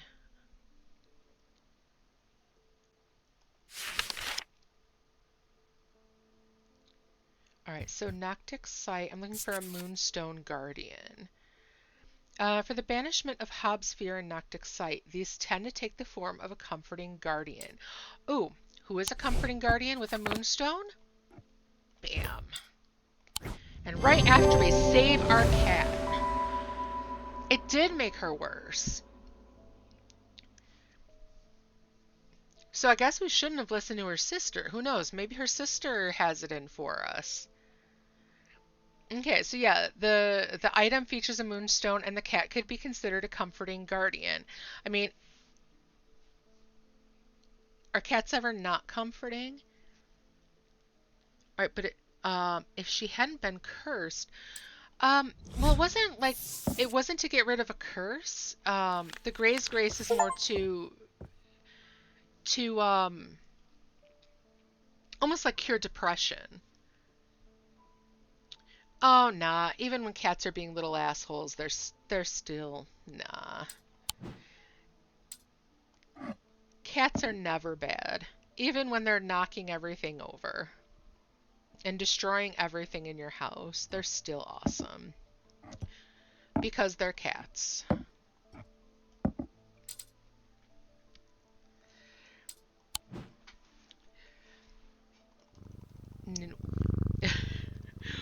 One story is like, I mean, I remember this vividly from my childhood. I was maybe only about 6 or 7, and I was over at a friend's house. We were going swimming, and they had feral kittens in their backyard. And of course, I mean, I have been a cat lady all my life. I mean, even as a little one, I was a cat lady. So there were kittens, and of course, little me is going, kittens, kittens, kittens. And my mom's like, leave them alone.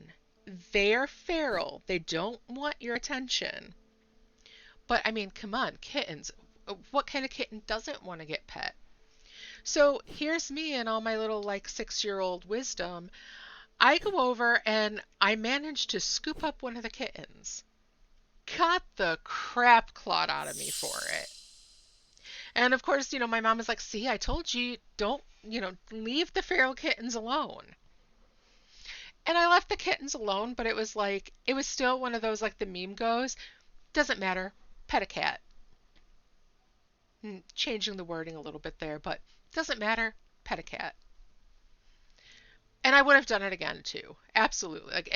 There would have been no question about it. If it was, hey, here's another cat. Are you going to pet the feral cat? Yes, I'm going to pet the feral cat.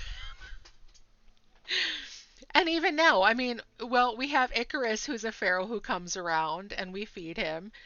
And, I mean, he's actually let me pet his belly. So, here I am. My 6, 7-year-old self is looking at my adult self and being like, not only did you pet the feral cat, you pet the feral cat's belly. I mean, that's something.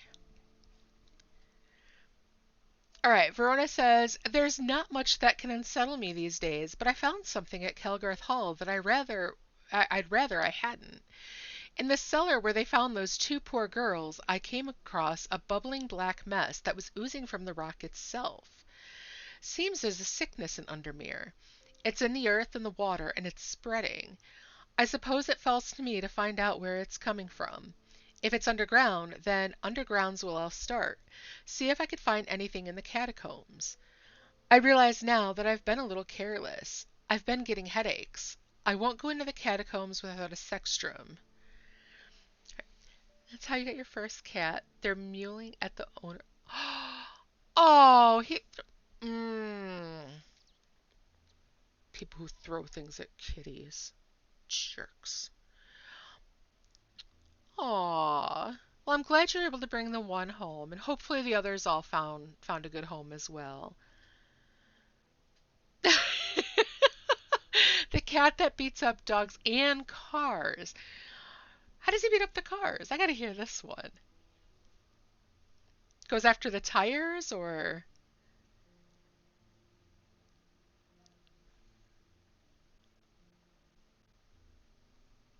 cats could be so feisty. I mean, we've got so Icarus, who's the feral I was just talking about. We have one of his kittens here, and the kitten's name is Fierce. Fierce got his name because he was the runt of the litter, but the only one who was willing to wander away from his mom. So even though his eyes weren't open or anything yet, he is the one who was wandering around the house and trying to see what he could get into. So he wound up with the nickname or the name Fierce. Well, Icarus comes around and he is cool with the other cats. He and Baragon were like best friends. So surprisingly, he had no problem with other cats at all. But Fierce goes outside whenever he sees him, and the first thing he'll do is go over and smack him across the face. And Icarus just like looks at him like, dude, what did I do? So again, for a feral, it's like, well, he doesn't run away from it. He doesn't even try to fight with him over it. He's just kind of like, okay, well, you smacked me, leave me alone so I can eat.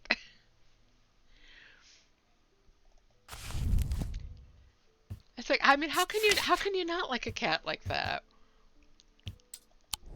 Oh. All right, so we're looking for a sextrum. All right, a sextrum protects against insanity. Okay. Oh, so yeah, I thought I saw one that had the mark of insanity on it, so I'm gonna want to look at that. He was laying in the middle of the road one day, and along came a car. He didn't move. The car honked.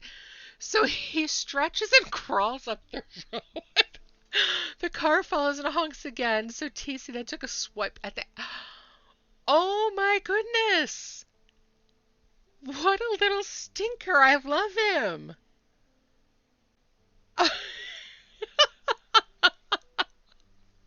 He's just like, nope, nope. This is my road. You haven't paid the toll yet to use it. Oh my goodness. Oh, that is amazing. What kind of cat is TC? Like, is he a tabby or a ginger? That is hilarious. And I mean, hey, if he's the one who stayed after, someone throwing stuff at him, I mean, you know, that's the feisty one. He's like, "Oh, you throw stuff at me and I'm not going to leave. You think I'm going to leave because you're a car? No, go away." Oh, he sounds amazing.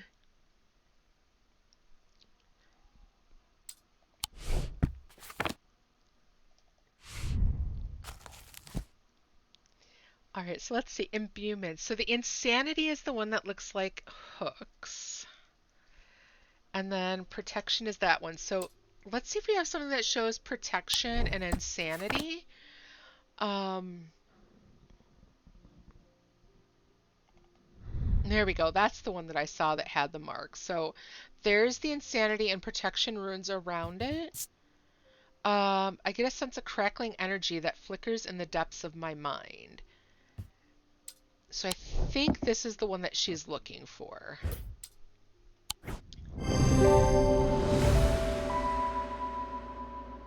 All right. This item features symbols of protection surrounding a symbol of insanity, hinting at its protective properties. The owner actually got out and went to hit him out of the way before he even closed the door. Anarchy shot out the door and then threatened the driver with, "That's my cat." Yep. Oh yeah, absolutely. Good for Anarchy. Absolutely. You threaten the cat and you're gonna get smacked for that.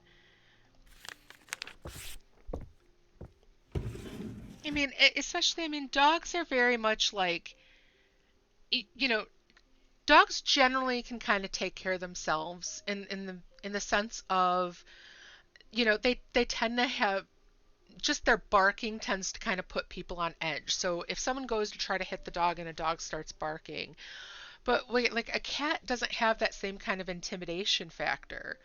So it's like for someone to actually go after a cat, it's kind of like being a special kind of asshole.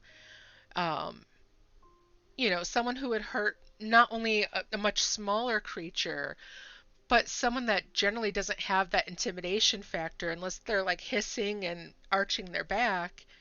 But even then, it's like, yeah. So good for Anarchy, absolutely. Someone threatens your cat, you threaten them back with, you know, double the force. All right, so here we go. End of day. Um, End of day 9. He tried to use the diverging hook on his partner as he had done on himself, but he could find no part of him that had not been taken over by the infection. His partner's hands ripped at the satchel, tearing it open and sending the black casket tumbling out. Alright, so let's get this set up. Oh, and across, so it looks like we're looking for another grave. Um, with the dog, it was kind of being friendly, but TC was sleeping under the neighbor's car. The dog came up to sniff him, but that woke him. Oh, yeah. Yeah, I get that too. Actually, Angara says, the other day I was sleeping so hard and normally he knows like when he says goodbye to me in the mornings, he'll just kind of put his hand on my hip and that's enough to wake me up. But I was so dead asleep that he went to do that and I startled so bad I started to swing at him and it was like, sorry, I was just dead asleep. And TC stands for the cat, literally. Aww. No, that's pretty cool. I haven't seen Red Dwarf. I do remember. I mean, I do remember it, but I never actually saw it. All right. Below a moon that doesn't shine, there is no mark upon my shrine. In the dark, but not alone, my neighbor bears a cross of stone. All right. So we are on day 10. And it is 17 days. So I'm actually going to say this is probably a good place for us to go ahead and stop. And then instead of our usual Palea stream, I think I will pick up with this tomorrow afternoon so that we can finish out this game. I normally stream at noon on on Saturdays. Might be running a bit late with being up a bit later tonight. But yeah, probably between noon and 2 I will be on tomorrow. And then we will pick up here with finding where we're at in these shrines. So thank you all for joining me. I'm so glad you guys enjoyed the stream. I'm glad you're enjoying the game. This has been a lot of fun.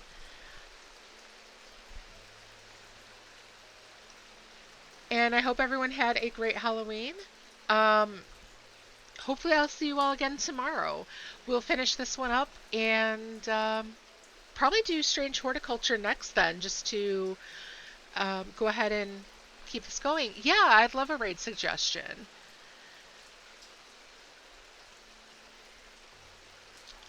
Oh, beige tab with a spot in the middle of the set. Oh, Igloo TV. All right. And let's see. Search. TV. And it looks like they're playing DVD.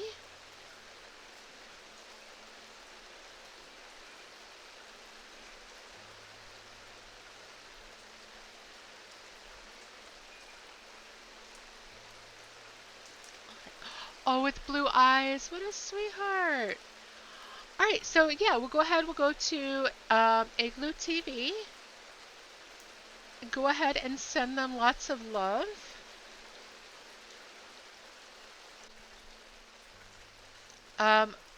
I do watch a lot of other people who play DBD, so it is a really great game. So go ahead, let's go ahead, give them a raid, send them some love, and I will see you all later. Have a great night, everyone.